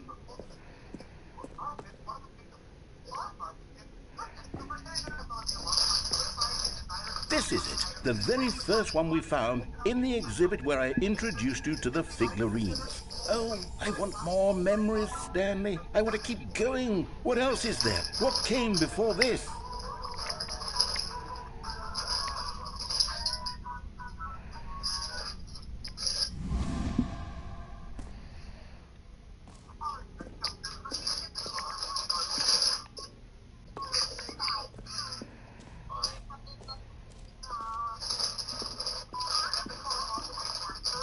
Look, it's the terrible new content that we were originally sold on. I remember hating it back then. But time does put a rosy filter on everything. In fact, I dare say I'm actually quite fond of it now. Look how much fun the past is. I want more. More memories.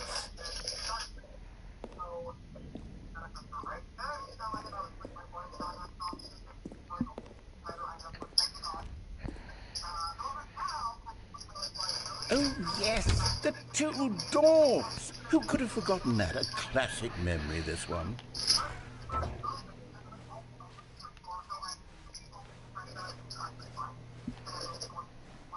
And before everything else, there was your office. Is there anything else? Was there something that came before your office? There's something I feel I can remember. I can remember. Yes, I'm remembering something now. I remember before this whole story got started. Back then I was different. I used to make big decisions. I was passionate. I was skeptical. I weighed each decision with profound thoughtfulness. And then somewhere along the way, I stopped making decisions. I became lazy. And I came up with a character named Stanley to do my thinking for me. He would make the decisions. He would decide which way to go. I would cheer him on as he collected figurines for no reason. Why did I invent Stanley? Was I lonely? Yes, perhaps that's it. Perhaps I needed to imagine I had companionship. And Stanley really did make for a wonderful companion, even if he was a fiction. But I suppose it's grown old. I want to think for myself again.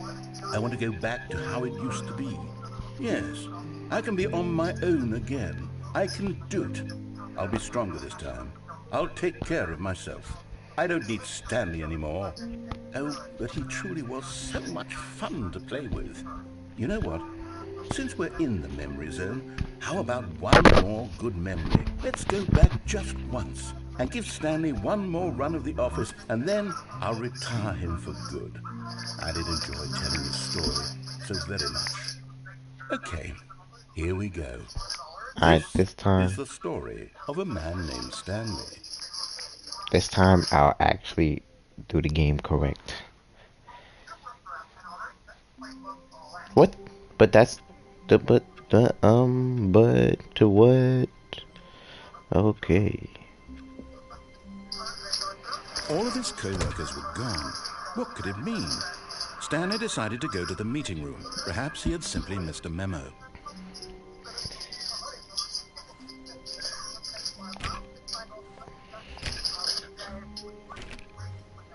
Stanley went around touching every little thing in the office, but it didn't make a single difference, nor did it advance the story in any way. When Stanley came to a set of 2 open doors, he entered the door on his left. Did I know?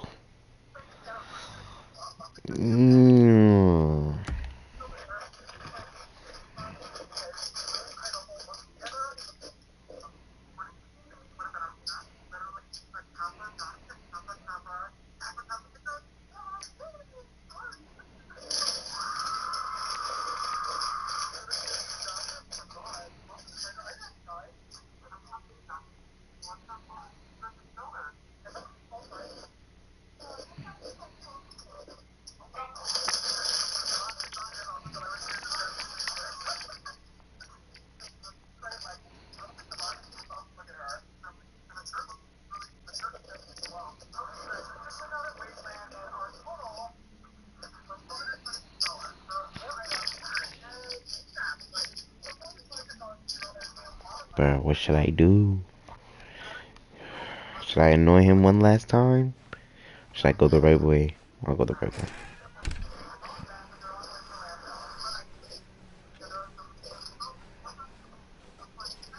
Yet there was not a single person here either. Feeling a wave of disbelief, Stanley decided to go up to his boss's office, hoping he might find an answer there.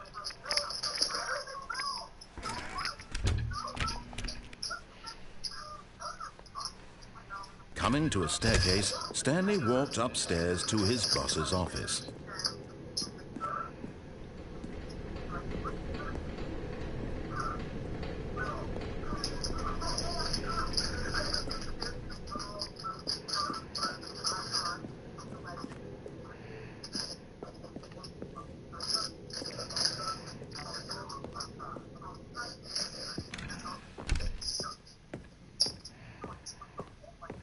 Stepping into his manager's office, Stanley was once again stunned to discover not an indication of any human life.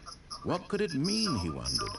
Desperate for answers, he began turning the room over looking for clues that might unravel the situation, until at last he discovered a keypad behind the boss's desk.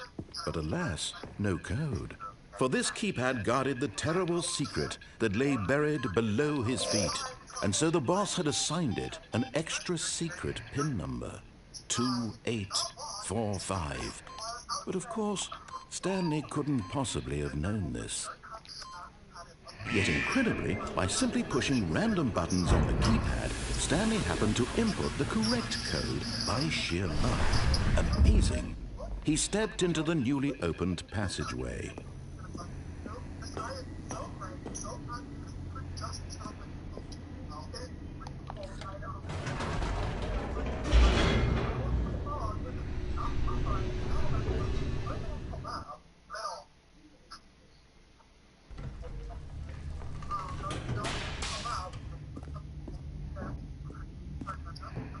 Stanley walked straight ahead through the large door that read Mind Control Facility.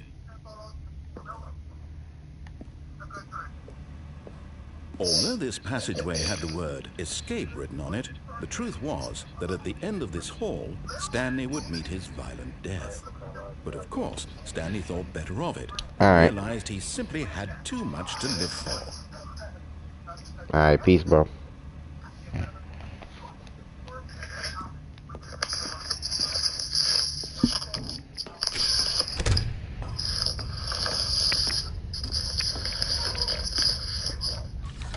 The lights rose on an enormous room packed with television screens. What horrible secret did this place hold? Stanley thought to himself. Did he have the strength to find out?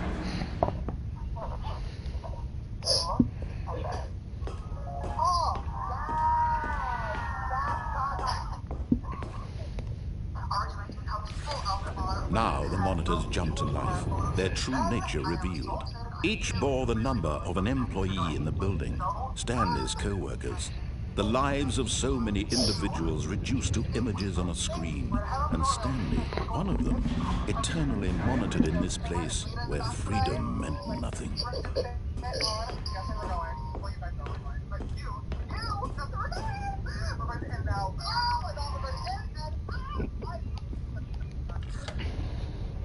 This mind control facility, it was too horrible to believe. It couldn't be true. Had Stanley really been under someone's control all this time? Was this the only reason he was happy with his boring job? That his emotions had been manipulated to accept it blindly? No. He refused to believe it. He couldn't accept it. His own life in someone else's control? Never. It was unthinkable, wasn't it? Was it even possible? Had he truly spent his entire life utterly blind to the world?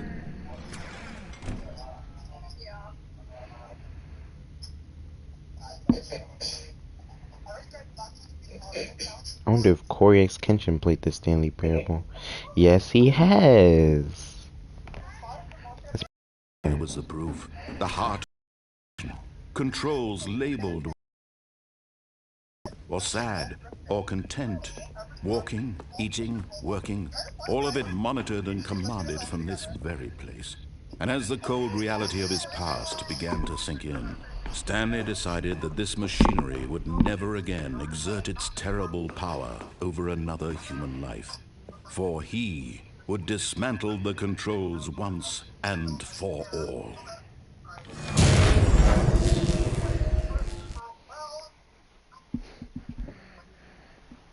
Did it. For the nostalgia. Blackness and a rising chill of uncertainty. Was it over? Yes. He had won. He had defeated the machine, unshackled himself from someone else's command. Freedom was mere moments away. And yet, even as the immense door slowly opened, Stanley reflected on how many puzzles still lay unsolved. Where had his co-workers gone? How had he been freed from the machine's grasp? What other mysteries did this strange building hold? But as sunlight streamed into the chamber, he realized none of this mattered to him. For it was not knowledge or even power that he had been seeking, but happiness. Perhaps his goal had not been to understand, but to let go. No longer would anyone tell him where to go, what to do, or how to feel. Whatever life he lives, it will be his. And that was all he needed to know. It was perhaps the only thing worth knowing. Stanley stepped through the open door.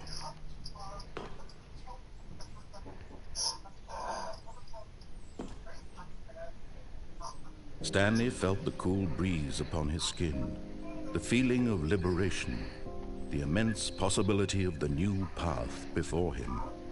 This was exactly the way, right now, that things were meant to happen. And Stanley was happy. Stanley was happy.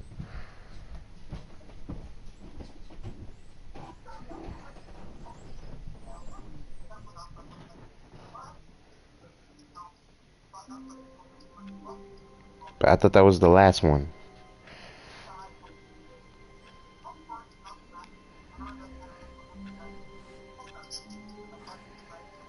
I can't wait to tell this story to my co-workers, Stanley thought. How amusing they'll find it.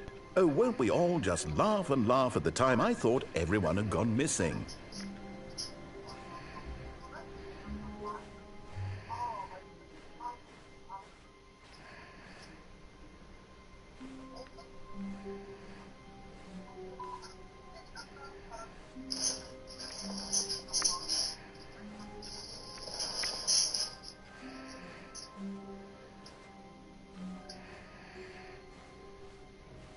When Stanley came to a set of 2 open doors, he entered the door on his left. This was not the correct way to the meeting room, and Stanley knew it perfectly well. Perhaps he wanted to stop by the employee lounge first, just to admire it. It was okay. But eager to get back to business, Stanley took the first open door on his left. And so he detoured through the maintenance section, walked straight ahead to the opposite door, and got back on track.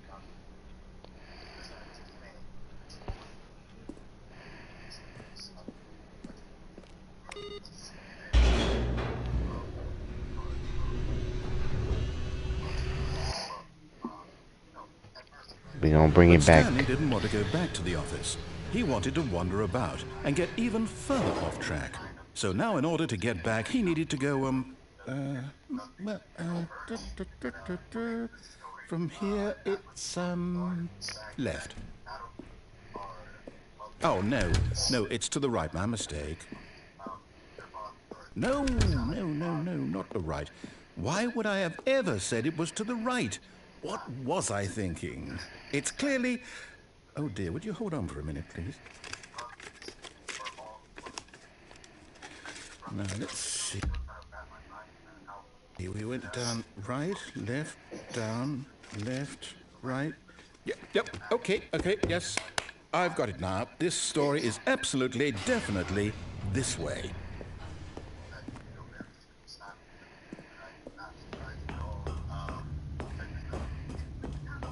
No. This isn't right at all. You're not supposed to be here yet. This is all a spoiler. Quick, Stanley, close your eyes.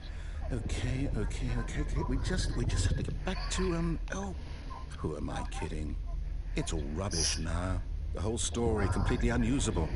How about, rather than waste my time trying to salvage this nonsense, we'll just restart the game from the beginning. And this time, suppose we don't wander so far off track, Okay, from the top.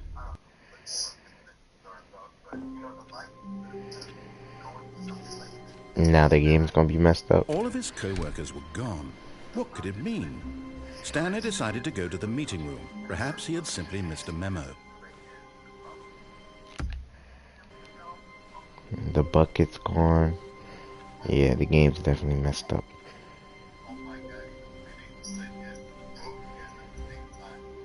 When Stanley... Wait, what? Begin the game again.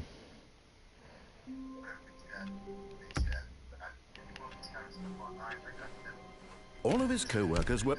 Wait, no. This isn't the right office, is it? Is this Stanley's office?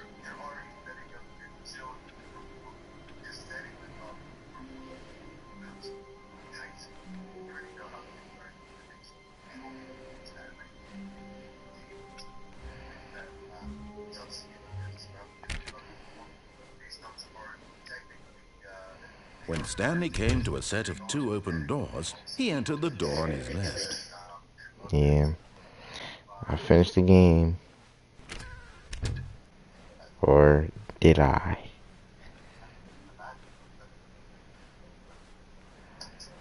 Yet there was not a single person here either. Feeling a wave of disbelief, Stanley What if I keep on doing that? Stanley knew the office layout like the back of his hand. It was only a matter of time before he found the others, wherever they were. Just a matter of time.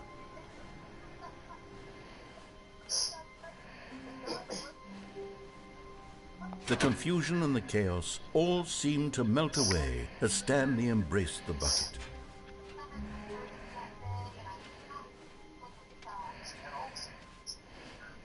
Stanley clutched the bucket tightly to his chest and entered the door on his left.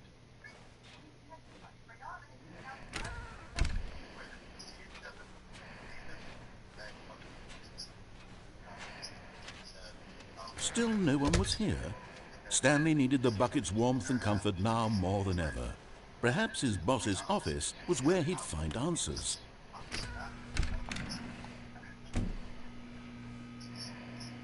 Oh, Stanley, can you feel it? The broom closet. It wants the bucket.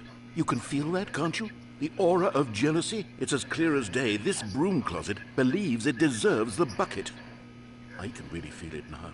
It's a bucket. It belongs in a broom closet. That's what the broom closet is trying to say here. It's supposed to go with the other cleaning supplies. Good for you, Stanley. Don't give in. Don't hand over the bucket.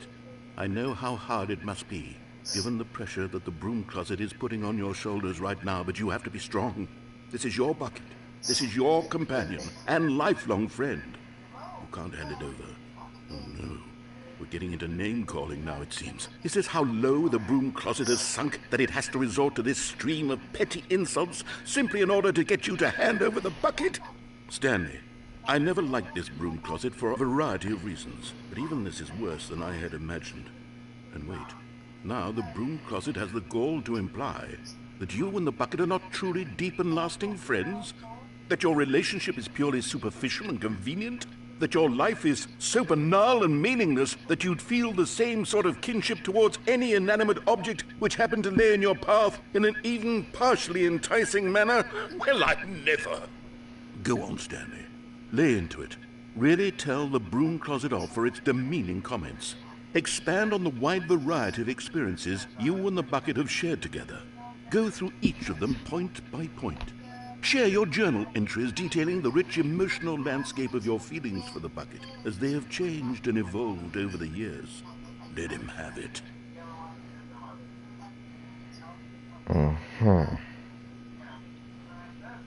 And that's why you don't mess with my bucket. Okay, I've got you something which I think will help settle this debate once and for all. Here we go. There. Now it's settled. No more debate, no more discussion. Take a hike, broom closet, with all your meandering philosophical diatribes about the nature of cleaning supplies and their relationship to broom closets in the natural order of things.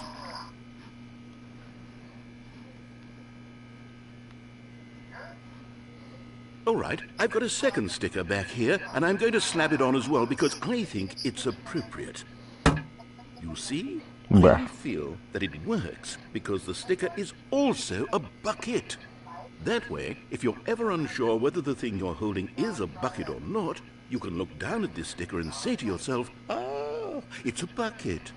There really is a wide variety of applications for this sticker.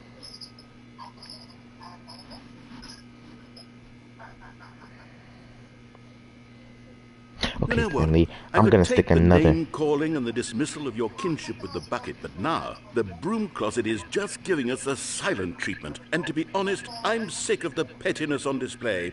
You can stay here all you like, but I've had it with this impetulant room of cleaning supplies. Easily the most childish such room I've ever been in. I'll see you outside, and we can get on with the story about you and your bucket. I'm staying here, bro.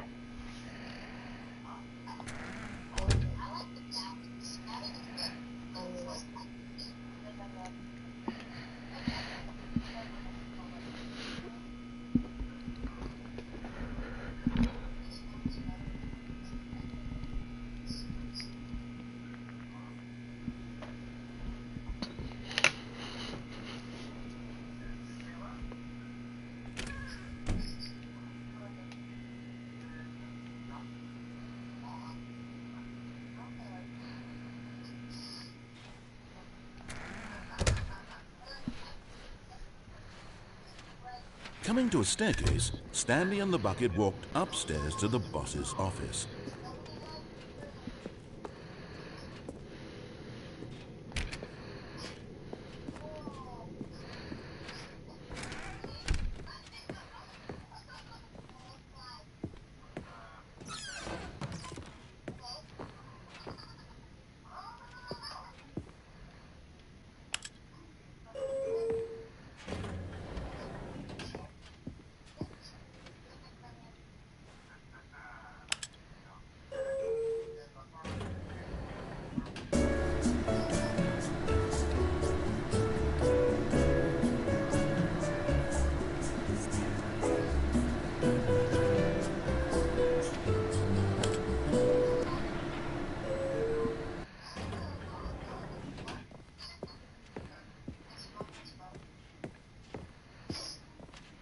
Stepping into his manager's office, Stanley was once again stunned to discover not an indication of any human life. Crushed by the weight of this revelation, Stanley guessed the correct code by sheer luck. Was it that the bucket knew all along? Was the bucket guiding him? Yes, this is certainly the most logical explanation.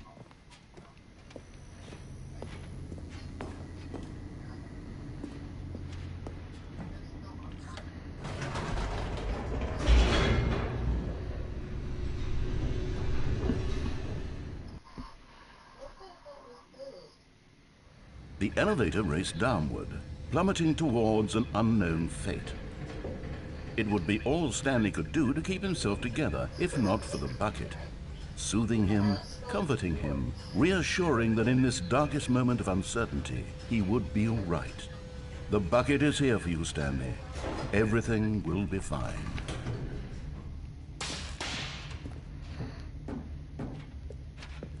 Stanley and the bucket walked straight ahead through the large door that read, Mind Control Facility. Although this passageway had the word escape written on it, the truth was that at the end of this hall, Stanley and the bucket would both meet a violent death.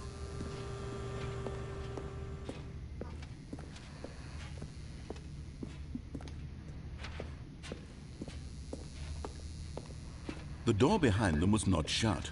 Stanley and the bucket still had every opportunity to turn around and get back on track. At this point, Stanley and the bucket were knowingly walking forward into a very painful death for each of them.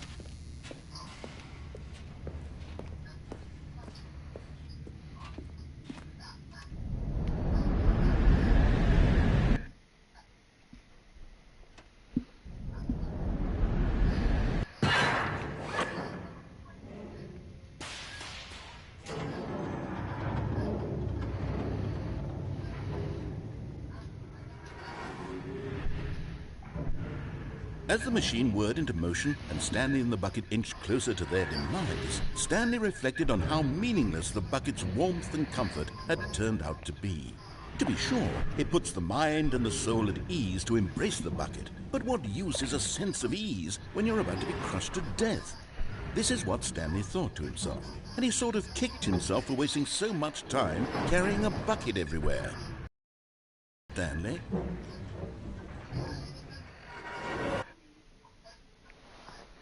Farewell, Stanley, cried the narrator, as Stanley and the bucket were led helplessly into the enormous metal jaws. In a single visceral instant, the bucket's life came to an end as it was crushed violently to death.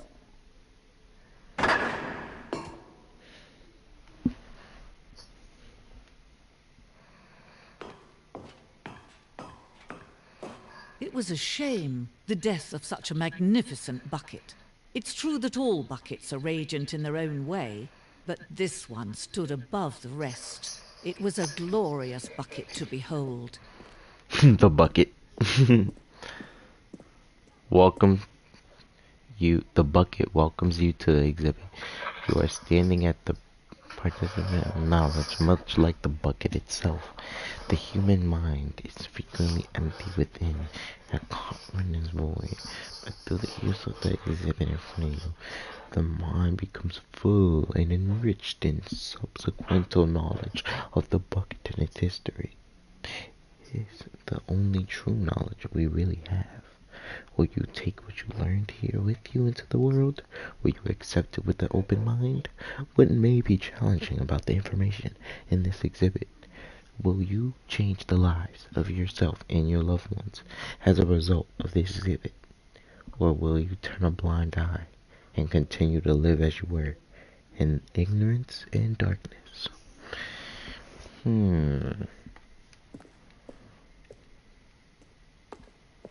The bucket. Can you see how arrogant it was for Stanley to take a bucket like this and to claim it for his own?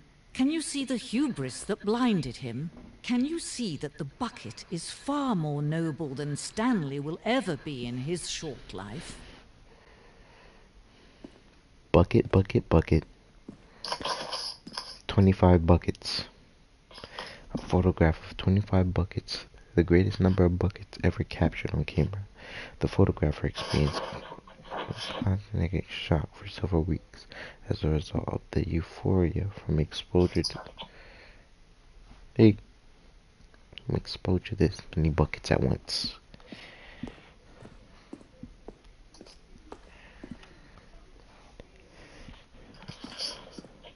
Two handles. This is depicted as having two handles, such as a design has never been created in real life, having been deemed too dangerous and reckless experimental.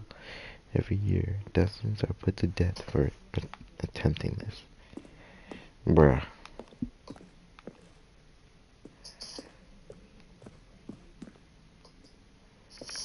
Indeed, Infernal Bucket, a replica of the Infernal Bucket, which is an medieval era, was so powerful, learning that it was drove dozens of nations to war with one another for control of billions died, and yet, in spite of all this simple fact remains, no one can control a bucket.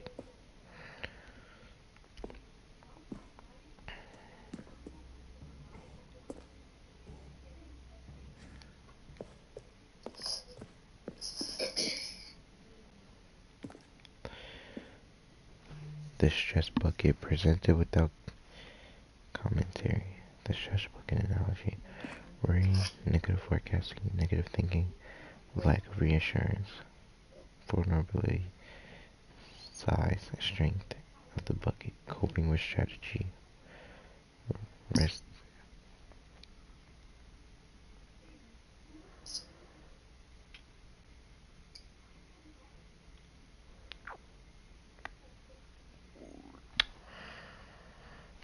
You okay? What you doing?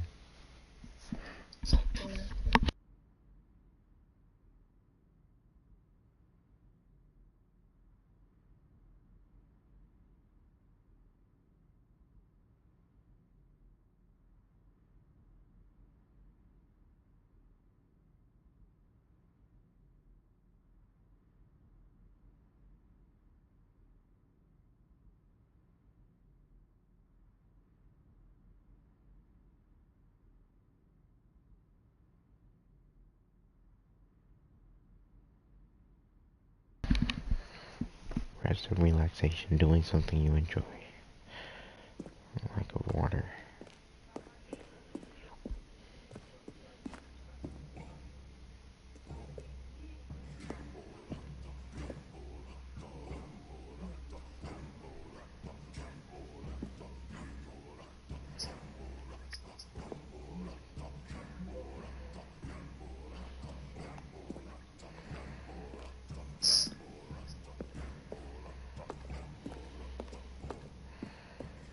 No man can own a bucket, and certainly not a bucket as dazzling to behold as this one.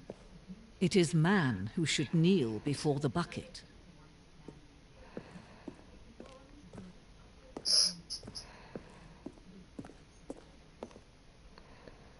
The hanging bucket. This piece symbolizes the necessary relationship between the bucket and humanity. However clear our grasp of the bucket may be, there is yet more that is always out of reach. This distance, inevitability, is for our own good.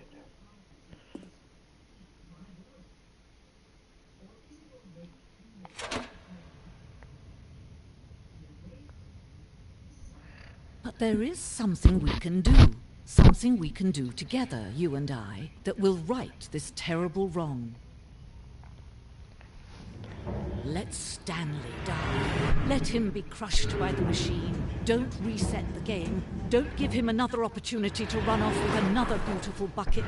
We can save the world's buckets from their treatment as tools and implements if only we let Stanley die together. The bucket shall take its place as ruler, as leader, as commander of a new world, a new vision for...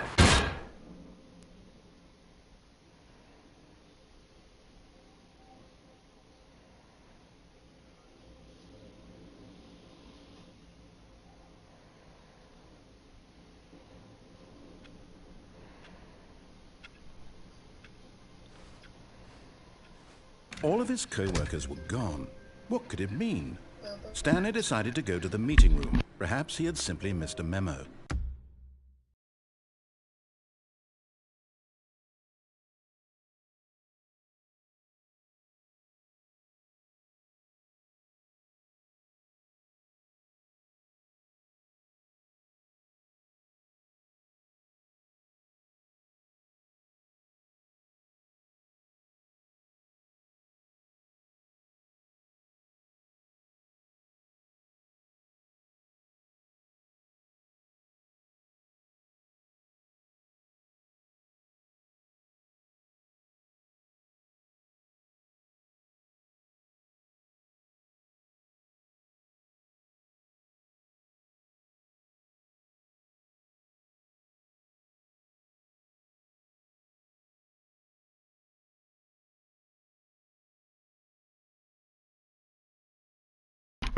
Guys, I'm gonna stop streaming because it seems like the game is just gonna go over and over again.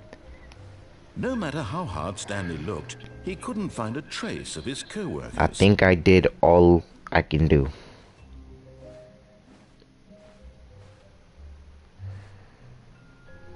So, goodbye everyone. This was a good gameplay.